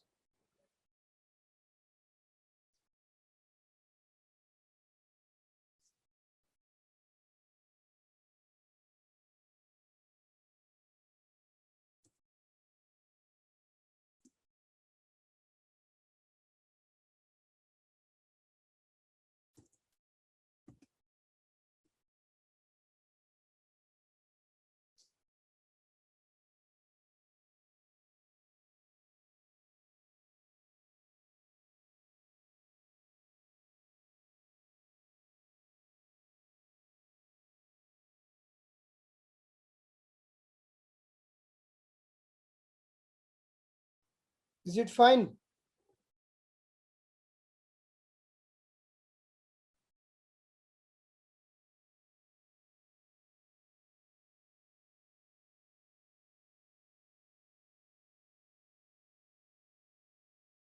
Fine.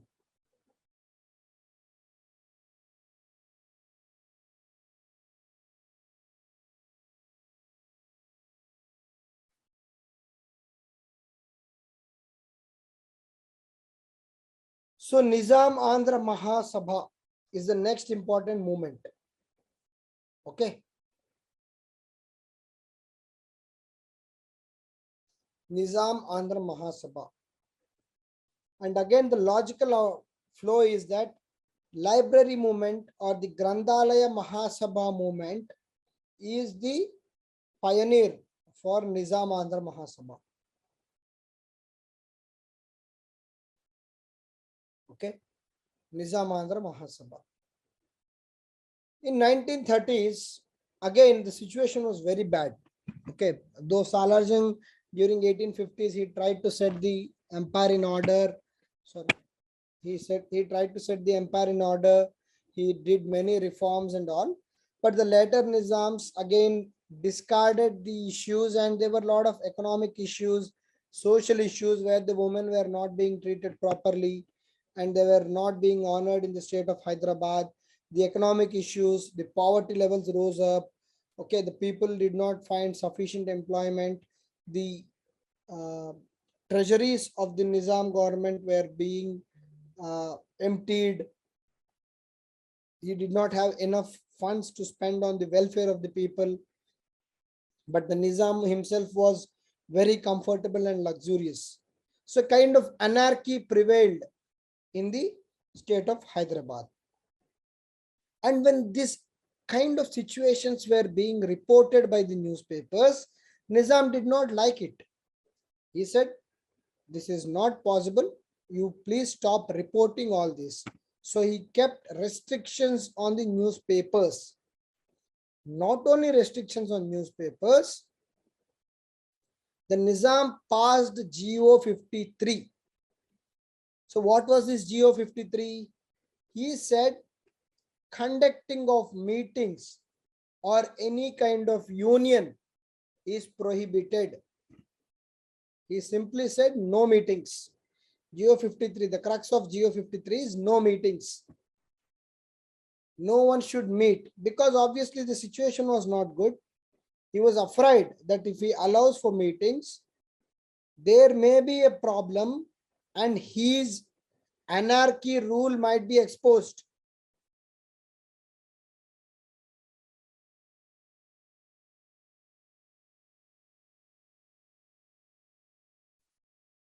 And a person called Unnava Venkatramaya, on advice of Susarla Rama Narsimham, he started a new movement called Nizam Andhra Mahasabha. But then how do we organize the movement or the meeting? Because GO 53 is in vogue. There are no public meetings allowed. You cannot gather to discuss anything. In that context, the Jogipet area, which is in the present day Sangareddy, the Jogipet area came forward. The Business Association of Jogipet came forward. And because Jogipet already had library, you can see this. You can link the library movement with the Nizam Andhra movement also. So library was a place of not only socio-economic reforms, but also political reform. So Jogipet Library and the Business Association of Jogipet came forward to host the meeting of Nizam Andhra Mahasabha in 1930. But when GO 53 is there, even if someone is coming forward to host the meeting, how can they actually host the meeting without the permission of Nizam? So they have gone to Nizam and gave a petition to him. Sir, please allow our meeting. It is purely a library and a business oriented meeting. It is basically to discuss the social issues, the scientific issues in the Hyderabad state. Please allow us the permission. So Nizam understood the popular sentiment of the people. He said, okay, I'll allow the meeting on 3 conditions. First, non-Mulkis should not preside over the meeting. The meeting should be presided by the local person. The meeting should not discuss anything about other religion or humiliate about other religions. And third, the meeting should be purely non-political. No discussion about Nizam, his rule or anything of that sort. Then only I'll permit this meeting. So the Nizam Andhra Mahasabha people, led by Unnava Venkatramaya, they agreed for these conditions. And they said, okay, we agree to the conditions, please allow us. In that context, the first meeting happened at Jogipet, and it was presided by a person called Suravaram Pratap Reddy. And over a period from 1930 to 1947 till the independence of India, 15 Nizamandhra Mahasabha movements happened. 15 movements happened. And what was the theme of the movements is, these movements were useful in bringing the social and scientific reforms in the state of Hyderabad. They increased the social status of many downtrodden people like Dalits. So they encouraged the upliftment of Dalit status. People like Bhagya Reddy Verma, who was himself a Dalit, they played a crucial role in these Nizamandhra Mahasabhas and to send their message about the socio-economic status of Dalits and the need for upliftment of Dalits.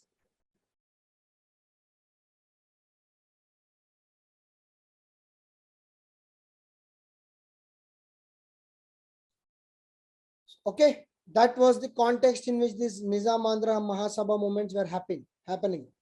But what happened is, slowly, like any other movement, it started as a socio-economic and other scientific movement. But over a period of time, political discussion came into the picture. It started to become a kind of political movement. And over a period of time, it started discussing about the policies of Nizam.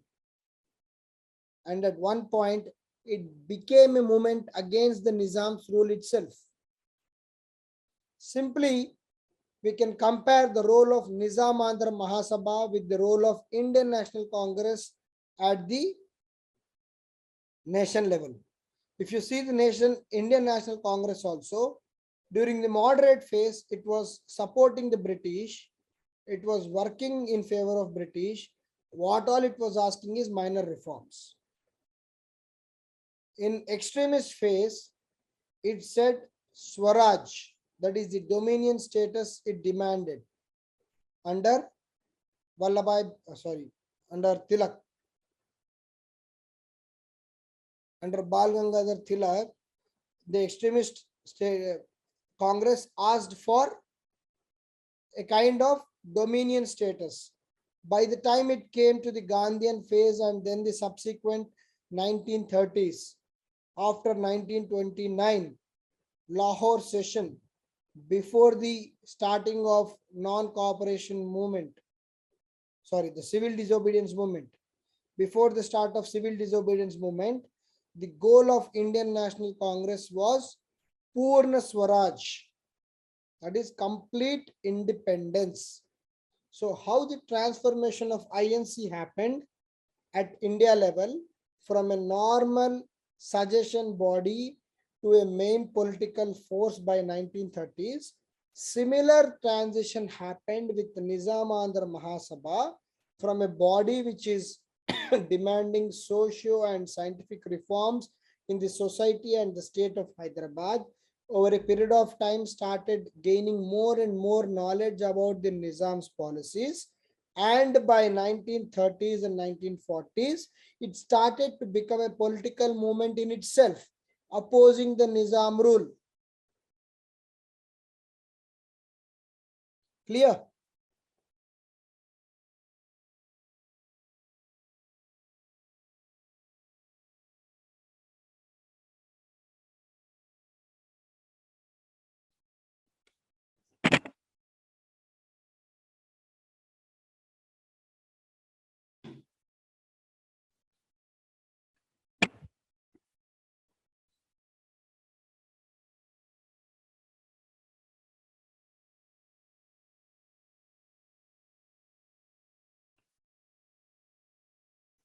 Why is that only 1 or 2 people reply?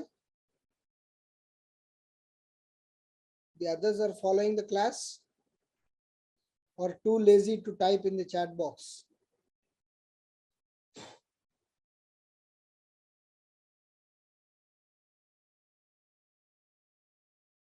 Good. So it needs a push from me. Huh?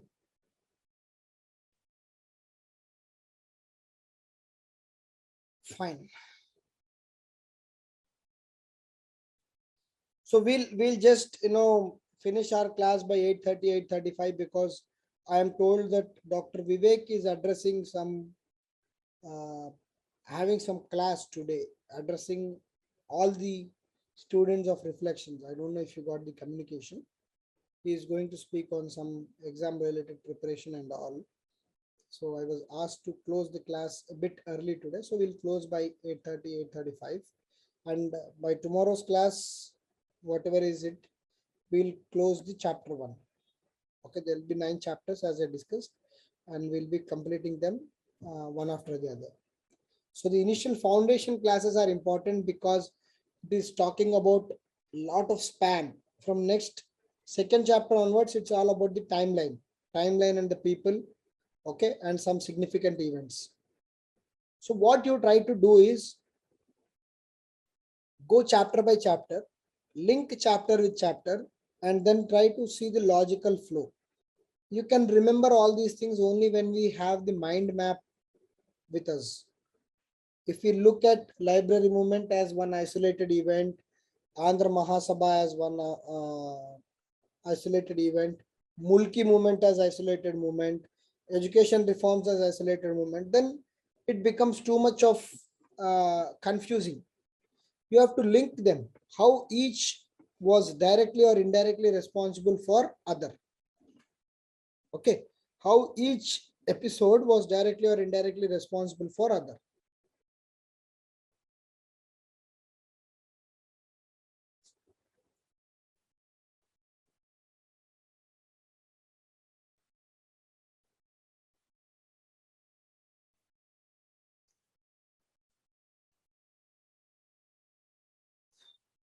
And after the Nizamandhra movement, Nizamandhra Mahasabha movement, another important movement which was the logical outcome of this Nizamandhra Mahasabha movement was Nizam's People Association, also popularly called as Nizam Subject League. Okay, Nizam's People Association, also called as Nizam Subject League of 1935. Okay, the Nawab Nizamat Zang. Nawab Nizamat Zang was the president. Burgula Ramakrishna Rao was the general secretary. Okay, Burgula Ramakrishna Rao is the general secretary. Yeah, I can see that you all got the invitation for Vivek's class.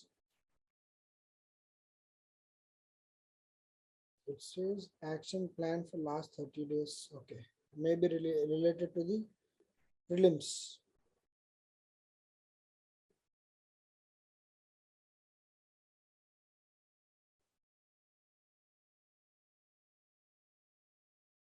Right. It is posted in the Telangana group. Yeah. So we'll close the class by 8:45 so that you'll have some 15 minutes break to go and attend that session. I'm sure most of you will be writing UPSC prelims also.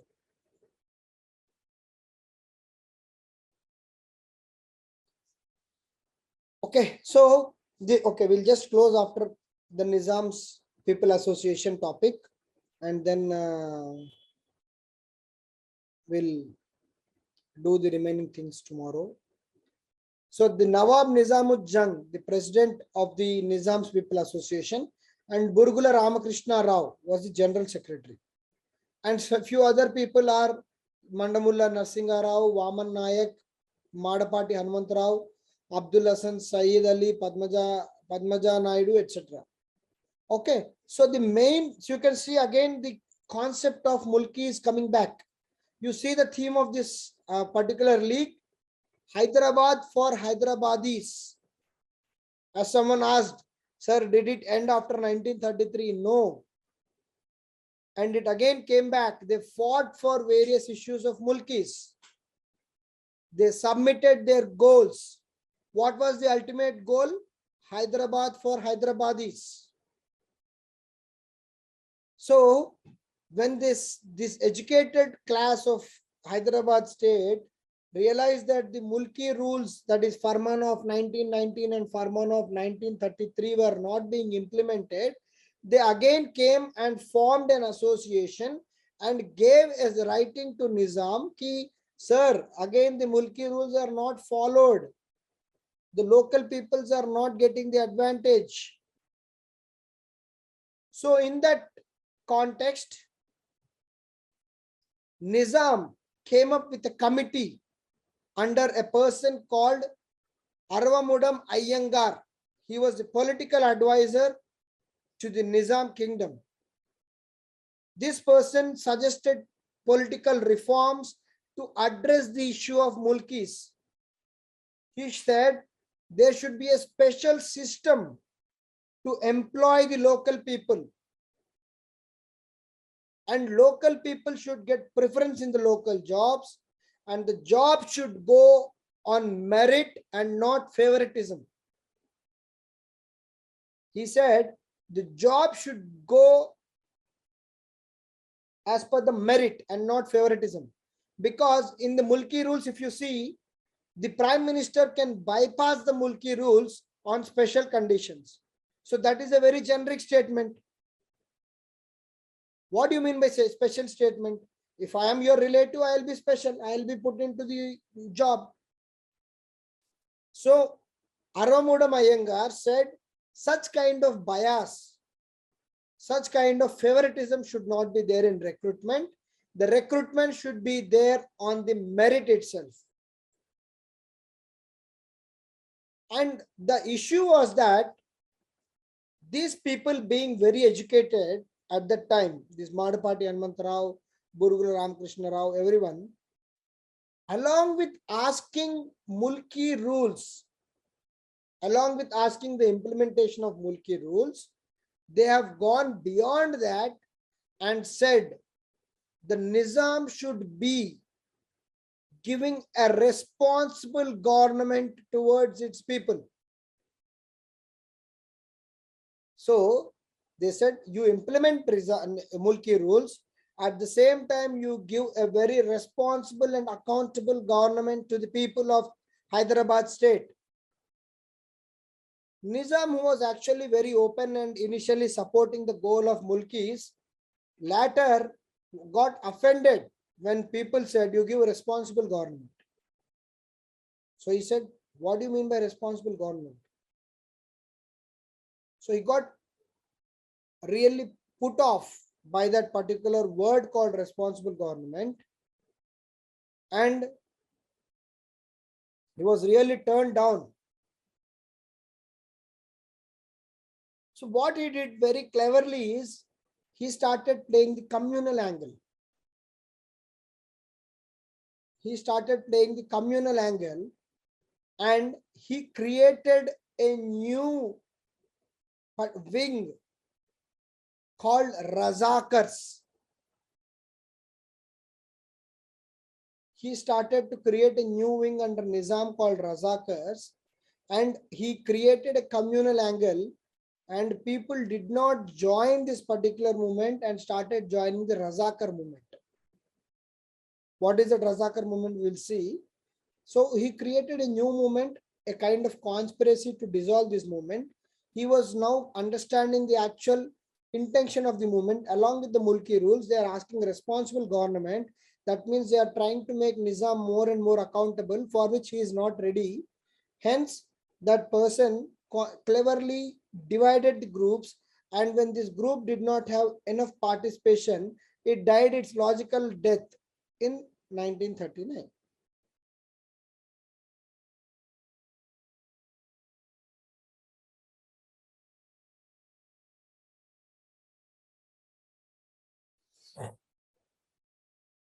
So what was the ideology and aim of the league? The fraternity and cooperation among different castes, sects of Nizam state. Possibility and opportunity to achieve league's aim. Mulki rights protection. Efforts to form rule which will be responsible towards legislature. Protection of Hyderabad state monarchy rights. You see the last but one point.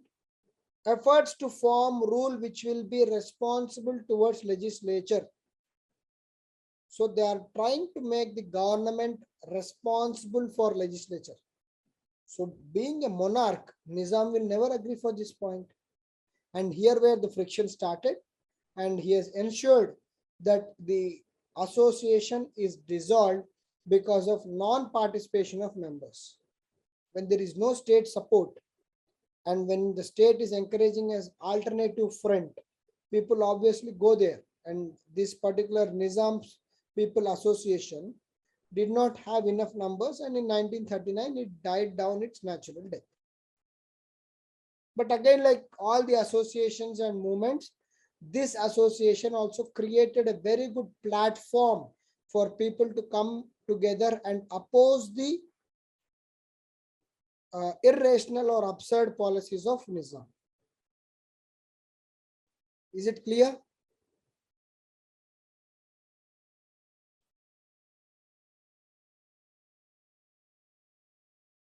This is ideology slate.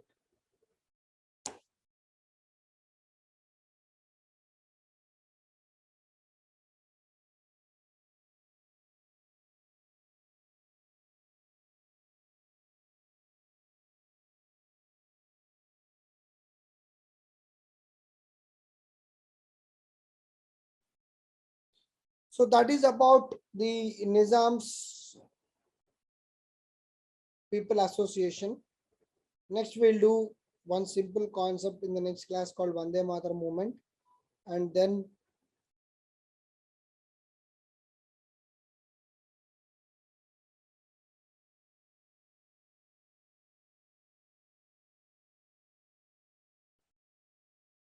see, they first wanted to form a legislature itself. Okay. They said there should be a legislature for which the government should be reporting. Nizam was obviously not ready for it. Okay. They are asking the power to be shared. See, regarding Razakar movement, we will know more about the Razakar movement during the integration of Hyderabad state. It was basically a movement which was there, which was a communal. The main aim of Razakar movement was to ensure, that the Hyderabad state remains independent. Okay, when he created this wing called Razakars, it was like a Nizam's army in civil. Okay, they did not have any formal post like army, police and all. They were civilians who were the admirers of Nizam. And they were being led by a Maulvi, Kazim.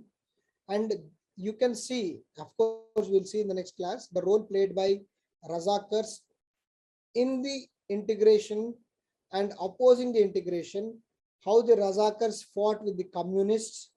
Okay, basically any social political reforms being asked by the common public like association or Nizam People Association, they used to oppose, because they were being told that whatever Nizam is doing, Nizam is absolute. And for this, various cards were used, like what Muslim League has done. They have used various cards like the communal cards and etc. Similarly, the Razakars have brought people into their this thing by using various ideological cards.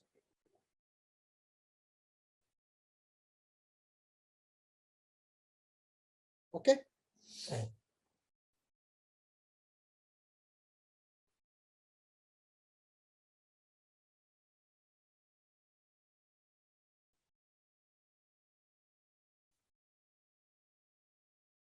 That's what Jaber, it was all ideological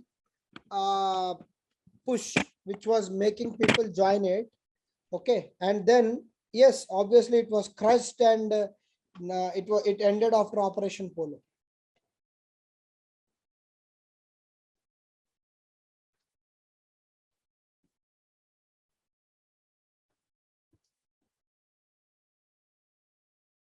It was not like a private army, but it was like a different association or a different sect in itself.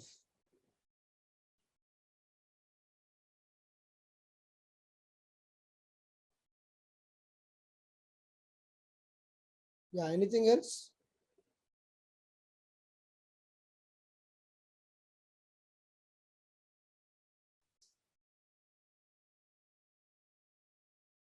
It was a kind of volunteer force, we can say, during the Nizam period.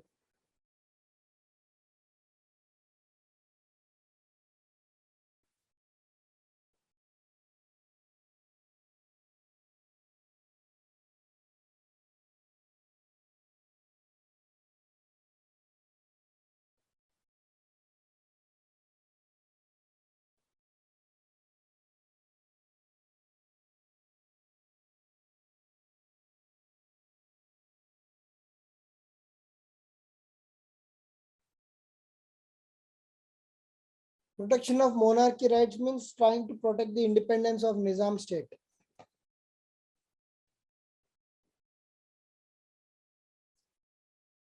We'll see. We'll see during the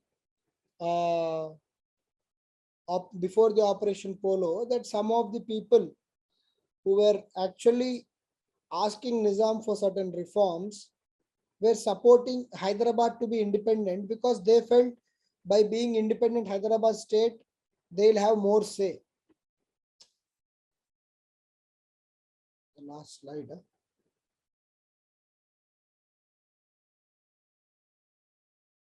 You mean the ideology slide, Amulya?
Yeah, we'll close in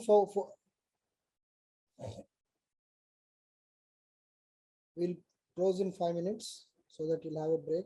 People who are clear, they can log out. Okay. So that you'll have break and come back and join Vivek's session.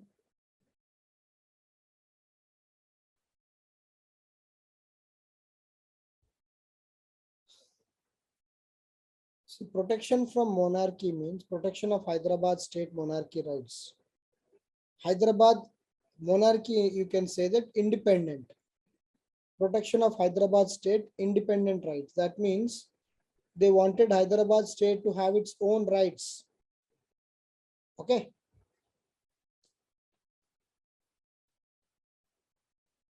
Within Hyderabad, they wanted Hyderabad to have its own identity. That is the meaning here. Clear?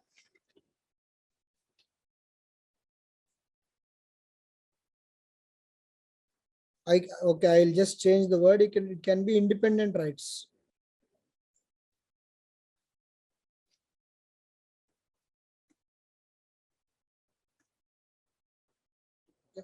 Fine, is it clear?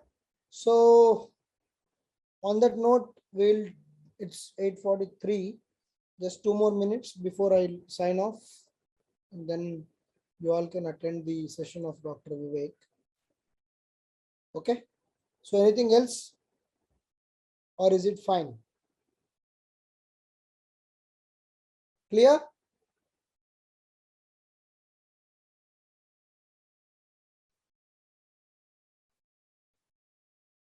Okay. Good night then. We'll meet tomorrow.